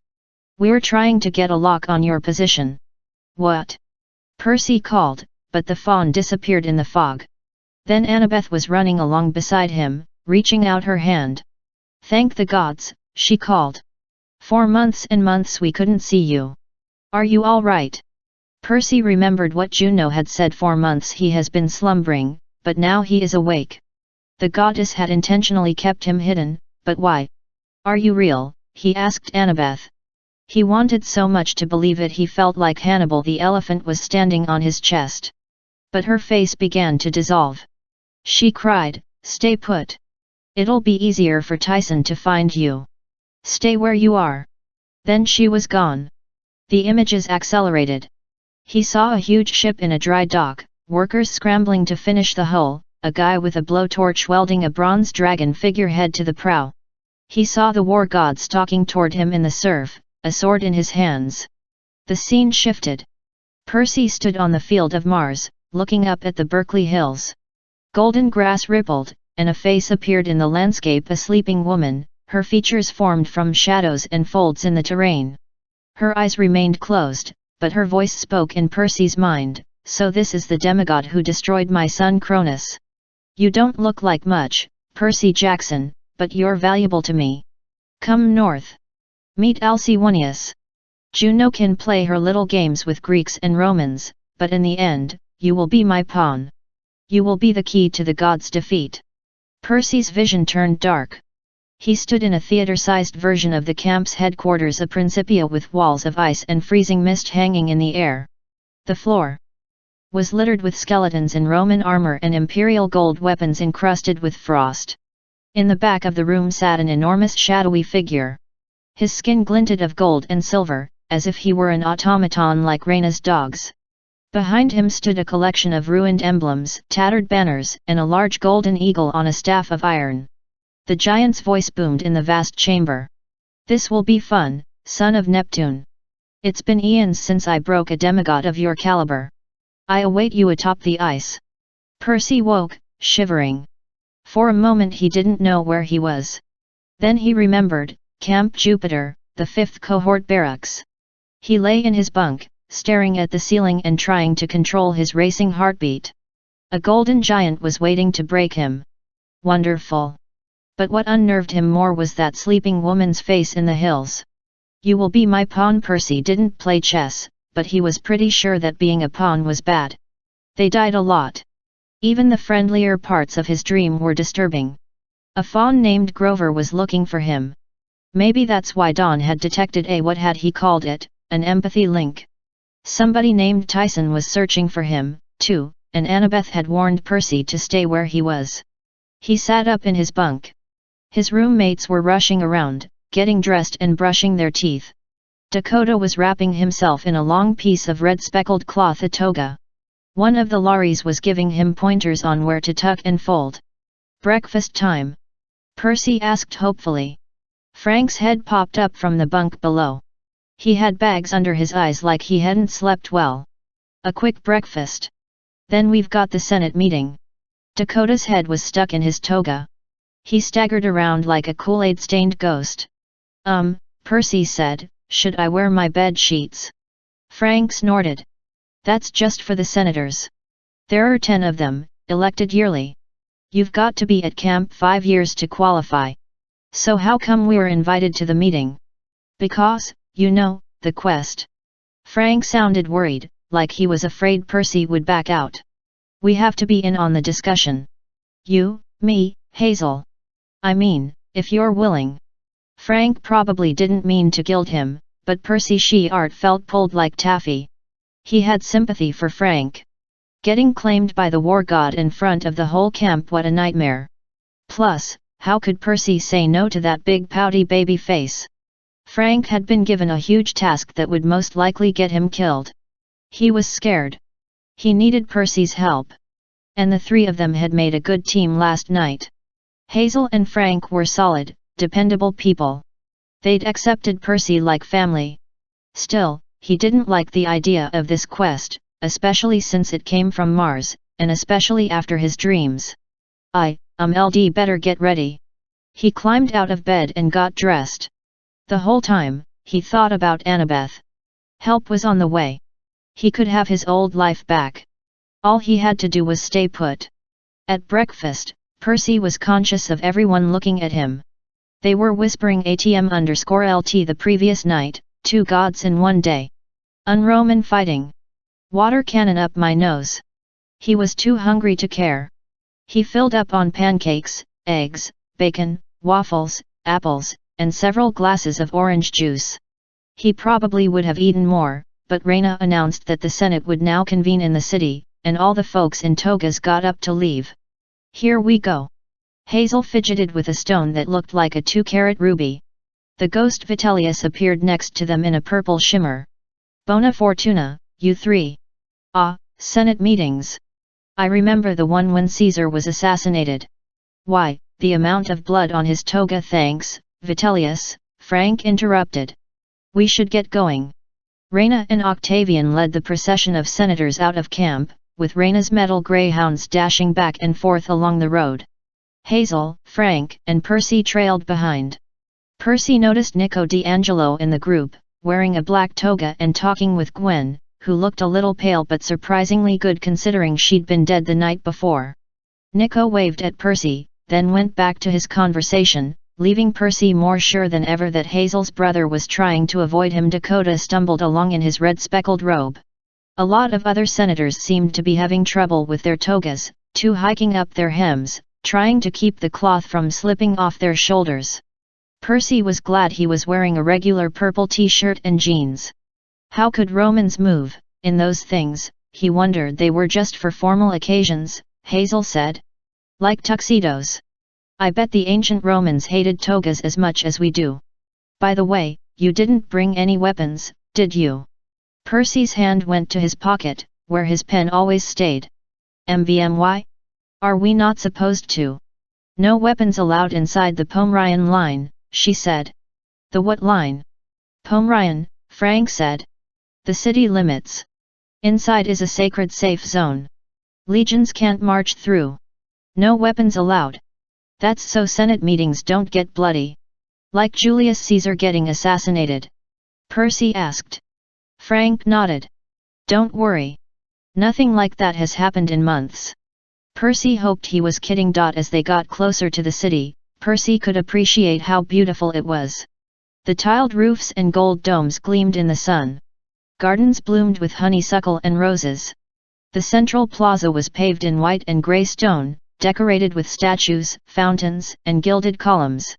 In the surrounding neighborhoods, cobblestone streets were lined with freshly painted townhouses, shops, cafes, and parks. In the distance rose the Colosseum and the horse racing arena. Percy didn't notice they'd reached the city limits until the senators in front of him started slowing down. On the side of the road stood a white marble statue, a life-size muscular man with curly hair, no arms, and an irritated expression. Maybe he looked mad because he'd been carved only from the waist up. Below that, he was just a big block of marble. Single file, please, the statue said. Have your IDs ready. Percy looked to his left and right. He hadn't noticed before, but a line of identical statues ringed the city at intervals of about 100 yards.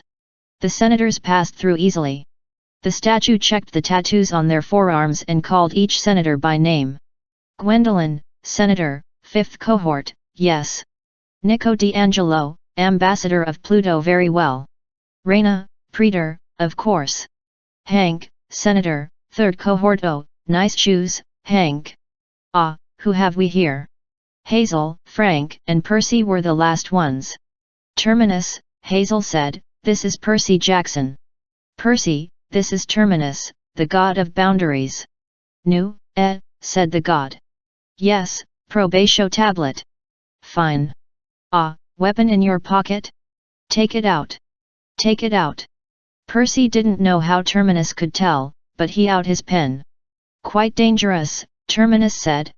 Leave it in the tray. Wait, where's my assistant? Julia. A little girl about 6 years old peeked out from behind the base of the statue. She had pigtails, a pink dress, and an impish grin with 2 missing teeth. Julia. Terminus glanced behind him, and Julia scurried in the other direction. Where did that girl go? Terminus looked the other way and caught sight of Julia before she could hide. The little girl squealed with delight. Oh, there you are, said the statue. Front and center. Bring the tray. Julia scrambled out and brushed off her dress. She picked up a tray and presented it to Percy. On it were several paring knives, a corkscrew, an oversized container of sun lotion, and a water bottle. You can pick up your weapon on the way out, Terminus said. Julia will take good care of it. She's a trained professional. The little girl nodded. Professional. She said each syllable carefully, like she'd been practicing. Percy glanced at Hazel and Frank, who didn't seem to find anything odd about this. Still, he wasn't wild about handing over a deadly weapon to a kid. The thing is, he said, the pen returns to my pocket automatically, so even if I give it, not to worry, Terminus assured him. We'll make sure it doesn't wander off. Won't we, Julia? Yes, Mr. Terminus. Reluctantly, Percy put his pen on the tray. Now, a few rules, since you're new, Terminus said. You are entering the boundaries of the city proper. Keep the peace inside the line. Yield to chariot traffic while walking on public roads. When you get to the Senate House, sit on the left-hand side. And, down there, do you see where I'm pointing? Percy said, you don't have any hands. Apparently this was a sore point for Terminus. His marble face turned a dark shade of grey. A smart aleck, eh? Well, Mr. Rule Flouter, right down there in the forum. Julia, point for me, please. Julia dutifully set down the security tray and pointed toward the main plaza. The shop with the blue awning, Terminus continued, that's the general store. They sell tape measures. Buy one. I want those pants exactly 1 inch above the ankles and that hair regulation cut. And tuck your shirt in. Hazel said, thank you, Terminus. We need to get going. Fine, fine, you may pass, the god said testily. But stay on the right side of the road. And that rock right there. No, Hazel, look where I'm pointing. That rock is entirely too close to that tree. Move it 2 inches to the left. Hazel did what she was told, and they continued down the path, Terminus still shouting orders at them while Julia did cartwheels across the grass. Is he always like that? Percy asked. No, Hazel admitted. Today he was laid back. Usually he's more obsessive/compulsive. He inhabits every boundary stone around the city, Frank said. Kind of our last line of defense if the city's attacked. Terminus isn't so bad, Hazel added. Just don't make him angry, or he'll force you to measure every blade of grass in the valley. Percy filed that information. And the kid? Julia. Hazel grinned. Yeah, she's a cutie. Her parents live in the city. Come on. We'd better catch up to the senators. As they approached the forum, Percy was struck by the sheer number of people. College-age kids were hanging out at the fountain. Several of them waved at the senators as they passed. One guy in his late 20s stood at a bakery counter, flirting with a young woman who was buying coffee. An older couple was watching a little boy in diapers and a miniature Camp Jupiter shirt toddle after seagulls. Merchants were opening their shops for the day, putting out signs in Latin that advertised pottery, jewelry, and half-price tickets for the hippodrome. All these people are demigods? Percy asked. Or descended from demigods, Hazel said. Like I told you, it's a good place to go to college or raise a family without worrying about monster attacks every day. Maybe 200-300 people live here? The veterans act as, advisors and reserve forces as needed, but mostly they're just citizens living their lives. Percy imagined what that would be like, getting an apartment in this tiny replica of Rome, protected by the Legion and Terminus the OCD god. He imagined holding hands with at a cafe. Maybe when they were older, watching their own kid chase seagulls across the forum. He shook the idea out of his head. He couldn't afford to indulge in that kind of thinking. Most of his memories were gone, but he knew this place wasn't his home. He belonged somewhere else, with his other friends. Besides, Camp Jupiter was in danger. If Juno was right, an attack was coming in less than 5 days. Percy imagined that sleeping woman's face, the face of Gaea, forming in the hills above camp. He imagined hordes of monsters descending into this valley. If you don't succeed, Mars had warned, there won't be any camp left to return to. Rome will be overrun, its legacy lost forever. He thought about the little girl Julia, the families with kids, his new friends in the 5th cohort, even those silly fawns. He didn't want to picture what might happen to them if this place was destroyed. The senators made their way to a big white domed building on the west end of the forum. Percy paused at the doorway, trying not to think about Julius Caesar getting slashed to death at a Senate meeting. Then he took a deep breath and followed Hazel and Frank inside. 14 Percy. The Senate House interior looked like a high school lecture hall. A semicircle of tiered seats faced a dais with a podium and 2 chairs. The chairs were empty, but one had a small velvet package on the seat. Percy, Hazel, and Frank sat on the left side of the semicircle. The 10 senators and Nico D'Angelo occupied the rest of the front row. The upper rows were filled with several dozen hosts and a few older veterans from the city, all in formal togas. Octavian stood in front with a knife and a beanie baby lion, just in case anyone needed to consult the god of cutesy collectibles. Reyna walked to the podium and raised her hand for attention. "Right, this is an emergency meeting," she said. "We won't stand on formalities." "I love formalities," a ghost complained. Reyna shot him a cross look. "First of all," she said, "we're not here to vote on the quest itself. The quest has been issued by Mars Ultor, patron of Rome. We will obey his wishes. Nor are we here to debate the choice of Frank Zhang's companions." "All three from the 5th cohort," called out Hank from the 3rd. "That's not fair. And not smart," said the boy next to him. "We know the 5th will mess up. They should take somebody good." Dakota got up so fast, he spilled Kool-Aid from his flask. "We were plenty good last night when we whipped your Podex, Larry." "Enough, Dakota," Reyna said. "Let's leave Larry's Podexu of this. As quest leader, Frank has the right to choose his companions. He has chosen Percy Jackson and Hazel Levesque." A ghost from the 2nd row yelled, "Absurdus! Frank Zhang isn't even a full member of the Legion. He's on probation. A quest must be led by someone of Centurion rank or higher." "This is completely Cato," Reyna snapped. "We must obey the wishes of Mars Ultor. That means certain adjustments." Reyna clapped her hands, and Octavian came forward. He set down his knife and beanie baby and took the velvet package from the chair. "Frank Zhang," he said, "come forward." Frank glanced nervously at Percy. Then he got to his feet and approached the augur. "It is my pleasure," Octavian said, forcing out the last word, "to bestow upon you the mural crown for being first over the walls in siege warfare." Octavian handed him a bronze badge shaped like a laurel wreath. "Also, by order of Praetor Reyna, to promote you to the rank of Centurion." He handed Frank another badge, a bronze crescent, and the Senate exploded in protest. "He's still a probie," one yelled. "Impossible," said another. "Water cannon up my nose," yelled a third. Silence. Octavian's voice sounded a lot more commanding than it had the previous night on the battlefield. "Our praetor recognizes that no one below the rank of Centurion may lead a quest. For good or ill, Frank must lead this quest, so our praetor has decreed that Frank Zhang must be made Centurion." Suddenly Percy understood what an effective speaker Octavian was. He sounded reasonable and supportive, but his expression was pained.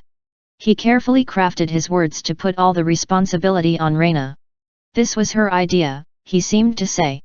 If it went wrong, Reyna was to blame. If only Octavian had been the one in charge, things would have been done more sensibly. But alas, he had no choice but to support Reyna, because Octavian was a loyal Roman soldier. Octavian managed to convey all that without saying it, simultaneously calming the Senate and sympathizing with them. For the first time, Percy realized this scrawny, funny-looking scarecrow of a kid might be a dangerous enemy. Reyna must have recognized this too. A look of irritation flashed across her face. "There is an opening for Centurion," she said. "One of our officers, also a senator, has decided to step down. After 10 years in the Legion, she will retire to the city and attend college. Gwen of the 5th cohort, we thank you for your service." Everyone turned to Gwen, who managed a brave smile. She looked tired from the previous night's ordeal, but also relieved. Percy couldn't blame her. Compared to getting skewered with a pilum, college sounded pretty good. "As praetor," Reyna continued, "I have the right to replace officers. I admit it's unusual for a camper on probation to rise directly to the rank of Centurion, but I think we can agree. Last night was unusual. Frank Zhang, your ID, please." Frank removed the lead tablet from around his neck and handed it to Octavian. "Your arm," Octavian said. Frank held up his forearm. Octavian raised his hands to the heavens. "We accept Frank Zhang, son of Mars, to the 12th Legion Fulminata for his first year of service. Do you pledge your life to the Senate and people of Rome?" Frank muttered something like "ud-dud." Then he cleared his throat and managed, "I do." The senators shouted, "Senatus Populusque Romanus." Fire blazed on Frank's arm. For a moment his eyes filled with terror, and Percy was afraid his friend might pass out. Then the smoke and flame died, and new marks were seared onto Frank's skin, SPQR, an image of crossed spears, and a single stripe, representing the first year of service. You may sit down. Octavian glanced at the audience as if to say, this wasn't my idea, folks. Now, Reyna said, we must discuss the quest. The senators shifted and muttered as Frank returned to his seat. Did it hurt? Percy whispered. Frank looked at his forearm, which was still steaming. Yeah. A lot. He seemed mystified by the badges in his hand, the centurion's mark and the mural crown, like he wasn't sure what to do with them. Here. Hazel's eyes shone with pride. Let me. She pinned the medals to Frank's shirt. Percy smiled. He'd only known Frank for a day, but he felt proud of him too. You deserve it, man, he said. What you did last night. Natural leadership. Frank scowled. But Centurion Zhang, called Octavian. Did you hear the question? Frank blinked. Sorry. What? Octavian turned to the Senate and smirked, like what did I tell you? I was asking, Octavian said like he was talking to a 3-year-old, plan for the quest. Do you even know where you are going? If you have a. Hazel put her hand on Frank's shoulder and stood. Weren't you listening last night, Octavian? Mars was pretty clear. We're going to the land beyond the gods, Alaska. The senators squirmed in their togas. Some of the ghosts shimmered and disappeared. Even Reyna's metal dogs rolled over on their backs and whimpered. Finally Senator Larry stood. I know what Mars said, but that's crazy. Alaska is cursed. They call it the land beyond the gods for a reason. It's so far north, the Roman gods have no power there. The place is swarming with monsters. No demigod has come back from there alive since you lost your eagle, Percy said. Larry was so startled, he fell back on his padex. Look, Percy continued, I know I'm new here. I know you guys don't like to mention that massacre in the 1980s. He mentioned it, one of the ghosts whimpered. But don't you get it? Percy continued. The 5th cohort led that expedition. We failed, and we have to be responsible for making things right. That's why Mars is sending us. This giant, the son of Gaea, he's the one who defeated your forces 30 years ago. I'm sure of it. Now he's sitting up there in Alaska with a chained death god, and all your old equipment. He's mustering his armies and sending them south to attack this camp. Really? Octavian said. You seem to know a lot about our enemy's plans, Percy Jackson. Most insults Percy could shrug off, being called weak or stupid or whatever. But it dawned on him that Octavian was calling him a spy, a traitor. That was such a foreign concept to Percy, so not who he was, he almost couldn't process the slur.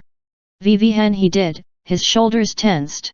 He was tempted to smack Octavian on the head again, but he realized Octavian was baiting him, trying to make him look unstable. Percy took a deep breath. We're going to confront this son of Gaea, he said, managing to keep his composure. We'll get back your eagle and unchain this god. He glanced at Hazel.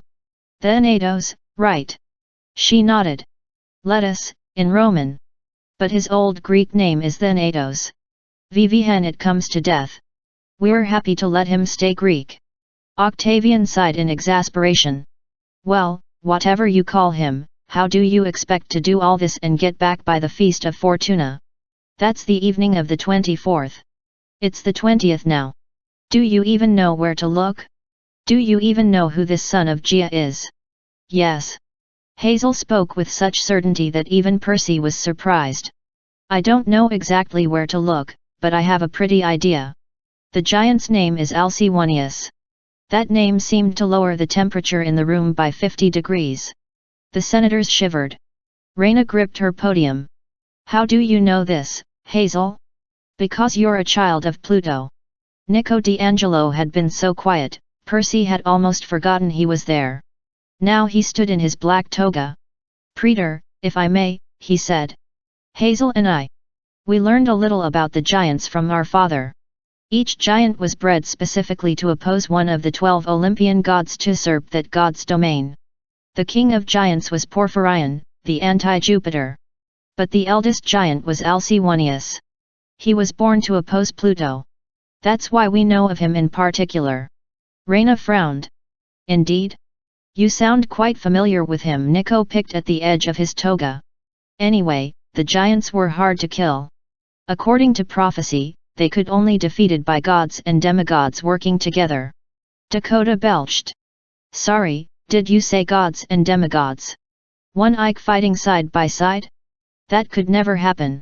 It has happened, Nico said. In the first giant war, the gods called on heroes to join them, and they were victorious. Whether it could happen again, I don't know. But with Alcyoneus he was different. He was completely immortal, impossible to kill by god or demigod, as long as he remained in his home territory, the place where he was born. Nico paused to let that sink in. And if Alcyoneus has been reborn in Alaska, then he can't defeated there, Hazel finished. Ever. By any means. VVH is why our 1980s expedition was doomed to fail. Another round of arguing and shouting broke out. The quest is impossible, shouted a senator. We're doomed, cried a ghost. More Kool-Aid, yelled Dakota. Silence. Reyna called. Senators, we must act like Romans. Mars has given us this quest, and we have to believe it is possible. These 3 demigods must travel to Alaska. They must free Thanatos and return before the Feast of Fortuna. If they can retrieve the lost eagle in the process, so much the better. All we can do is advise them and make sure they have a plan. Reyna looked at Percy without much hope. You do have a plan? Percy wanted to step forward bravely and say, no, I don't. That was the truth, but looking around at all the nervous faces, Percy knew he couldn't say it. First, I need to understand something. He turned toward Nico. I thought Pluto was the god of the dead. Now I hear about this other guy, Thanatos, and the of death from that prophecy, the prophecy of 7. What does all that mean? Nico took a deep breath. Okay.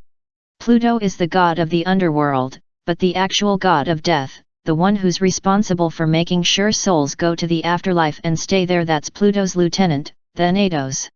He's like, well, imagine life and death are 2 different countries. Everybody would like to be in life, right?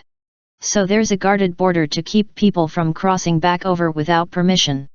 But it's a big border, with lots of holes in the fence. Pluto tries to seal up the breaches, but new ones keep popping up all the time. That's why he depends on Thanatos, who's like the border patrol, the police. Thanatos catches souls, Percy said, and deports them back to the underworld. Exactly, Nico said. But now Thanatos has been captured, chained up. Frank raised his hand. ITH. How do you chain death? It's been done before, Nico said. In the old days, a guy named Sisyphus tricked death and tied him up. Another time, Hercules wrestled him to the ground. And now a giant has captured him, Percy said. So if we could free Thanatos, then the dead would stay dead. He glanced at Gwen. No offense. It's more complicated than that, Nico said. Octavian rolled his eyes. Why does that not surprise me? You mean the doors of death, Reyna said, ignoring Octavian. They are mentioned in the prophecy of 7, which sent the first expedition to Alaska. Cato the ghost snorted. We all know how that turned out. We Lares remember. The other ghosts grumbled in agreement. Nico put his finger to his lips. Suddenly all the Lares went silent. Some looked alarmed, like their mouths had been glued together. Percy wished he had that power over certain living people, like Octavian, for instance. Thanatos is only part of the solution, Nico explained. The doors of death. Well, that's a concept even I don't completely understand. There are many ways into the underworld, the river Styx, the door of Orpheus plus smaller escape routes that open up from time to time. With Thanatos imprisoned, all those exits will be easier to use. Sometimes it might work to our advantage and let a friendly soul come back like Gwen here. More often, it will benefit evil souls and monsters, the sneaky ones who are looking to escape. Now, the doors of death, those are the personal of Thanatos, his fast lane between life and death. Only Thanatos is supposed to know where they are, and the location shifts over the ages. If I understand correctly, the doors of death have been forced open. Gaea's minions have seized control of them, which means Gaea controls who can come back from the dead, Percy guessed. Nico nodded. She can pick and choose who to let out, the worst monsters, the most evil souls. If we rescue Thanatos, that means at least he can catch souls again and send them below. Monsters will die when we kill them, like they used to, and we'll get a little breathing room. But unless we are able to retake the doors of death, our enemies won't stay down for long. They'll have an easy way back to the world of the living. So we can catch them and deport them, Percy summed up, but they'll just keep coming back across. In a depressing nutshell, yes, Nico said. Frank scratched his head. But Thanatos knows where the doors are, right? If we free him, he can retake them. I don't think so, Nico said. Not alone. He's no match for Gaea. That would take a massive quest, an army of the best demigods. Foes bear arms to the doors of death, Reyna said. That's the prophecy of 7. She looked at Percy, and for just a moment he could see how scared she was. She did a good job of hiding it, but Percy wondered if she'd had nightmares about Gaea too, if she'd seen visions of what would happen when the camp was invaded by monsters that couldn't be killed. If this begins the ancient prophecy, we don't have resources to send an army to these doors of death and protect the camp. I can't imagine even sparing 7 demigods. First things first. Percy tried to sound confident, though he could feel the level of panic rising in the room. I don't know who the 7 are, or what that old prophecy means, exactly. But first we have to free Thanatos. Mars told us we only needed 3 people for the quest to Alaska. Let's concentrate on succeeding with that and getting back before the Feast of Fortuna. Then we can worry about the doors of death. Yeah, Frank said in a small voice. That's probably enough for 1 week. So you do have a plan? Octavian asked skeptically. Percy looked at his teammates. We go to Alaska as fast as possible. And we improvise, Hazel said. A lot, Frank added. Reyna studied them. She was mentally writing her own obituary. Very well, she said. Nothing remains except for us to vote what support we can give the quest: transportation, money, magic, weapons. Praetor, if I may, Octavian said. Oh, great, Percy muttered. Here it comes. The camp is in grave danger, Octavian said. 2 gods have warned us we will be attacked 4 days from now. We must not spread our resources too thin, especially by funding projects that have a slim chance of success. Octavian looked at the 3 of them with pity, as if to say, poor little things. Mars has clearly chosen the least likely candidates for this quest. Perhaps that is because he considers them the most expendable. Perhaps Mars is playing the long odds. Whatever the case, he wisely didn't order a massive expedition, nor did he ask us to fund their adventure. I say we keep our resources here and defend the camp. This is where the battle will be lost or won. If these 3 succeed, wonderful. But they should do so by their own ingenuity. An uneasy murmur passed through the crowd. Frank jumped to his feet. Before he could start a fight, Percy said, Fine. No problem. But at least give us transportation. Gaea is the Earth goddess, right? Going overland, across the Earth, I'm guessing we should avoid that. Plus, it'll be too slow. Octavian laughed. Would you like us to charter you an airplane? The idea made Percy nauseous. No. Air travel, I have a feeling that would be bad, too. But a boat. Can you at least give us a boat? Hazel made a grunting sound. Percy glanced over. She shook her head and mouthed, Fine. I'm fine. A boat. Octavian turned to the senators. The son of Neptune wants a boat. Sea travel has never been the Roman way, but he isn't much of a Roman. Octavian, Reyna said sternly, a boat is little enough to ask. And providing no other aid seems very traditional. Octavian exclaimed. It is very traditional. Let us see if these questers have the strength to survive without help, like true Romans. More muttering filled the chamber.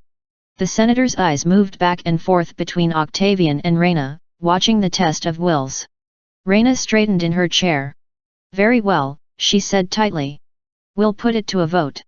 Senators, the motion is as follows, the quest shall go to Alaska. The Senate shall provide full access to the Roman navy duked at Alameda. No other aid will be forthcoming. The 3 adventurers will survive or fail on their own merits. All in favor? Every senator's hand went up. The motion is passed. Reyna turned to Frank Centurion, your party is excused. The Senate has other matters to discuss. And, Octavian, if I may confer with you for a moment. Percy was incredibly glad to see the sunlight. In that dark hall, with all those eyes on him, he'd felt like the world was riding on his shoulders, and he was fairly sure he'd had that experience before. He filled his lungs with fresh air. Hazel picked up a large emerald from the path and slipped it in her pocket. So, we're pretty much toast. Frank nodded miserably. If either of you wants to back out, I wouldn't blame you. Are you kidding?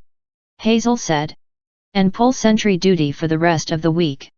Frank managed a smile. He turned to Percy. Percy gazed across the forum. Stay put, Annabeth had said in his dream.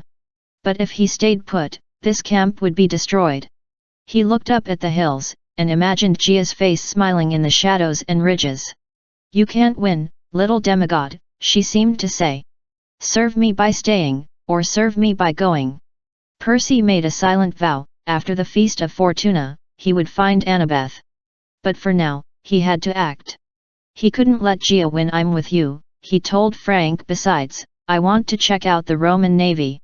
They were only halfway across the forum when some called, Jackson. Percy turned and saw Octavian jogging toward them. What do you want? Percy asked. Octavian smiled. Already decided I'm your enemy? That's a rash choice, Percy. I'm a loyal Roman. Frank snarled. You backstabbing, slimy. Both Percy and Hazel had to restrain him. Oh, dear, Octavian said. Hardly the right behavior for a new centurion. Jackson, I only followed you because Reyna charged me with a message. She wants you to report to the Principia without your 2 lackeys, here. Reyna will meet you there after the Senate adjourns. She'd like a private word with you before you leave on your quest. What about? Percy said. I'm sure I don't know. Octavian smiled wickedly. The last person she had a private talk with was Jason Grace. And that was the last time I ever saw him. Good luck and goodbye, Percy Jackson. Percy was glad Riptide had returned to his pocket. Judging from Reyna's expression, he thought he might need to defend himself.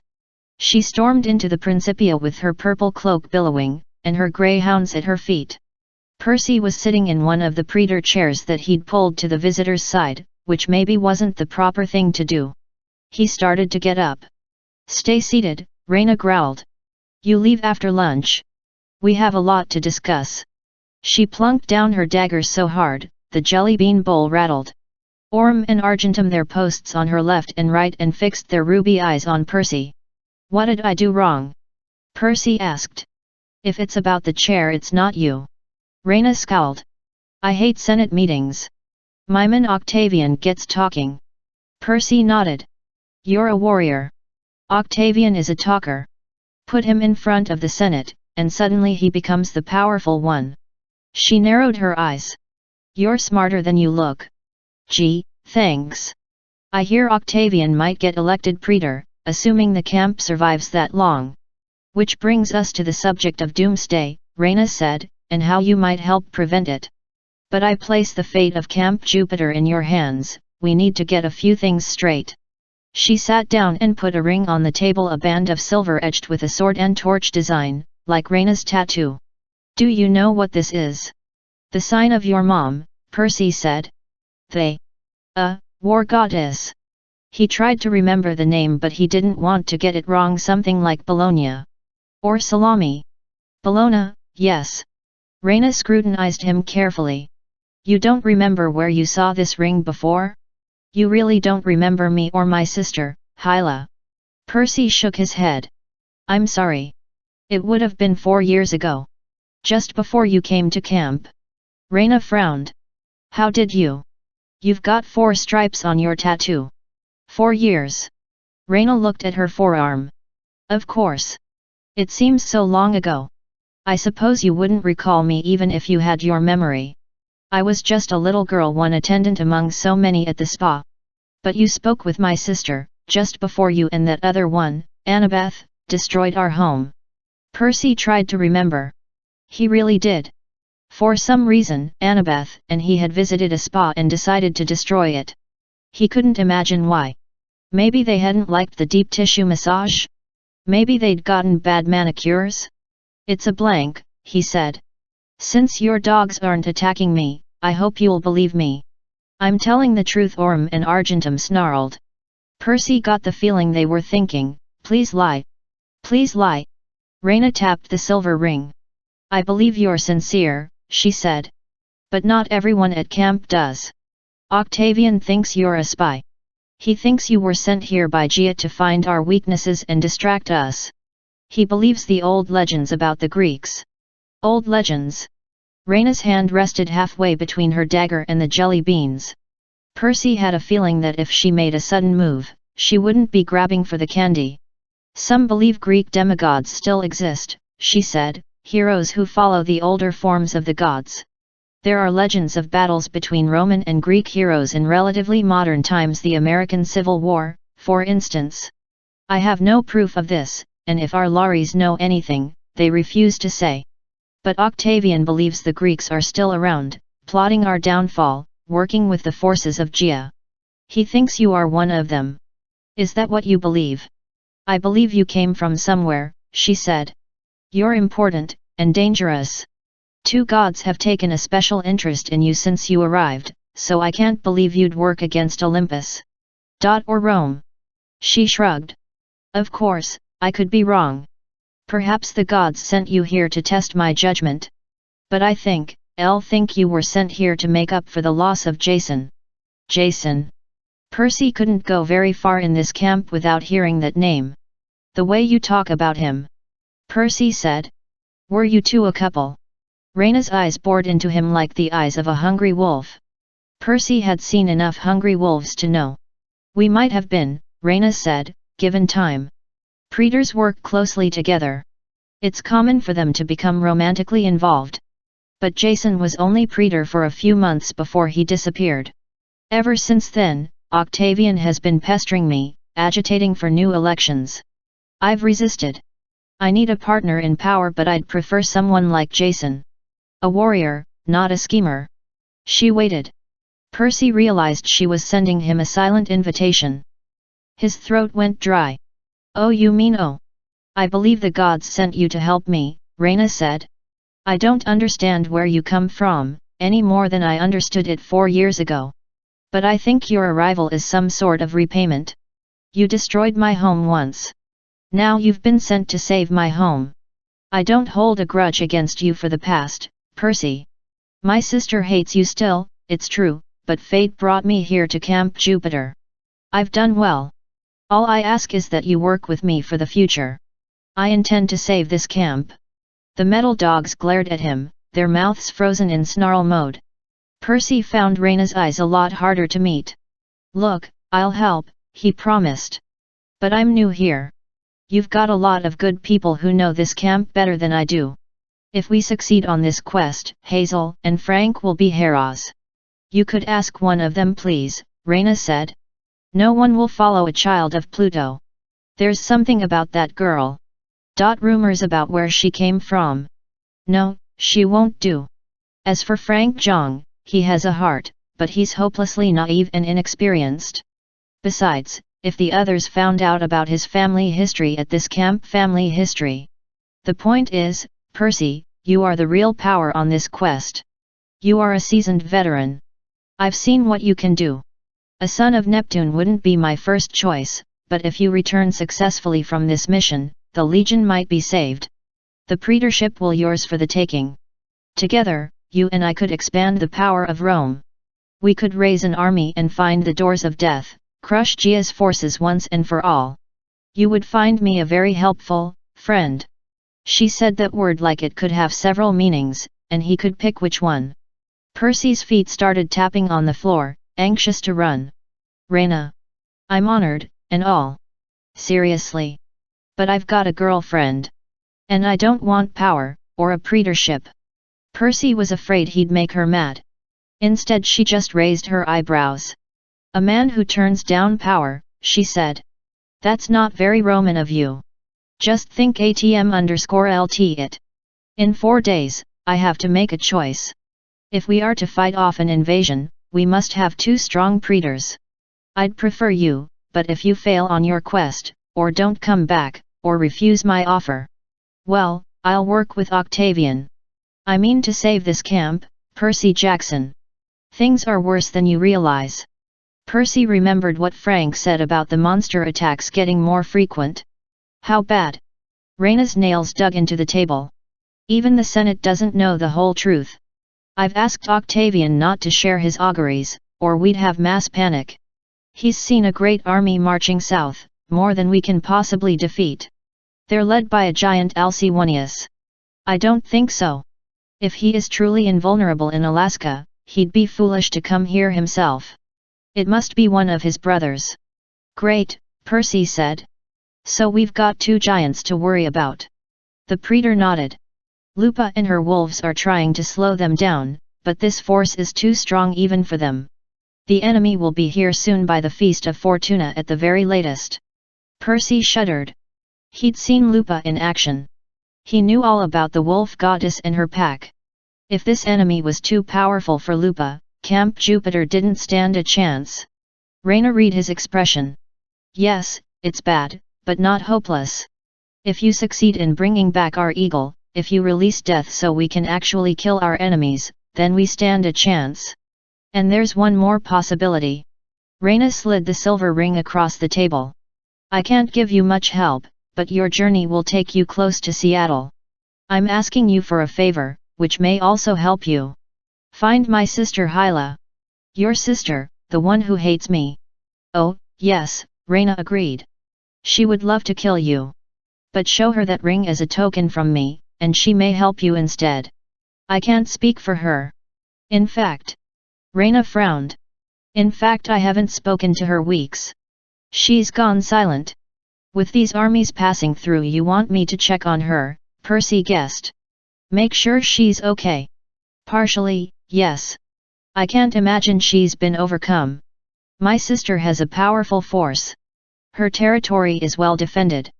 But if you can find her, she could offer you valuable help. It could mean the difference between success and failure on your quest.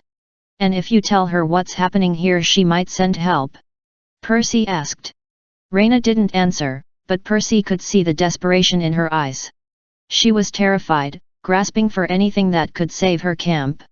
No wonder she wanted Percy's help. She was the only praetor. The defense of the camp rested on her shoulders alone. Percy took the ring. I'll find her. Where do I? What kind force does she have?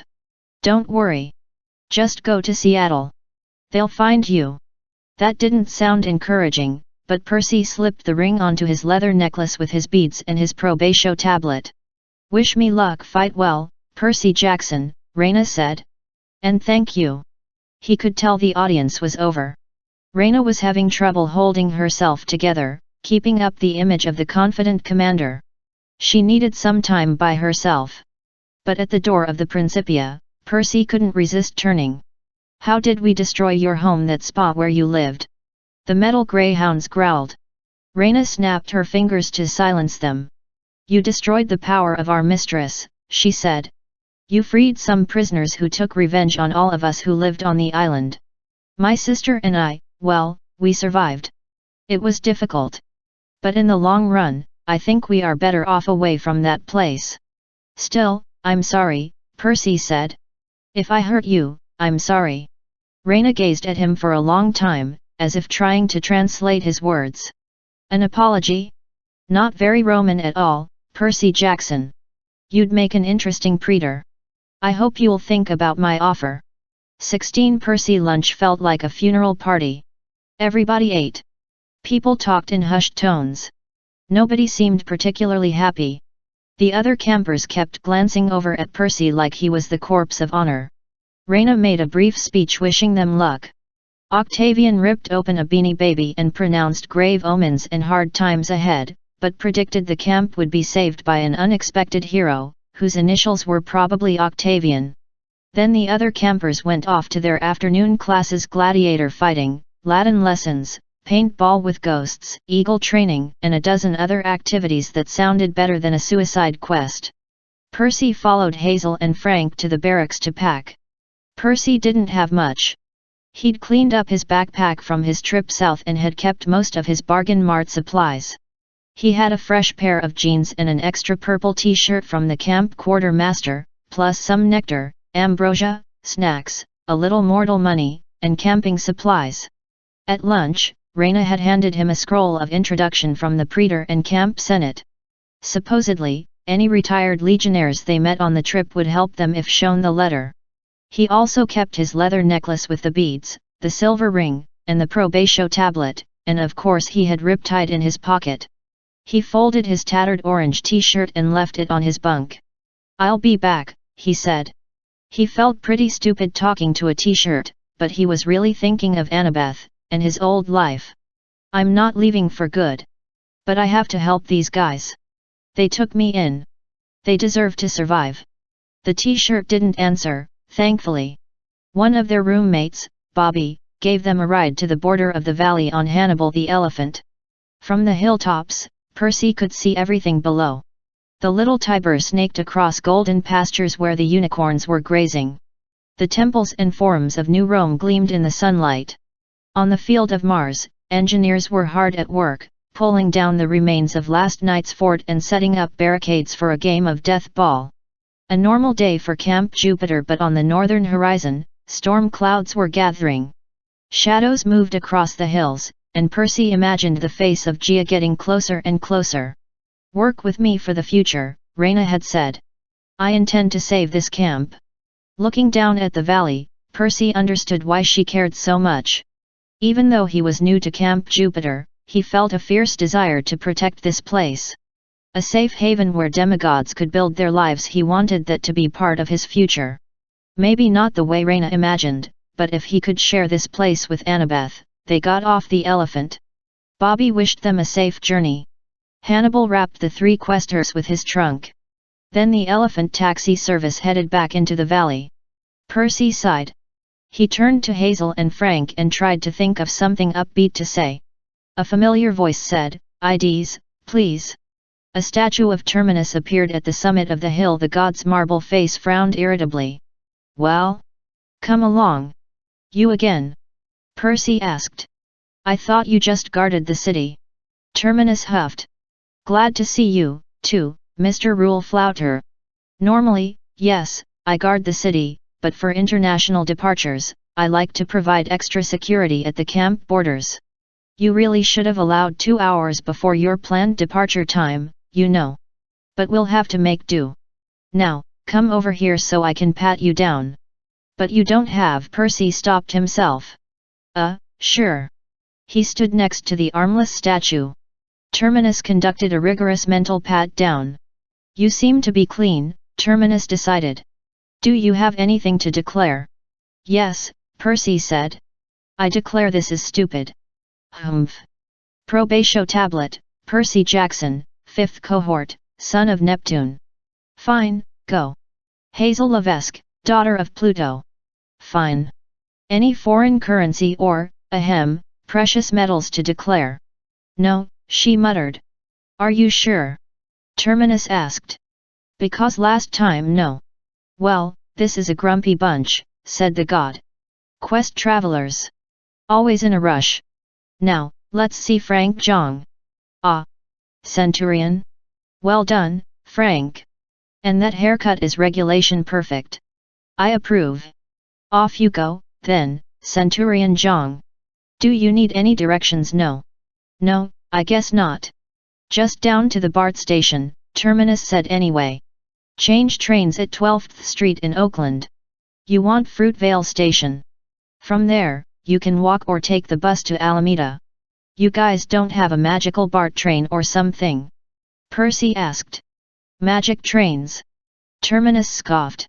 "You'll be wanting your own security lane and a pass to the executive lounge next. Just travel safely, and watch out for polyboats. Talk ATM_LT scofflaws ba. I wish I could throttle him with my bare hands." "Wait, who?" Percy asked. Terminus made a straining expression, like he was flexing his non-existent biceps. Ah, well. Just be careful of him.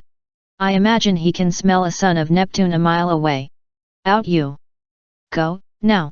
Good luck. An invisible force kicked them across the boundary. When Percy looked back, Terminus was gone. In fact, the entire valley was gone. The Berkeley Hills seemed to be free of any Roman camp. Percy ked at his friends. Any idea what Terminus was talking about? Watch out for. Political something or other. Polybites. Hazel sounded out the name carefully. Never heard of him. Sounds Greek, Frank said. That narrows it down. Percy sighed. Well, we probably just appeared on the smell radar for every monster within 5 miles. We'd better get moving. It took them 2 hours to reach the docks in Alameda. Compared to Percy's last few months, the trip was easy. No monsters attacked. Nobody looked at Percy like he was a homeless wild child. Frank had stored his spear, bow, and quiver in a long bag made for skis. Hazel's cavalry sword was wrapped in a bedroll slung on her back. Together the three of them looked like normal high schoolers on their way to an overnight trip. They walked to Rockridge Station, bought their tickets with mortal money, and hopped on the BART train. They got off in Oakland. They had to walk through some rough neighborhoods, but nobody bothered them. Whenever the local gang members came close enough to look in Percy's eyes, they quickly veered away. He'd perfected his wolf stare over the last few months, a look that said, however bad you think you are, I'm worse. After strangling sea monsters and running over gorgons in a police car, Percy wasn't scared of gangs. Pretty much nothing in the mortal world scared him anymore. In the late afternoon, they made it to the Alameda docks. Percy looked out over San Francisco Bay and breathed in the salty sea air. Immediately he felt better. This was his father's domain. Whatever they faced, he'd have the upper hand as long as they were at sea. Dozens of boats were moored at the docks, everything from 50-foot yachts to 10-foot fishing. He scanned the slips for some sort of magic vessel, a trireme, maybe, or a dragon-headed warship like he'd seen in his dreams. You guys know what we're looking for? Hazel and Frank shook their heads. I didn't even know we had a navy. Hazel sounded as if she wished there wasn't one. Oh. Frank pointed. You don't think? At the end of the dock was a tiny boat, like a dinghy, covered in a purple tarp. Embroidered in faded gold along the canvas was SPQR. Percy's confidence wavered. No way. He uncovered the boat, his hands working the knots like he'd been doing it his whole life. Under the tarp was an old steel rowboat with no oars. The boat had been painted dark blue at one point, but the hull was so crusted with tar and salt it looked like one massive nautical bruise. On the bow, the name Pax was still readable, lettered in gold. Painted eyes drooped sadly at the water level, as if the boat were about to fall asleep. On board were 2 benches, some steel wool, an old cooler, and a mound of frayed rope with one end tied to the mooring. At the bottom of the boat, a plastic bag and 2 empty Coke cans floated in several inches of scummy water. Behold, Frank said. The mighty Roman navy. There's got to be a mistake, Hazel said. This is a piece of junk. Percy imagined Octavian laughing at them, but he decided not to let it get him down. The Pax was still he jumped aboard, and the hull hummed under his feet, responding to his presence. He gathered up the garbage in the cooler and put it on the dock. He willed the scummy water to flow over the sides and out of the boat. Then he pointed at the steel wool and it flew across the floor, scrubbing and polishing so fast, the steel began to smoke. When it was done, the boat was clean. Percy pointed at the rope, and it untied itself from the dock. No oars, but that didn't matter. Percy could tell that the boat was ready to move, just awaiting his command. This'll do, he said. Hop in. Hazel and Frank looked a little stunned, but they climbed aboard. Hazel seemed especially nervous. When they had settled on the seats, Percy concentrated, and the boat slipped away from the dock. Juno was right, you know. The sleepy voice of Gaea whispered in Percy's mind, startling him so badly the boat rocked. You could have chosen a new life in the sea. You would have been safe from me there. Now it's too late. You chose pain and misery. You're part of my plan, Now my important little pawn. Get off my ship, Percy growled. What? Frank asked. Percy waited, but the voice of Gaea was silent. Nothing, he said. Let's see what this rowboat can do. He turned the boat to the north, and in no time they were speeding along at 15 knots, heading for the Golden Gate Bridge. 17 Hazel hated boats. She got seasick so easily, it was more like sea plague. She hadn't mentioned this to Percy. She didn't want to mess up the quest, but she remembered how horrible her life had been when she and her mother had moved to Alaska. No roads. Everywhere they went, they'd had to take the train or a boat. She hoped her condition might have improved since she'd come back from the dead. Obviously not. And this little boat, the Pax, looked so much like that other boat they'd had in Alaska. It brought back bad memories. As soon as they left the dock, Hazel's stomach started to churn. By the time they passed the piers along the San Francisco Embarcadero, she felt so woozy she thought she was hallucinating. They sped by a pack of sea lions lounging on the docks, and she swore she saw an old homeless guy sitting among them. From across the water, the old man pointed a bony finger at Percy and mouthed something like "Don't even think about it." "Did you see that?" Hazel asked. Percy's face was red in the sunset. "Yeah. I've been here before." One don't know. I think I was looking for my girlfriend." "Annabeth," Frank said. "You mean, on your way to Camp Jupiter?" Percy frowned. "No. Before that." He scanned the city like he was still looking for Annabeth until they passed under the Golden Gate Bridge and turned north. Hazel tried to settle her stomach by thinking of pleasant things, the euphoria she'd felt last night when they'd won the war games, riding Hannibal into the enemy keep, Frank's sudden transformation into a leader. He'd looked like a different person when he'd scaled the walls, calling on the 5th cohort to attack. The way he'd swept the defenders off the battlements. Hazel had never seen him like that before. She'd been so proud to pin the Centurion's badge to his shirt, then her thoughts turned to Nico. Before they had left, her brother had pulled her aside to wish her luck. Hazel hoped he'd stay at Camp Jupiter to help defend it, but he said he'd be leaving today, heading back to the underworld. "Dad needs all the help he can get," he said. "The fields of punishment look like a prison riot. The Furies can barely keep order. Besides, I'm going to try to track some of the escaping souls. Maybe I can find the doors of death from the other side." "Be careful," Hazel said. "If Gaea is guarding those doors, don't worry." Nico smiled. "I know how to stay hidden. Just take care of yourself. The closer you get to Alaska. I'm not sure if it'll make the blackouts better or worse." "Take care of myself," Hazel thought bitterly. As if there was any way the quest would end well for her. "If we free Thanatos," Hazel told Nico, "I may never see you again. Thanatos will send me back to the underworld." Nico took her hand. His fingers were so pale, it was hard to believe Hazel and he shared the same godly father. "I wanted to give you a chance at Elysium," he said. "That was the best I could do for you. But now, I wish there was another way. I don't want to lose my sister." He didn't say the word again, but Hazel knew that's what he was thinking. For once, she didn't feel jealous of Bianca D'Angelo. She just wished that she had more time with Nico and her friends at camp. She didn't want to die a second time. "Good luck, Hazel," he said. Then he melted into the shadows just like her father had 70 years before. The boat shuddered, jolting Hazel back to the present. They entered the Pacific currents and skirted the rocky coastline of Marin County. Frank held his ski bag across his lap. It passed over Hazel's knees like the safety bar on an amusement ride, which made her think of the time Sammy had taken her to the carnival during Mardi Gras. She quickly pushed that memory aside. She couldn't risk a blackout. "You okay?" Frank asked. "You look queasy." "Seasickness," she confessed. "I didn't think it would be this bad." Frank pouted like it was somehow his fault. He started digging in his pack. "I've got some nectar. And some crackers. My grandmother says ginger helps." "1 Don't have any of that, but it's okay." Hazel mustered a smile. "That's sweet of you," though Frank pulled out a saltine. It snapped in his big fingers. Cracker exploded everywhere. Hazel laughed. Gods, Frank. Sorry. I shouldn't laugh. No problem, he said sheepishly. Guess you don't want that one.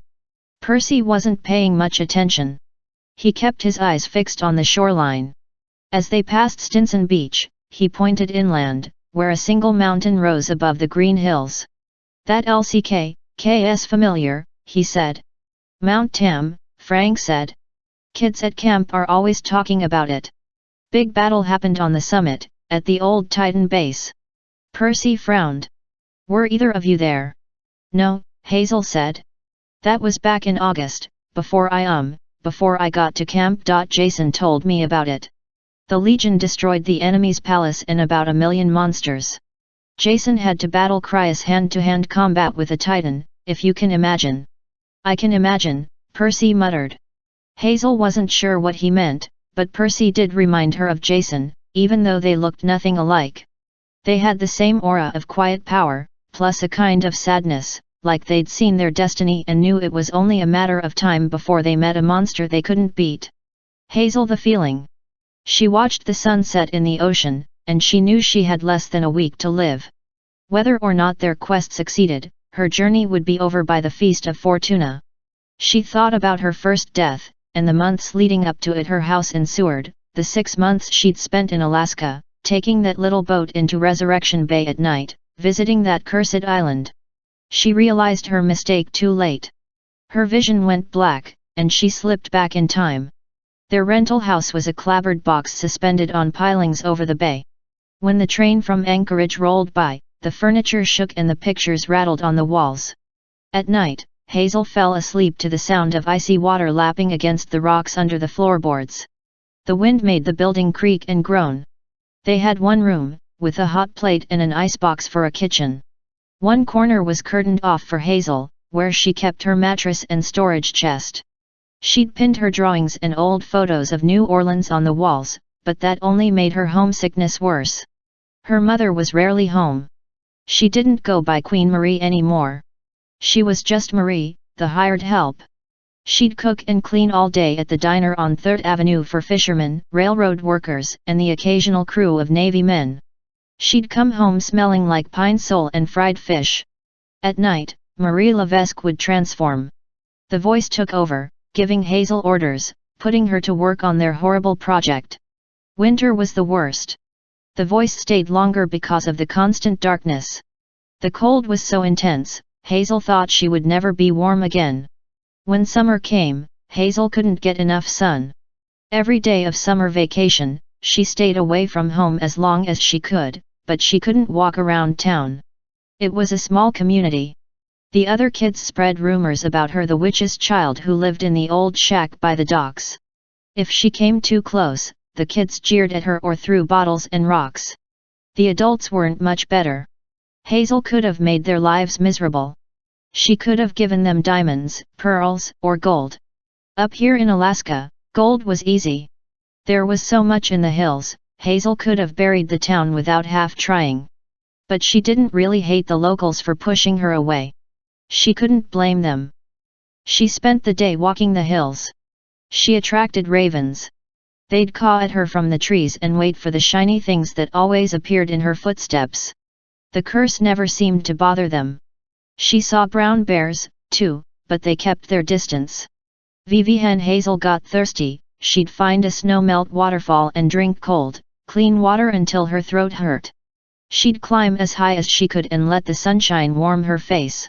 It wasn't a bad way to pass the time, but she knew eventually she'd have to go home. Sometimes she thought about her father, that strange pale man in the silver and black suit. Hazel wished he'd come back and protect her from her mother, maybe use his powers to get rid of that awful voice. If he was a god, he should be able to do that. She looked up at the ravens and imagined they were his emissaries. Their eyes were dark and maniacal, like his. She wondered if they reported her movements to her father. But Pluto had warned her mother about Alaska. It was a land beyond the gods. He couldn't protect them here. If he was watching Hazel, he didn't speak to her. She often wondered if she had imagined him. Her old life seemed as distant as the radio programs she listened to, or President Roosevelt talking about the war. Occasionally the locals would discuss the Japanese and some fighting on the outer islands of Alaska, but even that seemed far away, not nearly as scary as Hazel's problem. One day in midsummer, she stayed out later than usual, chasing a horse. She'd seen it first when she had heard a crunching sound behind her. She turned and saw a gorgeous tan roan stallion with a black mane just like the one she'd ridden her last day in New Orleans, when Sammy had taken her to the stables. It could have been the same horse, though that was impossible. It was eating something off the path, and for a second, Hazel had the crazy impression it was munching one of the gold nuggets that always appeared in her wake. "Hey, fella," she called. The horse looked at her warily. Hazel figured it must belong to someone. It was too well groomed, its coat too sleek for a wild horse. If she could get close enough. If she could find its owner? Return no, she thought. I just want to ride again. She got within 10 feet, and the horse bolted. She spent the rest of the afternoon trying to catch it, getting maddeningly close before it ran away again. She lost track of time, which was easy to do with the summer sun staying up so long. Finally she stopped at a creek for a drink and looked at the sky, thinking it must be around 3 in the afternoon. Then she heard a train whistle from down in the valley. She realized it had to be the evening run to Anchorage, which meant it was 10 at night. She glared at the horse, grazing peacefully across the creek. "Are you trying to get me in trouble?" The horse whinnied. Then. Hazel must have imagined it. The horse sped away in a blur of black and tan, faster than forked lightning, almost quick for her eyes to register. Hazel didn't understand how, but the horse was definitely gone. She stared at the spot where the horse had stood. A wisp of steam curled from the ground. The train whistle echoed through the hills again, and she realized how much trouble she was in. She ran for home. Her mother wasn't there. For a second Hazel felt relieved. Maybe her mom had had to work late. Maybe tonight they wouldn't have to make the journey. Then she saw the wreckage. Hazel's curtain was pulled down. Her storage chest was open and her few clothes strewn across the floor. Her mattress had been shredded as if a lion had attacked it. Worst of all, her drawing pad was ripped to pieces. Her colored pencils were all broken. Pluto's birthday gift, Hazel's only luxury, had been destroyed. Pinned to the wall was a note in red on the last piece of drawing paper, in writing that was not her mother's. "Wicked girl. I'm waiting at the island. Don't disappoint me." Hazel sobbed in despair. She wanted to ignore the summons. She wanted to run away, but there was nowhere to go. Besides, her mother was trapped. The voice had promised that they were almost done with their task. If Hazel kept helping, her mother would be freed. Hazel didn't trust the voice, but she didn't see any other option. She took the rowboat, a little skiff her mother had bought with a few gold nuggets from a fisherman, who had a tragic accident with his nets the next day. They had only one boat, but Hazel's mother seemed capable on occasion of reaching the island without any transportation. Hazel had learned not to ask about that. Even in midsummer, chunks of ice swirled in Resurrection Bay. Seals glided by her boat, looking at Hazel hopefully, sniffing for fish scraps. In the middle of the bay, the glistening back of a whale raked the surface. As always, the rocking of the made her stomach queasy. She stopped once to be sick over the side. The sun was finally going down over the mountains, turning the sky red. She rowed toward the bay's mouth. After several minutes, she turned and looked ahead. Right in front of her, out of the fog, the island materialized, an acre of pine trees, boulders, and snow with a black sand beach. If the island had a name, she didn't know it. Once Hazel had made the mistake of asking the townsfolk, but they had stared at her like she was crazy. "Ain't no island there," said one old fisherman, "or my boat would have run into it 1,000 times." Hazel was about 50 yards from the shore when a raven landed on the boat's stern. It was a greasy black bird almost as large as an eagle, with a jagged beak like an obsidian knife. Its eyes glittered with intelligence, so Hazel wasn't much surprised when it talked. "Tonight," it croaked. "The last night." Hazel let the oars rest. She tried to decide if the raven was warning her, or advising her, or making a promise. "Are you from my father?" she asked. The raven tilted its head. "The last night. Tonight." It pecked at the boat's prow and flew toward the island. The last night, Hazel told herself. She decided to take it as a promise. No matter what she tells me, I will make this the last night. That gave her enough strength to row on. The boat slid ashore, cracking through a fine layer of ice and black silt.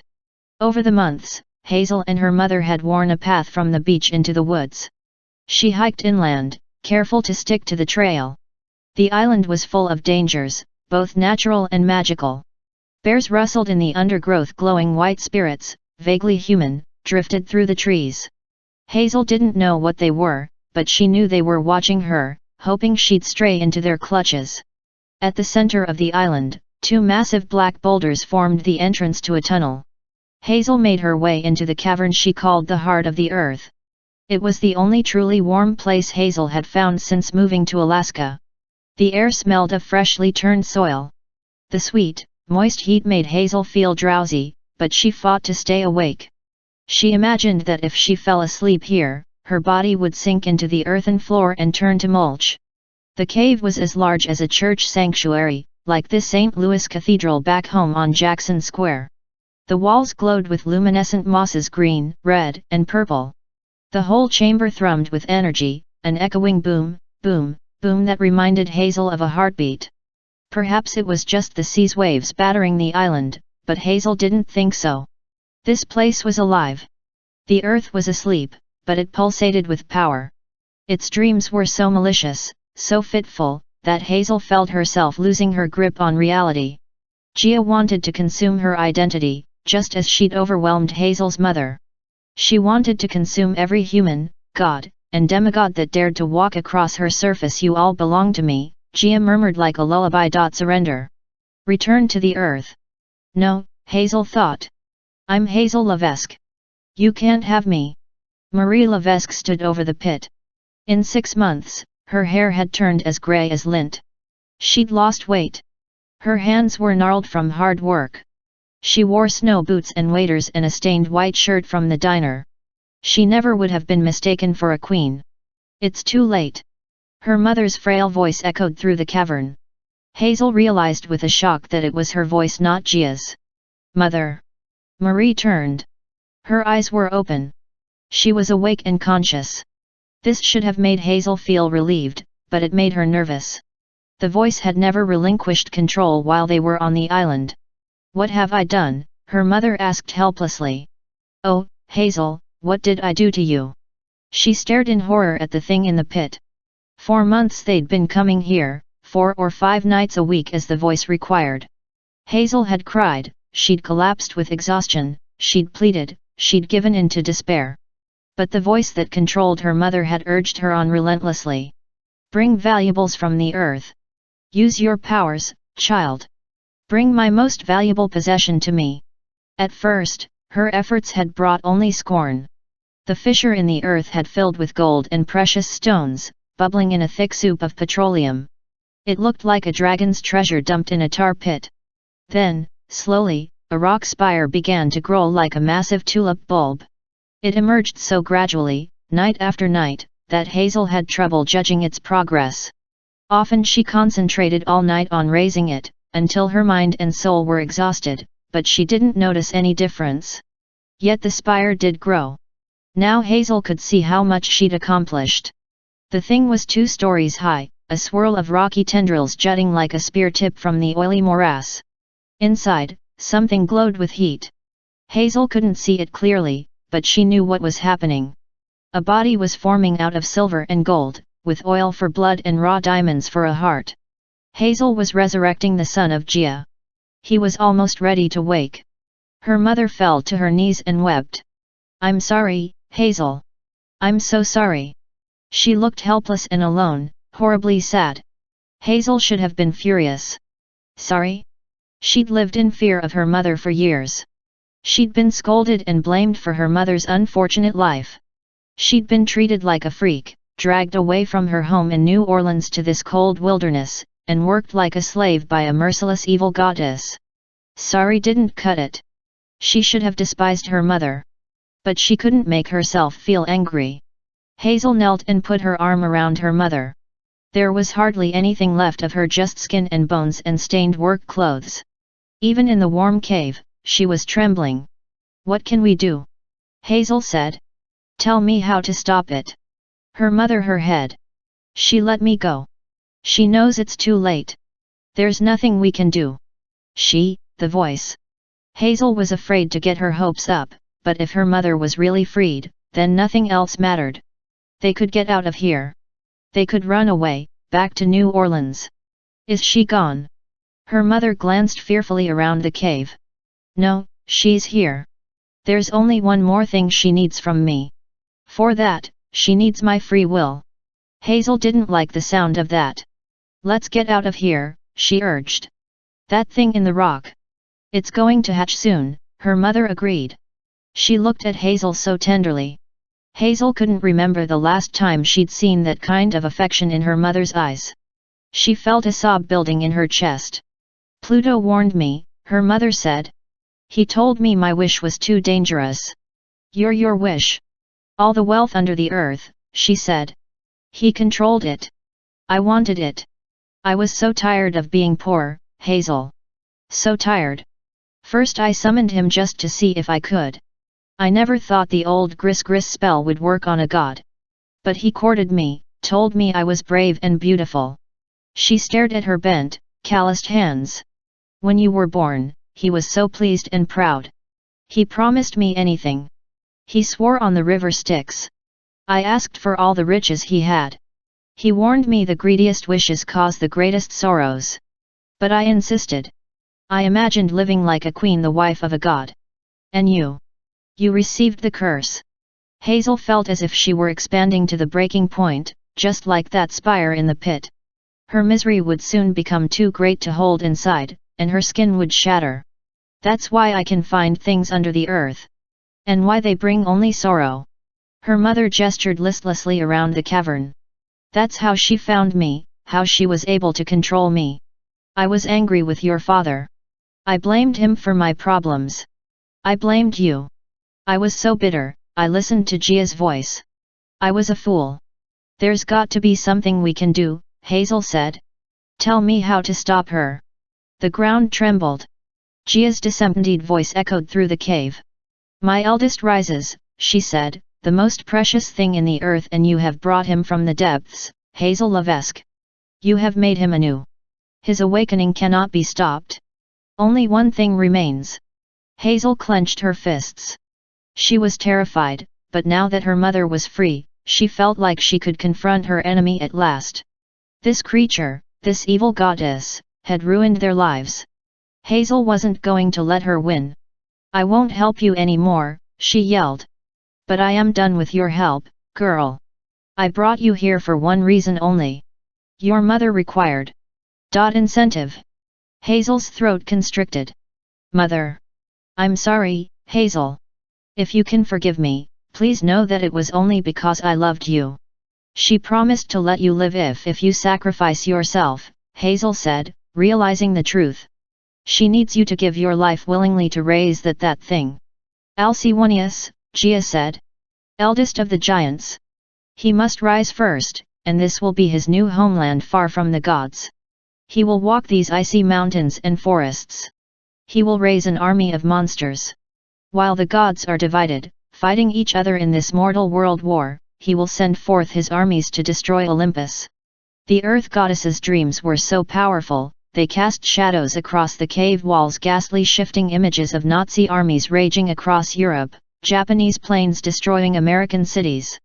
Hazel finally understood. The gods of Olympus would take sides in the battle as they always did in human wars.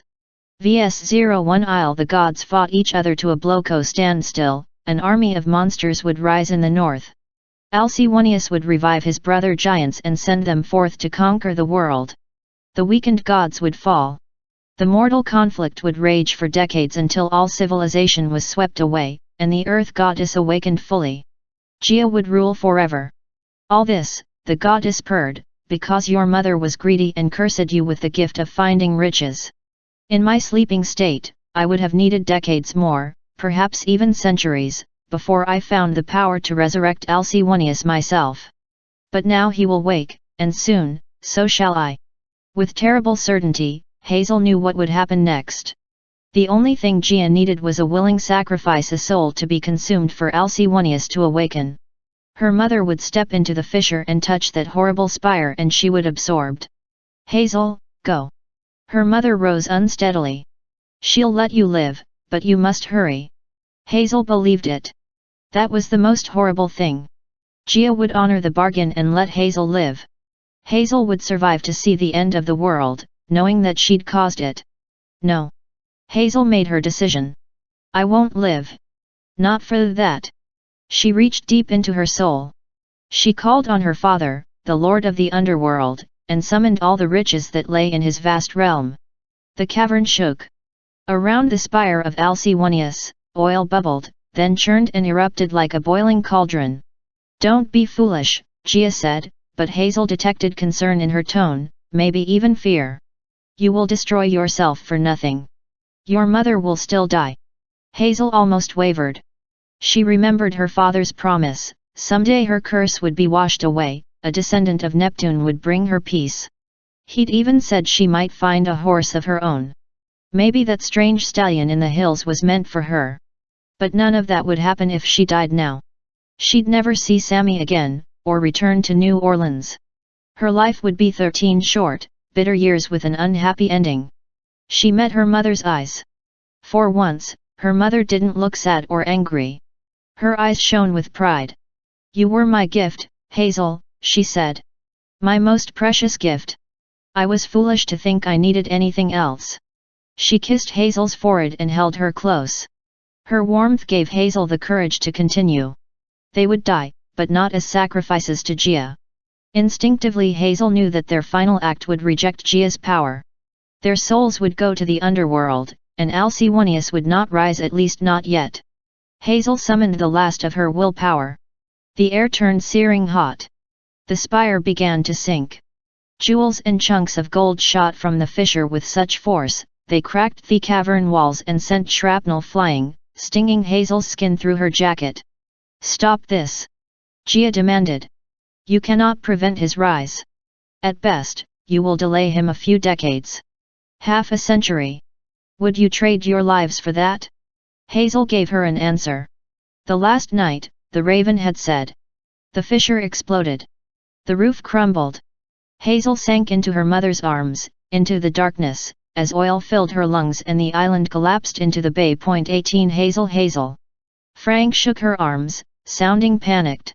Come on, please. Wake up. She opened her eyes. The night sky blazed with stars. The rocking of the boat was gone. She was lying on solid ground, her bundled sword and pack beside her. She sat up groggily, her head spinning. They were on a cliff overlooking a beach. About 100 feet away, the Yine glinted in the moonlight. The surf washed gently against the stern of their beached boat. To her right, hugging the edge of the cliff, was a building like a small church with a searchlight in the steeple. A lighthouse, Hazel guessed. Behind them, fields of tall grass rustled in the wind. Where are we? She asked. Frank exhaled. Thank the gods you're awake. We're in Mendocino, about 150 miles north of the Golden Gate. 150 miles. Hazel groaned. I've been out that long. Percy knelt beside her, the sea wind sweeping his hair. He put his hand on her forehead as if checking for a fever. We couldn't wake you. Finally we decided to bring you ashore. We thought maybe the seasickness. It wasn't seasickness. She took a deep breath. She couldn't hide the truth from them anymore. She remembered what Nico had said, if a flashback like that happens when you're in combat. I haven't honest with you, she said. VV had happened was a blackout. I have them once in a while. A blackout. Frank took Hazel's hand, which startled her. Though pleasantly so. Is it medical? Why haven't I noticed before? I try to hide it, she admitted. I've been lucky so far, but it's getting worse. It's not medical. Not really. Nico says it's a side effect from my past, from where he found me. Percy's intense green eyes were hard to read. She couldn't tell whether he was concerned or wary. Where exactly did Nico find you? He asked. Hazel's tongue felt like cotton. She was afraid if she started talking, she'd slip back into the past, but they deserved to know. If she failed them on this quest, zonked out when they needed her most. She couldn't bear that idea. I'll explain, she promised. She clawed through her pack. Stupidly, she'd forgotten to bring a water bottle. Is there anything to drink? Yet. Percy muttered a curse in Greek. That was dumb. I left my supplies down at the boat.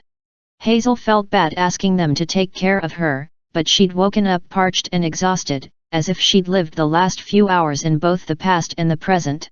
She shouldered her pack and sword. Never mind. I can walk. Don't even think about it, Frank said. Not until you've had some food and water. I'll get the supplies. No, I'll go. Percy glanced at Frank's hand on Hazel's. Then he scanned the horizon as if he sensed trouble, but there was nothing to see, just the lighthouse and the field of grass stretching inland. You two stay here. I'll be right back. You sure? Hazel said feebly. I don't want you to. It's fine, said Percy. Frank, just keep your eyes open. Something about this place. I don't know. I'll keep her safe, Frank promised. Percy dashed off. Once they were alone, Frank seemed to realize he was still holding Hazel's hand. He cleared his throat and let go. One think I understand your blackouts, he said. And where you come from? Her heartbeat stumbled. You do. You seem so different from other girls I've met. He blinked, then rushed on. Not like. Bad different. Just the way you talk. The things that surprise you, like songs, or TV shows, or slang people use. You talk about your life like it happened a long time ago. You were born in a different time, weren't you? You came from the underworld. Hazel wanted to cry, not because she was sad, but because it was such a relief to hear someone say the truth. Frank didn't act revolted or scared. He didn't look at her as if she were a ghost or some awful undead zombie. Frank, I will figure it out, he promised. You're alive now. We're going to keep you that way. The grass rustled behind them. Hazel's eyes stung in the cold wind. I don't deserve a friend like you, she said. You don't know what I am, what I've done. Stop that. Frank scowled. You're great. Besides, you're not the only one with secrets. Hazel stared at him. I'm not. Frank started to say something. Then he tensed. What? Hazel asked. The wind stopped. She looked around and noticed he was right. The air had become perfectly still. So, she asked. Frank swallowed. So why is the grass still moving? Out of the corner of her eye, Hazel saw dark shapes ripple through the field. Hazel. Frank tried to grab her arms, but it was late. Something knocked him backward. Then a force like a grassy hurricane wrapped around Hazel and dragged her in Toth Fields. 19 Hazel was an expert on weird. She'd seen her mother possessed by an earth goddess. She'd created a giant out of gold. She'd destroyed an island, died, and come back from the underworld. But getting kidnapped by a field of grass? That was new. She felt as if she were trapped in a funnel cloud of plants. She'd heard of modern-day singers jumping into crowds of fans and getting passed overhead by thousands of hands. She imagined this was similar, only she was moving 1,000 times faster, and the grass blades weren't adoring fans. She couldn't sit up. She couldn't touch the ground. Her sword was still in her bedroll, strapped to her back, but she couldn't reach it. The plants kept her off balance, tossing her around, slicing her face and arms. She could barely make out the stars through the tumble of green, yellow, and black. Frank's shouting faded into the distance. It was hard to think clearly, but Hazel knew one thing: she was moving fast. Wherever she was being taken, she'd soon be too far away for her friends to find her. She closed her eyes and tried to ignore the tumbling and tossing. She sent her thoughts into the earth below her. Gold, silver, she'd settle for anything that might disrupt her kidnappers. She felt nothing. Riches under the earth, zero.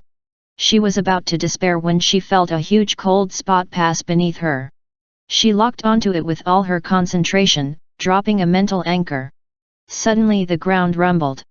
The swirl of plants released her and she was thrown upward like a catapult projectile.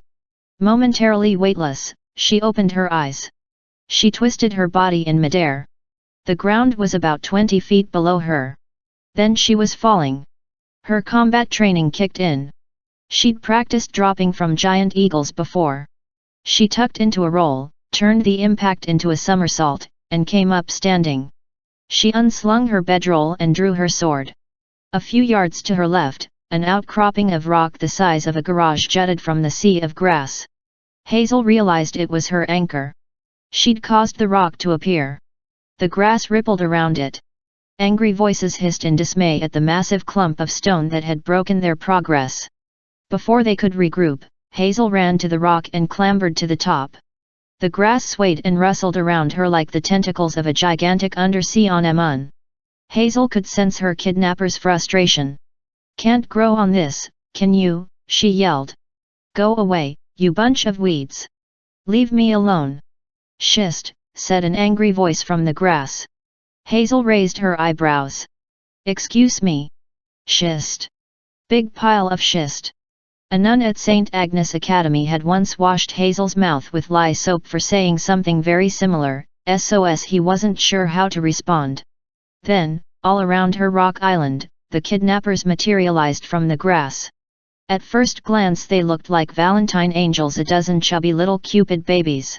As they stepped closer, Hazel realized they were neither cute nor angelic. They were the size of toddlers, with rolls of baby fat, but their skin had a strange greenish hue, as if chlorophyll ran through their veins. They had dry, brittle wings like corn husks, and tufts of white hair like corn silk. Their faces were haggard, pitted with kernels of grain. Their eyes were solid green, and their teeth were canine fangs. The largest creature stepped forward. He wore a yellow loincloth, and his hair was spiky, like the bristles on a stalk of wheat. He hissed at Hazel and waddled back and forth so quickly, she was afraid his loincloth might fall off. "Hate this schist," the creature complained. "Wheat cannot grow. Sorghum cannot grow," another piped up. "Barley," yelled a third. "Barley cannot grow. Curse this schist." Hazel's knees wobbled. The little creatures might have been funny if they weren't surrounding her, staring up at her with those pointed teeth and hungry green eyes. They were like Cupid piranhas. "Why, you mean the rock," she managed. "This rock is called schist." "Yes, greenstone." "Schist," the first creature yelled. "Nasty rock." Hazel began to understand how she'd summoned it. "It's a precious stone. It's valuable, bah," said the one in the yellow loincloth. "FCK, Lish native people made jewelry from it, yes." "Valuable? Maybe. Not as good as wheat. Or sorghum. Or barley." The others chimed in, calling out different types of grain. They circled the rock, making no effort to climb it, at least not yet. If they decided to swarm her, there was no way she could fend off all of them. "You're Gaea's servants," she guessed, just to keep them talking. Maybe Percy and Frank weren't too far away. Maybe they'd be able to see her, standing so tall above the fields. She wished that her sword glowed like Percy's. The yellow-diapered Cupid snarled. "We are the Carpoi spirits of the grain. Children of the Earth Mother, yes. We have been her attendants since forever. Before nasty humans cultivated us, we were wild. We will be again. Wheat will destroy all. No, sorghum will rule. Barley shall dominate." The others joined in, each Carpos cheering for his own variety. "Right." Hazel swallowed her revulsion. "So you're VV Heat, then you in the yellow, breeches." Said Wheat. "Come down from your schist, demigod. We must take you to our mistress's army. They will reward us. They will kill you slowly."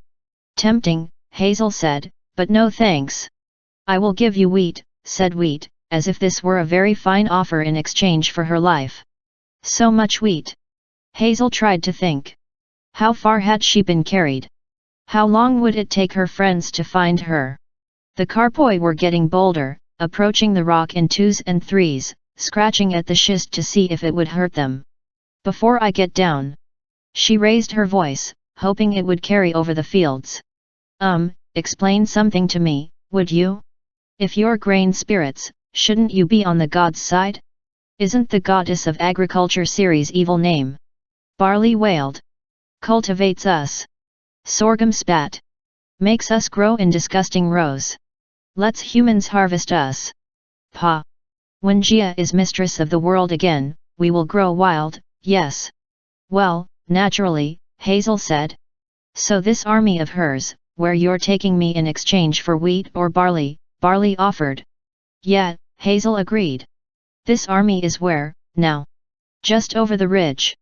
Sorghum clapped his hands excitedly. The Earth Mother, oh, yes. She told us, look for the daughter of Pluto who lives again. Find her. Bring her alive. I have many tortures planned for her. The giant polyboats will reward us for your life. Then we will march south to destroy the Romans. We can't be killed, you know. But you can, yes. That's wonderful. Hazel tried to sound enthusiastic. It wasn't easy, knowing Gaea had special revenge planned for her. So you can't be killed because Alcyoneus has captured death, is that it? Exactly. Barley said. And he's keeping him chained in Alaska, Hazel said.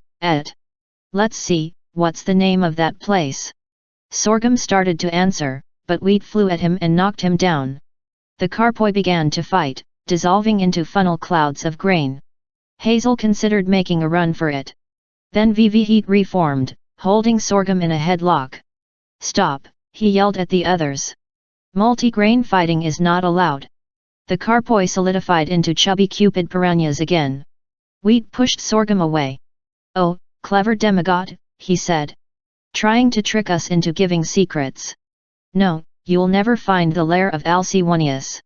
I already know where it is, she said with false confidence. He's on the island in Resurrection Bay. Ha!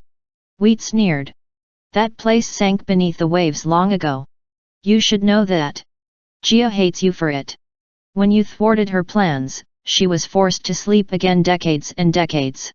Alcyoneus not until the dark times was he able to rise. The 1980s, Barley agreed. Horrible. Horrible. Yes, Wheat said. And our mistress still sleeps. Alcyoneus was forced to bide his time in the north, waiting, planning. Only now does Gaea begin to stir. Oh, but she remembers you, and so does her son. Sorghum cackled with glee. You will never find the prison of Thanatos. All of Alaska is the giant's home. He could be keeping death anywhere. Years it would take you to find him, and your poor camp has only days. Better you surrender. We will give you grain. So much grain. Hazel's sword felt heavy. She'd dreaded returning to Alaska, but at least she'd had an idea where to start looking for Thanatos. She'd assumed that the island where she had died hadn't been completely destroyed, or possibly had risen again when Alcyoneus woke. She had hoped that his base would be there. But if the island was really gone, she had no idea how to find the giant. Alaska was huge. They could search for decades and never find him. Yes, Wheat said, sensing her anguish. Give up. Hazel gripped her spathe. Never. She raised her voice again, hoping it would somehow reach her friends. If I have to destroy you all, I will. I am the daughter of Pluto. The carpoi advanced. They gripped the rock, hissing as if it were scalding hot, but they began to climb. Now you will die, Wheat promised, gnashing his teeth. You will feel the wrath of grain. Suddenly there was a whistling sound. Meat's snarl froze. He looked down at the golden arrow that had just pierced his chest. Then he dissolved into pieces of Chex Mix. Hazel for a heartbeat. Hazel was just as stunned as the carpoi. Then Frank and Percy burst into the open and began to massacre every source of fiber they could find. Frank shot an arrow through Barley, who crumbled into seeds. Percy slashed Riptide through Sorghum and charged toward Millet and Oats. Hazel jumped down and joined the fight. Within minutes, the carpoi had been reduced to piles of seeds and various breakfast cereals. Wheat started to reform, but Percy pulled a lighter from his pack and sparked a flame. Try it, he warned, and I'll set this whole field on fire. Stay dead. Stay away from us, or the grass gets it. Frank winced like the flame terrified him. Hazel didn't understand why, but she shouted at the grain piles anyway, he'll do it. He's crazy. The remnants of the carpoi scattered in the wind. Frank climbed the rock and watched them go. Percy extinguished his lighter and grinned at Hazel. Thanks for yelling. We wouldn't have found you otherwise. How'd you hold them off so long? She pointed to the rock. A big pile of schist. Excuse me. Guys, Frank called from the top of the rock. You need to see this. Percy and Hazel climbed up to join him. As soon as Hazel saw what he was looking at, she inhaled sharply. Percy, no light. Put up your sword. Schist. He touched the sword tip, and Riptide shrank back into a pen. Down below them, an army was on the move. The field dropped into a shallow ravine, where a country road wound north and south. On the opposite side of the road, grassy hills stretched to the horizon, empty of civilization except for one darkened convenience store at the top of the nearest rise. The whole ravine was full of monsters, column after column marching south, so many and so close. Hazel was amazed they hadn't heard her shouting. She, Frank, and Percy crouched against the rock. They watched in disbelief as several dozen large, hairy humanoids passed by, dressed in tattered bits of armor and animal fur. The creatures had 6 arms each, 3 sprouting on either side, so they looked like cavemen evolved from insects. Gaeanes, Hazel whispered, the Earthborn. You've fought them before? Percy asked. She shook her head. Just heard about them in monster class at camp. She'd never liked monster class, reading Pliny the Elder and those other musty authors who described legendary monsters from the edges of the Roman Empire. Hazel believed in monsters, but some of the descriptions were so wild, she had thought they must be just ridiculous rumors. Only now, a whole army of those rumors was marching by. The Earthborn fought the Argonauts, she murmured. And those things them centaurs, Percy said. But that's not right. Centaurs are good guys. Frank made a choking sound. That's not what we were taught at camp. Centaurs are crazy, always getting drunk and killing heroes. Hazel watched as the horsemen cantered past. They were human from the waist up, Palomino from the waist down. They were dressed in barbarian armor of hide and bronze, armed with spears and slings. At first, Hazel thought they were wearing Viking helmets. Then she realized they had actual horns jutting from their shaggy hair. Are they supposed to have bull's horns? She asked. Maybe they're a special breed, Frank said. Let's not ask them, okay?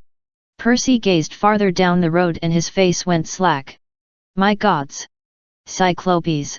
Sure enough, lumbering after the centaurs was a battalion of one-eyed ogres, both male and female, each L1T 10 feet tall, wearing armor cobbled out of junkyard metal.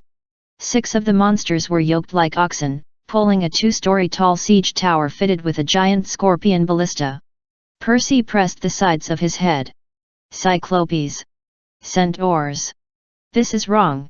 All wrong.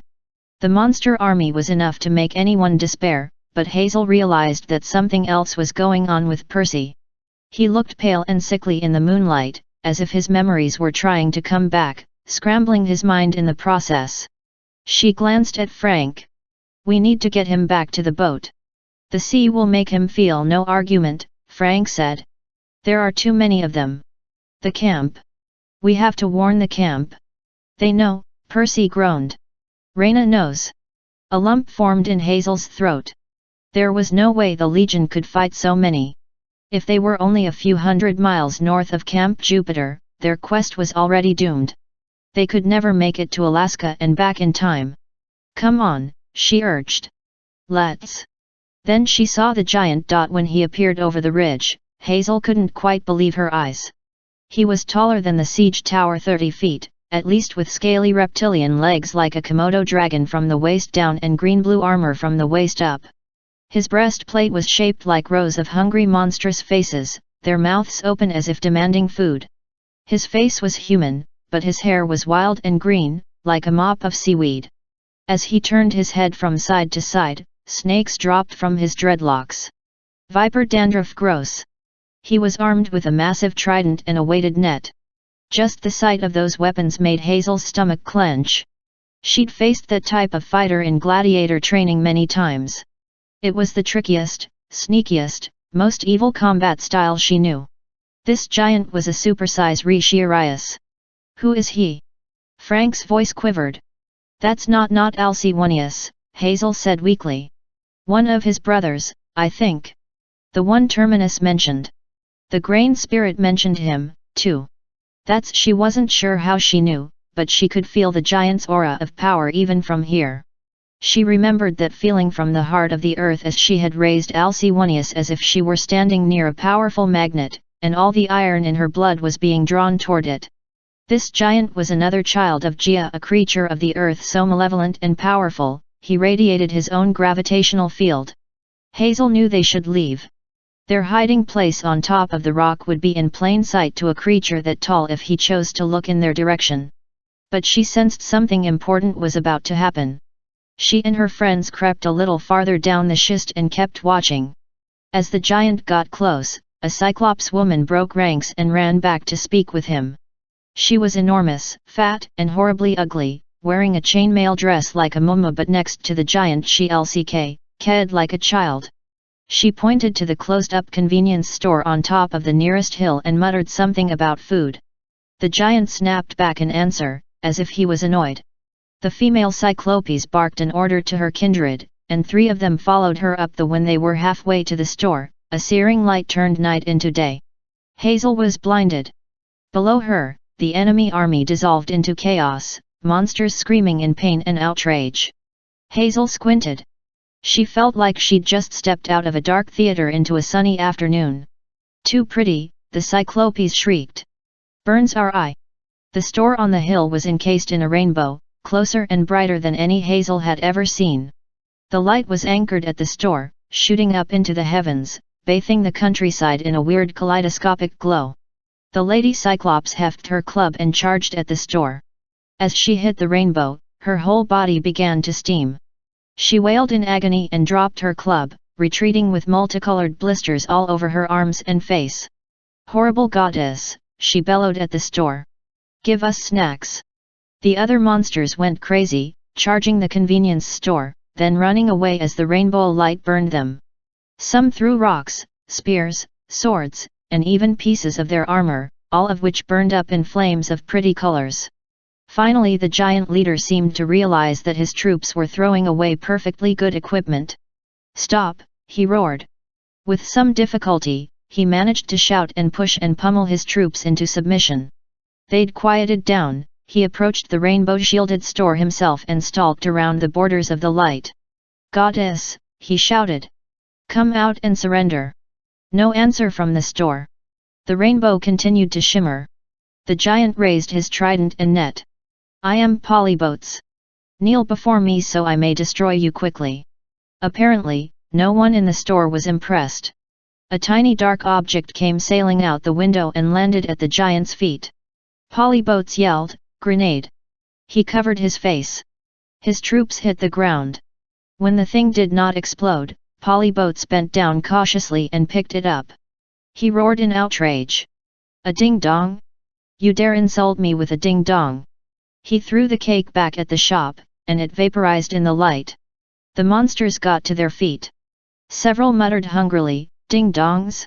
Where ding-dongs? Let's attack, said the Lady Cyclops. I am hungry. My boys want snacks. No. Polybotes said. We're already late. Alcywonius wants us at the camp in 4 days' time. You Cyclopes move inexcusably slowly. We have no time for minor goddesses. He aimed that last comment at the store, but got no response. The Lady Cyclops growled. The camp, yes. Vengeance. The orange and purple ones destroyed my home. Now Ma Gasket will destroy theirs. Do you hear me, Leo? Jason? Piper? I come to annihilate you. The other Cyclopes bellowed in approval. The rest of the monsters joined in. Hazel's whole body tingled. She glanced at her friends. Jason, she whispered. She fought Jason. He might still be alive. Frank nodded. Do those other names mean anything to you? Hazel shook her head. She didn't know any Leo or Piper at camp. Percy still looked sickly and dazed. If the names meant anything to him, he didn't show it. Hazel pondered what the Cyclops had said, orange and purple ones. Purple obviously the color of Camp Jupiter. But orange.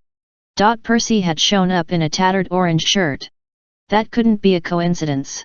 Below them, the army began to march south again, but the giant polyboats stood to one side, frowning and sniffing the air. "Sea god," he muttered. To Hazel's horror, he turned in their direction. "I smell sea god." Percy was shaking. Hazel put her hand on his shoulder and tried to press him flat against the rock. The Lady Cyclops Ma Gasket snarled. "Of course you smell sea god. The sea is right over there." "More than that," Polybotes insisted. "I was born to destroy Neptune. I can sense." He frowned, turning his head and shaking out a few more snakes. "Do we march or sniff the air?" Ma Gasket scolded. "I don't get ding-dongs, you don't get sea god." Polybotes growled. "Very well. March. March." He took one last look at the rainbow-encased store, then raked his fingers through his hair. He brought out 3 snakes that seemed larger than the rest, with white markings around their necks. "A gift, goddess.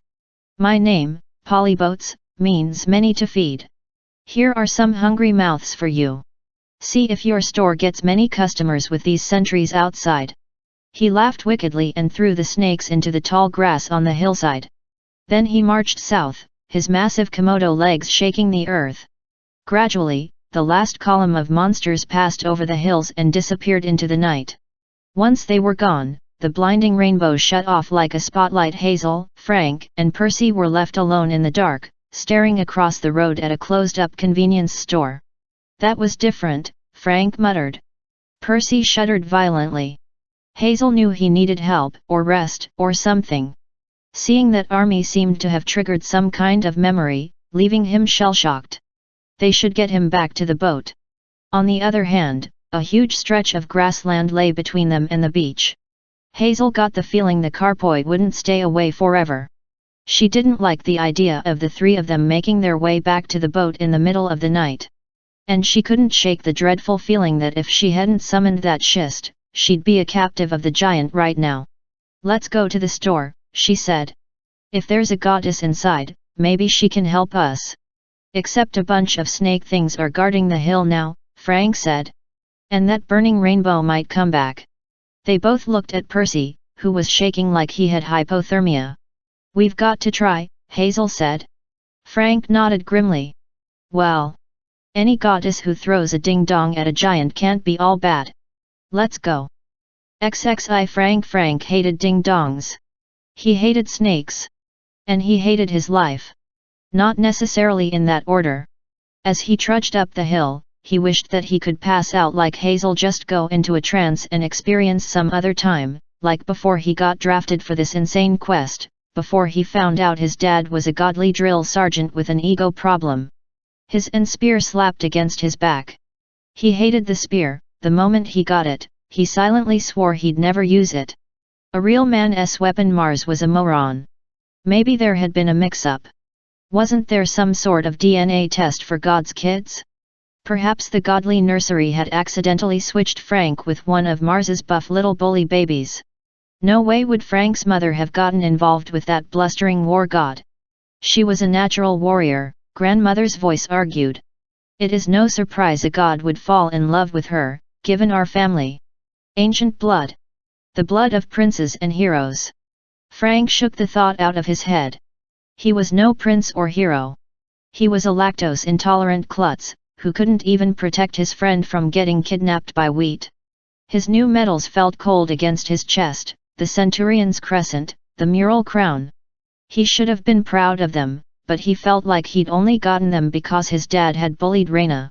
Frank didn't know how his friends could stand to be around him. Percy had made it clear that he hated Mars, and Frank couldn't blame him.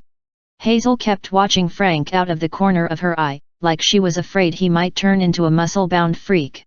Frank looked down at his body and sighed. Correction, even more of a muscle-bound freak. If Alaska really was a land beyond the gods, Frank might stay there. He wasn't sure he had anything to return to. "Don't whine," his grandmother would say. "Zhang men do not whine." She was right. Frank had a job to do. He had to complete this impossible quest, which at the moment meant reaching the convenience store alive. As they got closer, Frank worried that the store might burst into rainbow light and vaporize them, but the building stayed dark. The snake's polyboats had dropped seemed to have vanished. They were 20 yards from the porch when something hissed in the grass behind them. "Go!" Frank yelled. Percy stumbled. While Hazel helped him up, Frank turned and nocked an arrow. He shot blindly. He thought he'd grabbed an exploding arrow, but it was only a signal flare. It skidded through the grass, bursting into orange flame and whistling, "Woo!" At least it illuminated the monster. Sitting in a patch of withered yellow grass was a lime-colored snake as short and thick as Frank's arm. Its head was ringed with a mane of spiky white fins. The creature stared at the arrow zipping by as if wondering, "What the heck is that?" Then it fixed its large, yellow eyes on Frank. It advanced like an inchworm, hunching up in the middle. Wherever it touched, the grass withered and died. Frank heard his friends climbing the steps of the store. He didn't dare turn and run. He and the snake studied each other. The snake hissed, flames billowing from its mouth. "Nice creepy reptile," Frank said, very aware of the in his coat pocket. "Nice poisonous, fire-breathing reptile." "Frank!" Hazel yelled behind him. "Come on!" The snake sprang at him. It sailed through the air so fast, there wasn't time to nock an arrow. Frank swung his bow and smacked the monster down the hill. It spun out of sight, wailing, "Scree!" Frank felt proud of himself until he looked at his bow, which was steaming where it had touched the snake. He watched in disbelief as the wood crumbled to dust. He heard an outraged hiss, answered by two more hisses farther downhill. Frank dropped his disintegrating bow and ran for the porch. Percy and Hazel pulled him up the steps. When Frank turned, he saw all three monsters circling in the grass, breathing fire and turning the hillside brown with their poisonous touch. They didn't seem able or willing to come closer to the store, but that wasn't much comfort to Frank. He'd lost his bow. "We'll never get out of here," he said miserably. "Then we'd better go in." Hazel pointed to the hand-painted sign over the door, "Rainbow Organic Foods and Lifestyles." Frank had no idea what that meant, but it sounded better than flaming poisonous snakes. He followed his friends inside. As they stepped through the door, lights came on. Flute music started up like they'd walked onto a stage. The wide aisles were lined with bins of nuts and dried fruit, baskets of apples, and clothing racks with tie-dyed shirts and gauzy Tinker Bell-type dresses. The ceiling was covered in wind chimes. Along the walls, glass cases displayed crystal balls, geodes, macrame dream catchers, and a bunch of other strange stuff. Incense must have been burning somewhere. It smelled like a bouquet of flowers was on fire. "Fortune teller's shop?" Frank wondered. "Hope not," Hazel muttered. Percy leaned against her. He looked worse than ever, like he'd been hit with a sudden flu. His face glistened with sweat. "Sit down," he muttered. "Maybe water?" "Yeah," Frank said. "Let's find you a place to rest." The floorboards creaked under their feet. Frank navigated between two Neptune statue fountains. A girl popped up from behind the granola bins. "Help you!" Frank lurched backward, knocking over one of the fountains. A stone Neptune crashed to the floor. The sea god's head rolled off and water spewed out of his neck, spraying a rack of tie-dyed man satchels. "Sorry." Frank bent down to clean up the mess. He almost goosed the girl with his spear. "Eep," she said. "Hold it. It's okay." Frank straightened slowly, trying not to cause any more damage. Hazel looked mortified. Percy turned a sickly shade of green as he stared at the decapitated statue of his dad. The girl clapped her hands. The fountain dissolved into mist. The water evaporated. She turned to Frank. "Really, it's no problem. Those Neptune fountains are so grumpy looking, they bum me out." She reminded Frank of the college-age hikers he sometimes saw in Lynn Canyon Park behind his grandmother's house. She was short and muscular, with lace-up boots, cargo shorts, and a bright yellow t-shirt that read ROFL Rainbow Organic Foods and Lifestyles. She looked young, but her hair was frizzy white, sticking out on either side of her head like the white of a giant fried egg. Frank tried to remember how to speak. The girl's eyes were really distracting. The irises changed color from gray to black to white. Sorry about the fountain, he managed. We were just I know, the girl said. You want to browse? It's all right. Demigods are welcome. Take your time. You're not like those awful monsters. They just want to use the restroom and never buy anything. She snorted. Her eyes flashed with lightning. Frank glanced at Hazel to see if he'd imagined it, but Hazel looked just as surprised. From the back of the store, a woman's voice called, "Fleecy? Don't scare the customers, now. Bring them here, will you?" "Your name is Fleecy?" Hazel asked. Fleecy giggled. "Well, in the language of the nebulae it's actually." She made a series of crackling and blowing noises that reminded Frank of a thunderstorm giving way to a nice cold front. "But you can call me Fleecy." "Nebulae?" Percy muttered in a daze. "Cloud nymphs." Fleecy beamed. "Oh, I like this one. Usually no one knows about cloud nymphs. But dear me, he doesn't look so good. Come to the back, my boss wants to meet you. We'll get your friend fixed up." Fleecy led them through the produce aisle, between rows of eggplants, kiwis, lotus fruit, and pomegranates.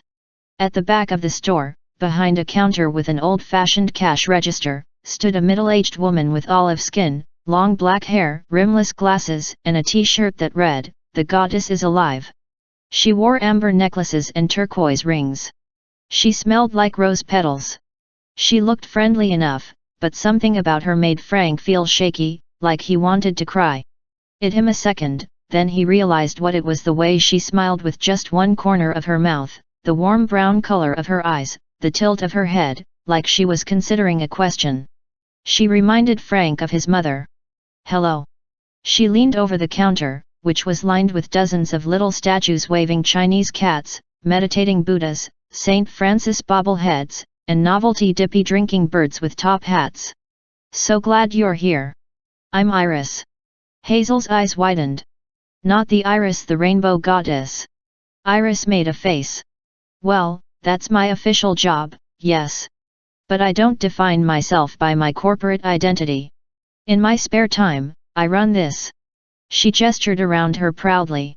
"The ROFL Co-op, an employee-run CCK, parade promoting healthy alternative lifestyles and organic foods." Frank stared at her. "But you throw ding-dongs at monsters." Iris looked horrified. "Oh, they're not ding-dongs." She rummaged under the counter and brought out a package of chocolate-covered cakes that looked exactly like ding-dongs. "These are gluten-free, no sugar added, vitamin-enriched, soy-free, goat milk and seaweed-based cupcake simulations. All natural." Fleecy chimed in. "I stand corrected." Frank suddenly felt as queasy as Percy. Iris smiled. "You should try one, Frank. You're lactose intolerant, aren't you?" "How did I know these things? Being the messenger goddess." "Well, I do learn a lot, hearing all the communications from the gods and so on." She tossed the cakes on the counter. "Besides, those monsters should be glad to have some healthy snacks. Always eating junk food and heroes. They're so unenlightened. I couldn't have them tromping through my store, tearing up things and disturbing our feng shui." Percy leaned against the counter. He looked like he was going to throw up all over the goddess's feng shui. "Monsters marching south," he said with difficulty. "Going to destroy our camp. Couldn't you stop them?" "Oh, I'm strictly non-violent," Iris said. "I can act in self-defense, but I won't be drawn into any more Olympian aggression, thank you very much. I've been reading about Buddhism and Taoism. I haven't decided between them." "But..." Hazel looked mystified. "Aren't you a Greek goddess?" Iris crossed her arms. "Don't try to put me in a box, demigod. I'm not defined by my past." Okay," Hazel said. "Could you at least help our friend here? I think he's sick." Percy reached across the counter. For a second Frank was afraid he wanted the cupcakes. "Iris message," he said. "Can you send one?" Frank wasn't sure he'd heard right. "Iris message. It's..." Percy faltered. "Isn't that something you do?" Iris studied Percy more closely. Interesting. You're from Camp Jupiter, and yet I see. Juno is up to her tricks. What? Hazel asked. 0H, Iris glanced at her assistant, Fleecy. They seemed to have a silent conversation. Then the goddess pulled a vial from behind the counter and sprayed some honeysuckle-smelling oil around Percy's face. There, that should balance your chakra. As for Iris messages, that's an ancient way of communication. The Greeks used it. The Romans never took to it, always relying on their road systems and giant eagles and whatnot. But yes, I imagine. Fleecy, could you give it a try? Sure, boss. Iris winked at Frank. Don't tell the other gods, but Fleecy handles most of my messages these days. She's wonderful at it, really, and I don't have time to answer all those requests personally. It messes up my WA. Your WA? Frank asked. Fleecy, why don't you take Percy and Hazel into the back? You can get them something to eat while you arrange their messages. And for Percy? Yes, memory sickness. I imagine that old polyboats. Well, meeting him in a state of amnesia can't be good for a child of P, that is to say, Neptune. Fleecy, give him a cup of green tea with organic honey and wheat germ and some of my medicinal powder number 5. That should fix him up. Hazel frowned. What about Frank? Iris turned to him. She tilted her head quizzically, just the way his mother used to, as if Frank were the biggest question in the RCK. Don't worry, Iris said. Frank and I have a lot to talk about. XX11 Frank FMNK would have preferred to go with his friends, even if it meant he had to endure green tea with wheat germ. But Iris roped her arm through his and led him to a cafe table at a bay window. Frank set his spear on the floor. He sat across from Iris. Outside in the dark, the snake monsters restlessly patrolled the hillside, spewing fire and poisoning the grass. Frank, I know how you feel, Iris said. I imagine that half-burned stick in your pocket gets heavier every day. Frank couldn't breathe. His hand went instinctively to his coat. How do you? I told you. I know things. I was Juno's messenger for ages. I know why she gave you a reprieve. A reprieve? Frank brought out the piece of firewood and unwrapped it from its cloth. As unwieldy as Mars's spear was, the piece of tinder was worse. Iris was right. It weighed him down. Juno saved you for a reason, the goddess said. She wants you to serve her plan. If she hadn't appeared that day when you were a baby and warned your mother about the firewood, you would have died. You were born with too many gifts. That sort of power tends to burn out a mortal life. Too many gifts. Frank felt his ears getting warm with anger. I don't have any gifts. That's not true, Frank. Iris swiped her hand in front of her like she was cleaning a windshield. A miniature rainbow appeared. Thinkab, L1T it. An image shimmered in the rainbow. Frank saw himself when he was 4 years old, running across grandmother's backyard. His mother leaned out the window of the attic, high above, waving and calling to get his attention.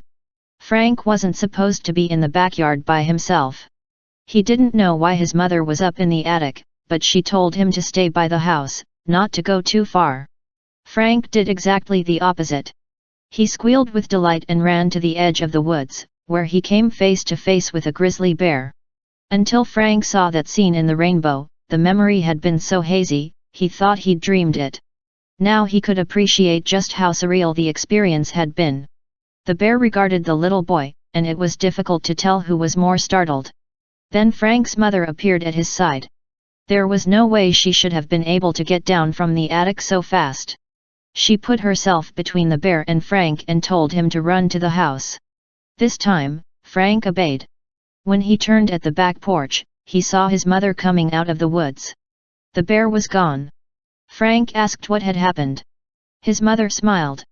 Mama Bear just needed directions, she said. The scene in the rainbow changed.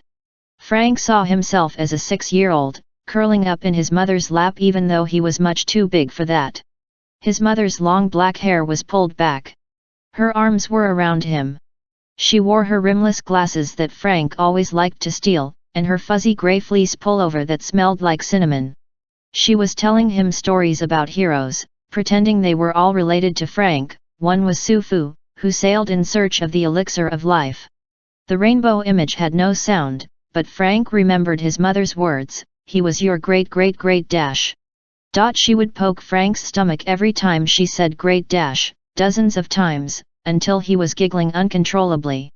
Then there was Sung Guo, also called Seneca Gracchus, who fought 12 Roman dragons and 16 Chinese dragons in the western deserts of China. He was the strongest dragon of all, you see, his mother said. That's how he could beat them. Frank didn't know what that meant, but it sounded exciting.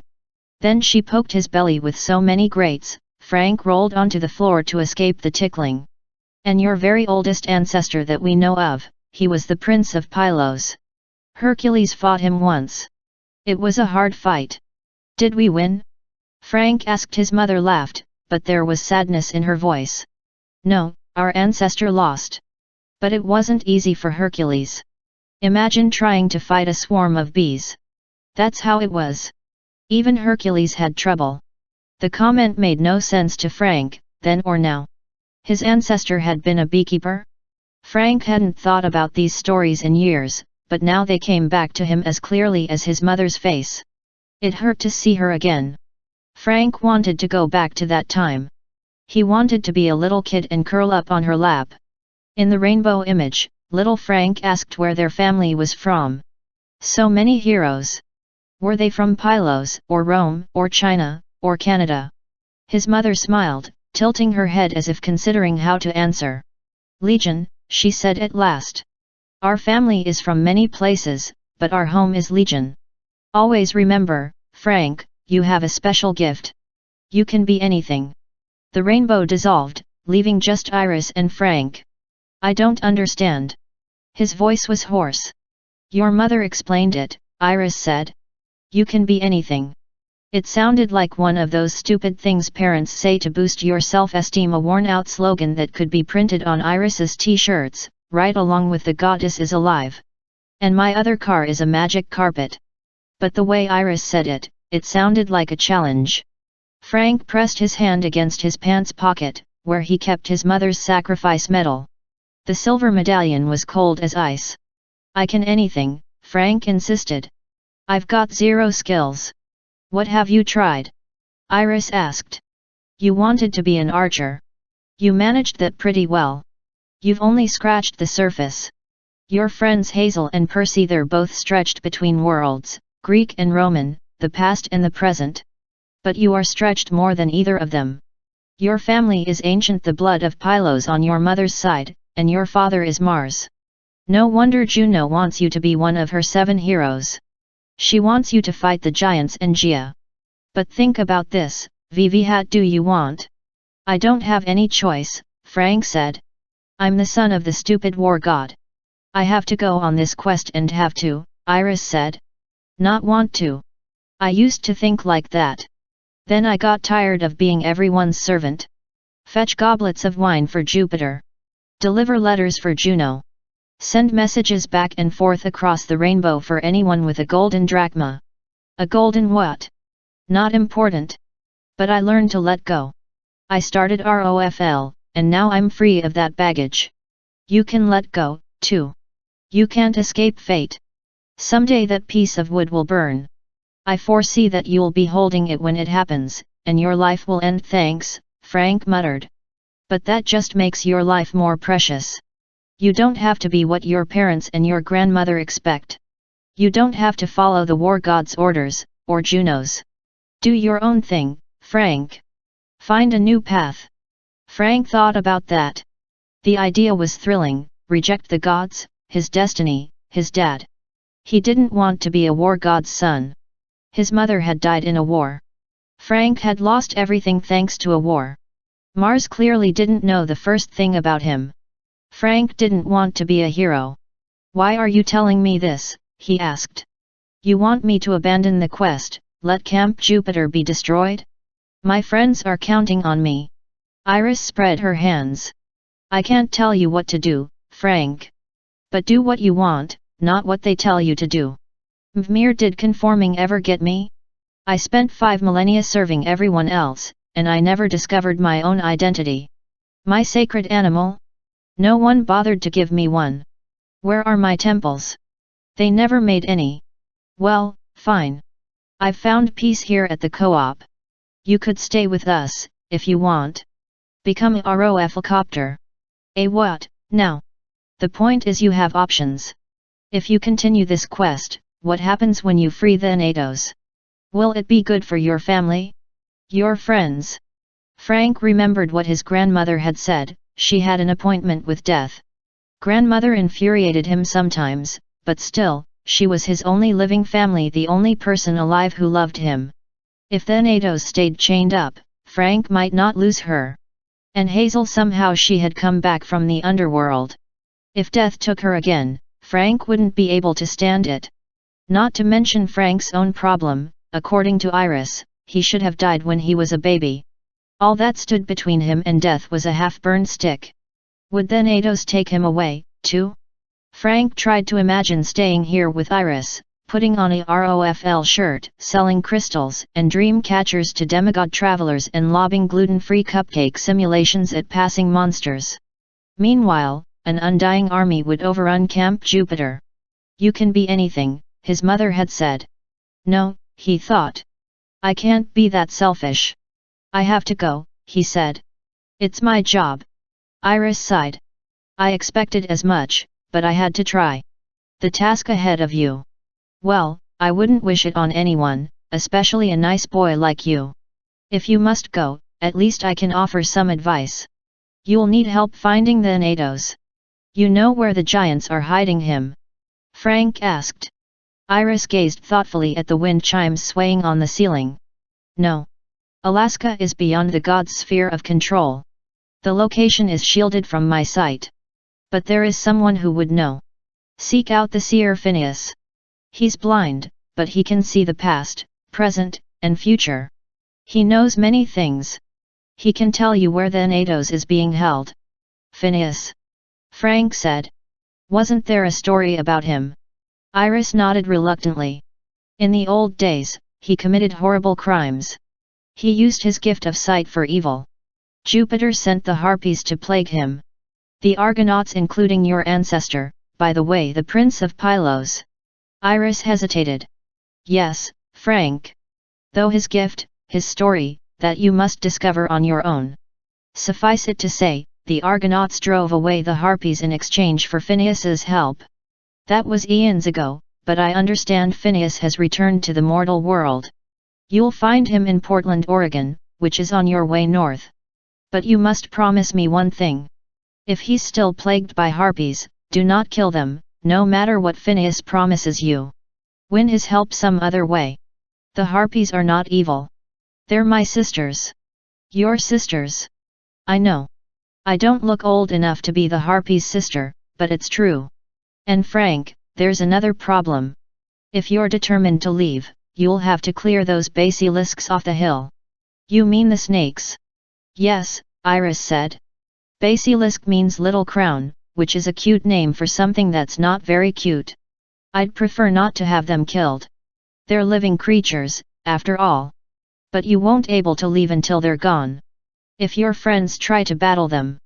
Well, I foresee bad things happening. Only you have the ability to kill the monsters. But how? She glanced down at the floor. Frank realized that she was LCK, king at his spear. I wish there was another way, she said. If you had some weasels, for instance. Weasels are deadly to basilisks. Fresh out of weasels, Frank admitted. Then you will have to use your father's gift. Are you sure you wouldn't like to live here instead? We make excellent lactose-free rice milk. Frank rose. How do I use the spear? You'll have to handle that on your own. I can't advocate violence. While you're doing battle, I'll check on your friends. I hope Fleecy found the right medicinal herbs. The last time, we had a mix-up. Well, I don't think those heroes wanted to be daisies. The goddess stood. Her glasses flashed, and Frank saw his own reflection in the lenses. He looked serious and grim, nothing like the little boy he'd seen in those rainbow images. One last bit of advice, Frank, she said.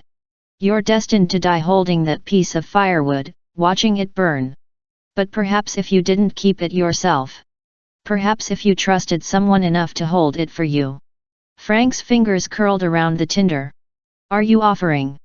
Iris laughed gently. Oh, dear, no. I'd lose it in this collection. It would get mixed up with my crystals, or I'd sell it as a driftwood paperweight by accident. No, I meant a demigod friend. Someone close to your heart. Hazel, Frank thought immediately. There was no one he trusted more. But how could he confess his secret? If he admitted how weak he was, that his whole life depended on a half-burned stick, Hazel would never see him as a hero. He'd never be her knight in armor. And how could he expect her to take that kind of burden from him? He wrapped up the tinder and slipped it back into his coat. Thanks, Iris. She squeezed his hand. Don't lose hope, Frank. Rainbows always stand for hope. She made her way toward the back of the store, leaving Frank alone. Hope, Frank grumbled.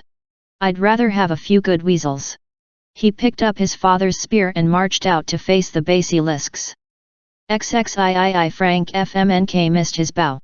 He wanted to stand on the porch and shoot the snakes from a distance. A few well-placed exploding arrows, a few craters in the hillside, problem solved. Unfortunately, a quiver full of arrows wouldn't do Frank much good if he couldn't shoot them. Besides, he had no idea where the basilisks were. They'd stopped blowing fire as soon as he came outside. He stepped off the porch and leveled his golden spear. He didn't like fighting up close. He was too slow and bulky.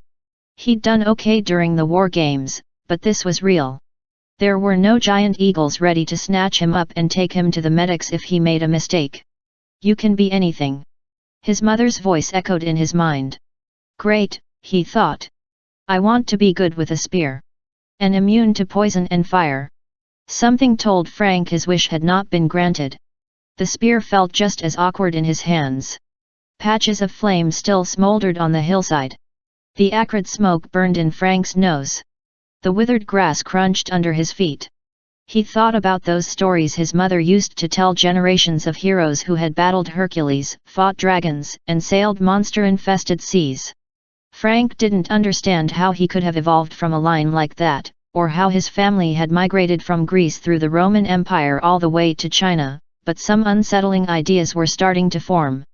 For the first time, he started to wonder about this Prince of Pylos, and his great-grandfather Shenlun's disgrace at Camp Jupiter, and what the family powers might be. The gift has never kept our family safe, grandmother had warned, a reassuring thought as Frank hunted poisonous fire-breathing devil snakes. The night was quiet except for the crackle of brush fires. Every time a breeze made the grass rustle, Frank thought about the grain spirits who'd captured Hazel. Hopefully they'd gone south with the giant poly boats. Frank didn't need any more problems right now. He crept downhill, his eyes stinging from the smoke. Then, about 20 feet ahead, he saw a burst of flame. He considered throwing his spear. Stupid idea. Then he'd be without a weapon. Instead he advanced toward the fire. He wished he had the Gorgon's blood vials, but they were back at the boat. He wondered if Gorgon blood could cure basilisk poison. But even if he had the vials and managed to choose the right one, he doubted he'd have time to take it before he crumbled to dust like his bow. He emerged in a clearing of burned grass and found himself face to face with a basilisk. The snake rose up on its tail. It hissed, and expanded the collar of white spikes around its neck. Little crown, Frank remembered. That's what basilisk meant. He had thought basilisks were huge dragon-like monsters that could petrify you with their eyes. Somehow the real basilisk was even more terrible. As tiny as it was, this extra small package of fire, poison, and evil would be much harder to kill than a large, bulky lizard. Frank had seen how fast it could move. The monster fixed its pale yellow eyes on Frank. Why wasn't it attacking? Frank's golden spear felt cold and heavy. The dragon tooth point dipped toward the ground all on its own like a dowsing rod searching for water. Stop that! Frank struggled to lift the spear. He'd have enough trouble jabbing the monster without his spear fighting against him. Then he heard the grass rustle on either side of him. The other two basilisks slithered into the clearing.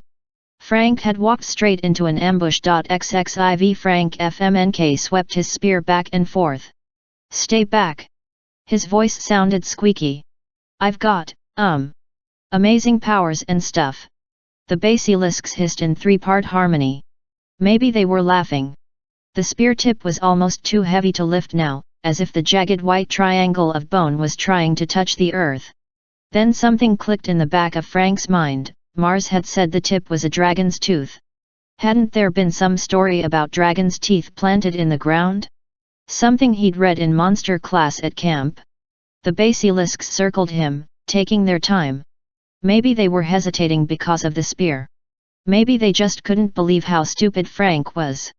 It seemed like madness, but Frank let the spear tip drop. He drove it into the ground. Crack! When he lifted it out, the tip was gone, broken off in the dirt. Wonderful. Now he had a golden stick. Some crazy part of him wanted to bring out his piece of firewood.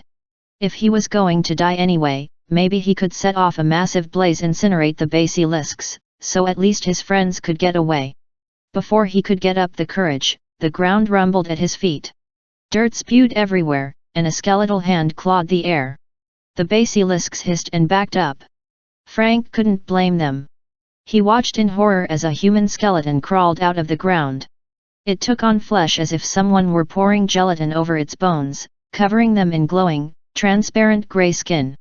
Then ghostly clothes enveloped it: a muscle shirt, camo pants, and army boots. Everything about the creature was gray, gray clothes on gray flesh on gray bones. It turned toward Frank. Its skull grinned beneath an expressionless gray face. Frank whimpered like a puppy. His legs shook so badly he had to support himself with the spear shaft. The skeleton warrior was waiting, Frank realized, waiting for orders. "Kill the basilisks," he yelped. "Not me." The skeletal warrior leaped into action. He grabbed the nearest snake, and though his gray flesh began to smoke on contact, he strangled the basilisk with one hand and flung down its limp body. The other two basilisks hissed with rage. One sprang at Frank, but he knocked it aside with the butt of his spear. The other snake belched fire directly in the skeleton's face. The warrior marched forward and stomped the basilisk's head under his boot. Frank turned toward the last basilisk, which was curled at the edge of the clearing studying them. Frank's imperial gold spear shaft was steaming, but unlike his bow, it didn't seem to be crumbling from the basilisk's touch. The skeleton warrior's right foot and hand were slowly dissolving from poison. His head was on fire, but otherwise he looked pretty good. The basilisk did the smart thing. It turned to flee. In a blur of motion, the skeleton pulled something from his shirt and flung it across the clearing, impaling the basilisk in the dirt. Frank thought it was a knife. Then he realized it was one of the skeleton's own ribs. Frank was glad his stomach was empty. That was gross. The skeleton stumbled over to the basilisk. It pulled out its rib and used it to cut off the creature's head. The basilisk dissolved into ashes. Then the skeleton decapitated the other two monster carcasses and kicked all the ashes to disperse them. Frank remembered the two gorgons in the Tiber, the way the river had pulled apart their remains to keep them from reforming. "You're making sure they don't come back," Frank realized. "Or slowing them down, anyway." The skeleton warrior stood at attention in front of Frank. Its poisoned foot and hand were mostly gone. Its head was still burning. What are you?" Frank asked. He wanted to add, "Please don't hurt me." The skeleton saluted with its stump of a hand. Then it began to crumble, sinking back into the ground. "Wait," Frank said. "I don't even know what to call you. Tooth Man? Bones? Gray?" As its face disappeared beneath the dirt, the warrior seemed to grin at the last name, or maybe that was just its skeletal teeth showing. Then it was gone, leaving Frank alone with his pointless spear. "Gray," he muttered. "Okay, but..." He examined the tip of his spear. Already, a new dragon was starting to grow out of the golden shaft. "You get 3 charges out of it," Mars had said, "so use it wisely." Frank heard footsteps behind him. Percy and Hazel ran into the clearing. Percy looked better, except he was carrying a tie-dyed man satchel from R.O.F.L. Definitely not his style. Riptide was in his hand. Hazel had drawn her spatha. "Are you okay?" she asked. Percy turned in a circle, looking for enemies. "Iris told us you were out here battling the basilisks by yourself, and we were like, what? We came as fast as we could. That happened." "I'm not sure," Frank admitted. Hazel crouched next to the dirt where Gray disappeared. "Brother has here or? The basilisks are dead. I sense death." "Either my." Percy stared at him in awe. "You killed them all." Frank swallowed. He already felt like enough of a misfit without trying to explain his new undead minion. 3 charges. Frank could call on Gray twice more. But he'd sensed malevolence in the skeleton. It was no pet. It was a vicious, undead killing force, barely controlled by the power of Mars. Frank got the feeling it would do what he said, but if his friends happened to be in the line of fire, oh well. And if Frank was a little slow giving it directions, it might start killing whatever was in its path, including its master. Mars had told him the spear would give him breathing room until he learned to use his mother's talents. Which meant Frank needed to learn those talents fast. "Thanks a lot, Dad," he grumbled. "What?" Hazel asked. "Frank, are you okay?" "I'll explain later," he said. "Right now, there's a blind man in Portland we've got to see." XXV Percy already felt like the lamest demigod in the history of Lame. The purse was the final insult. They'd left ROFL in a hurry, so Iris hadn't meant the bag as a criticism. She'd quickly stuffed it with vitamin-enriched pastries, dried fruit leather, macrobiotic beef jerky, and a few crystals for Gok-1 luck. Then she'd shoved it at Percy. "Here, you 11 need this." "Oh, that looks good." The purse, masculine accessory bag was rainbow tie-dyed with a peace symbol stitched in wooden beads and the slogan "Hug the whole world." Percy wished it said "Hug the commode." He felt like the bag was a comment on his massive, incredible uselessness. As they sailed north, he put the man satchel as far away from him as he could, but the boat was small. He couldn't. How he'd broken down when his friends had needed him. First, he'd been dumb enough to leave them alone when he had run back to the boat, and Hazel had gotten kidnapped. Then he'd watched that army marching south and had some kind of nervous breakdown. Embarrassing? Yeah. But he couldn't help it. When he'd seen those evil centaurs and cyclopes, it had seemed so wrong, so backward, that he thought his head would explode. And that giant had given him a feeling the opposite of what he felt when he stood in the ocean. Percy's energy had drained out of him, leaving him weak and feverish, like his insides were eroding. Iris's medicinal tea had helped his bko feel better, but his mind still hurt. He'd heard stories about amputees who had phantom pains where their missing legs and arms used to be. That's how his mind felt, like his missing memories were aching. Worst of all, the farther north Percy went, the more those memories faded. He had started to feel better at Camp Jupiter, remembering random names and faces. But now even Annabeth's face was getting dimmer. At ROFL, when he'd tried to send an Iris message to Annabeth, Fleecy had just shaken her head sadly. "If like you're dialing somebody," she said, "but you've forgotten the number. Or someone is jamming the signal." "Sorry, dear. I just can't connect you." He was terrified that he'd lose Annabeth's face completely when he got to Alaska. Maybe he'd wake up one day and not remember her name. Still, he had to concentrate on the quest. The sight of that enemy army had shown him what they were up against. It was early in the morning of June 21st, now. They had to get to Alaska, find Thanatos, locate the Legion's standard, and make it back to Camp Jupiter by the evening of June 24th. 4 days. Meanwhile, the enemy had only a few hundred miles to. Percy guided the boat through the strong currents off the northern California coast. The wind was cold, but it felt good, clearing some of the confusion from his head. He bent his will to push as hard as he could. The hull rattled as the Pax plowed its way north.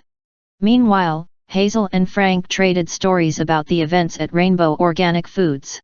Frank explained about the blind seer Phineas in Portland, and how Iris had said that he might be able to tell them where to find the Thanatos. Frank wouldn't say how he had managed to kill the basilisks, but Percy got the feeling it had something to do with the broken point of his spear. Whatever had happened, Frank sounded more scared of the spear than the basilisks. When he was done, Hazel told Frank about their time with Fleecy. So this iris message worked? Frank asked. Hazel gave Percy a sympathetic look. She didn't mention his failure to contact Annabeth. I got in touch with Reyna, she said. You're supposed to throw a coin into a rainbow and say this incantation, like "O Iris, goddess of the rainbow, accept my offering." Except Fleecy kind of changed it. She gave us what did she call it, her direct number? So I had to say, "Oh Fleecy, do me a solid. Show Reyna at Camp Jupiter." I felt kind of stupid, but it worked. Reyna's image appeared in the rainbow, like in a two-way video call. She was in the baths. Scared her out of her mind. That I would have paid to see, Frank said. I mean her expression. Not, the baths. Frank. Hazel fanned her face like she needed air. It was an old-fashioned gesture, but cute, somehow. Anyway, we told Reyna L1T the army, but like Percy said, she pretty much already knew. It doesn't change anything. She's doing what she can to shore up the defenses. Unless we unleash death, and get back with the eagle, the camp can't stand against that army, Frank finished. Not without help. After that, they sailed in silence. Percy kept thinking about Cyclopes and Centaurs. He thought about Annabeth, the satyr Grover, and his dream of a giant warship under construction. You came from somewhere, Reyna had said. Percy wished he could remember. He could call for help. Camp Jupiter shouldn't have to fight alone against the giants. There must be allies out there. He fingered the beads on his necklace, the lead bolt, and the silver ring Reyna had given him. Maybe in Seattle he'd be able to talk to her sister Hyla. She might send help assuming she didn't kill Percy on sight. After a few more hours of navigating, Percy's eyes started to droop. He was afraid he'd pass out from exhaustion. Then he caught a break. A killer whale surfaced next to the boat, and Percy struck up a mental conversation with him. It wasn't exactly like talking, but it went something like this: "Could you give us a ride north?" Percy asked, "like as close to Portland as possible?" "Eat seals," the whale responded. "Are you seals?" "No," Percy admitted. "I've got a man satchel full of macrobiotic beef jerky, though." The whale shuddered. "Promise not to feed me this, and I will take you north." "Deal."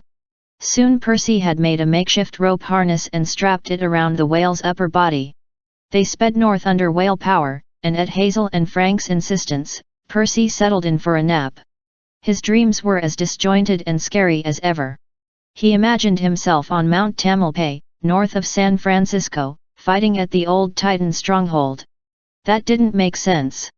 He hadn't been with the Romans when they had attacked, but he saw it all clearly: a Titan in armor, Annabeth, and two other girls fighting at Percy's side. One of the girls died in the battle. Percy knelt over her, watching as she dissolved into stars. Then he saw the giant warship in its dry dock.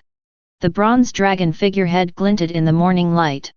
The riggings and armaments were complete, but something was wrong. A hatch in the deck was open, and smoke poured from some kind of engine.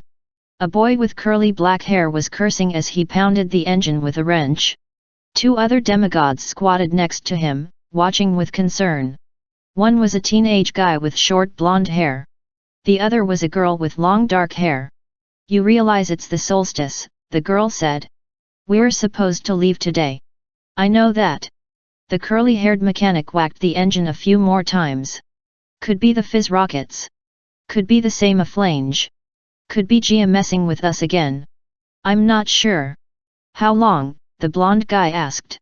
2-3 days. "They may not have that long," the girl warned. Something told Percy that she meant Camp Jupiter. Then the scene shifted again. He saw a boy and his dog roaming over the yellow hills of California. But as the image became clearer, Percy realized it wasn't a boy. It was a cyclops in ragged jeans and a flannel shirt. The dog was a shambling mountain of black fur, easily as big as a rhino. The cyclops carried a massive club over his shoulder, but Percy didn't feel that he was an enemy.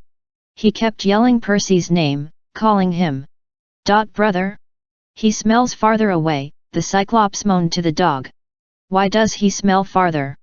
"Roof," the dog barked, and Percy's dream changed again. He saw a range of snowy mountains, so tall they broke the clouds. Gaea's sleeping face appeared in the shadows of the rocks. Such a valuable pawn, she said soothingly. Do not fear, Percy Jackson. Come north. Your friends will die, yes. But I will preserve you for now. I have great plans for you. In a valley between the mountains lay a massive field of ice. The edge plunged into the sea, hundreds of feet below, with sheets of frost constantly crumbling into the water. On top of the ice field stood a legion camp, ramparts, moats, towers, barracks, just like Camp Jupiter except 3 times as large. At the crossroads outside the Principia, a figure in dark stood shackled to the ice. Percy's vision swept past him, into the headquarters. There, in the gloom, sat a giant even bigger than Polybotes. His skin glinted gold. Displayed behind him were the tattered, frozen banners of a Roman legion, including a large, golden eagle with its wings spread. We await you, the giant's voice boomed. While you fumble your way north, trying to find me, my armies will destroy your precious camps, first the Romans, then the others. You cannot win, little demigod. Percy lurched awake in cold grey daylight, rain falling on his face. I thought I slept heavily, Hazel said. Welcome to Portland. Percy sat up and blinked. The scene around him was so different from his dream, he wasn't sure which was real. The packs floated on an iron-black river through the middle of a city. Heavy clouds hung low overhead. The cold rain was so light, it seemed suspended in the air. On Percy's left were industrial warehouses and railroad tracks. To his right was a small downtown area, an almost cozy-looking cluster of towers between the banks of the river and a line of misty forested hills. Percy rubbed the sleep out of his eyes. How did we get here? Frank gave him a look like, you won't believe this. The killer whale took us as far as the Columbia River. Then he passed the harness to a couple of 12-foot sturgeons. Percy thought Frank had said surgeons. He had this weird image of giant doctors in scrubs and face masks, pulling their boat upstream. Then he realized Frank meant sturgeons, like the fish. He was glad he hadn't said anything. Would have been embarrassing, his being son of the sea god and all. Anyway, Frank continued, the sturgeons pulled us for a long time. Hazel and I took turns sleeping. Then we hit this river, the Willamette, Hazel offered. Right, Frank said. After that, the boat kind of took over and navigated us here all by itself.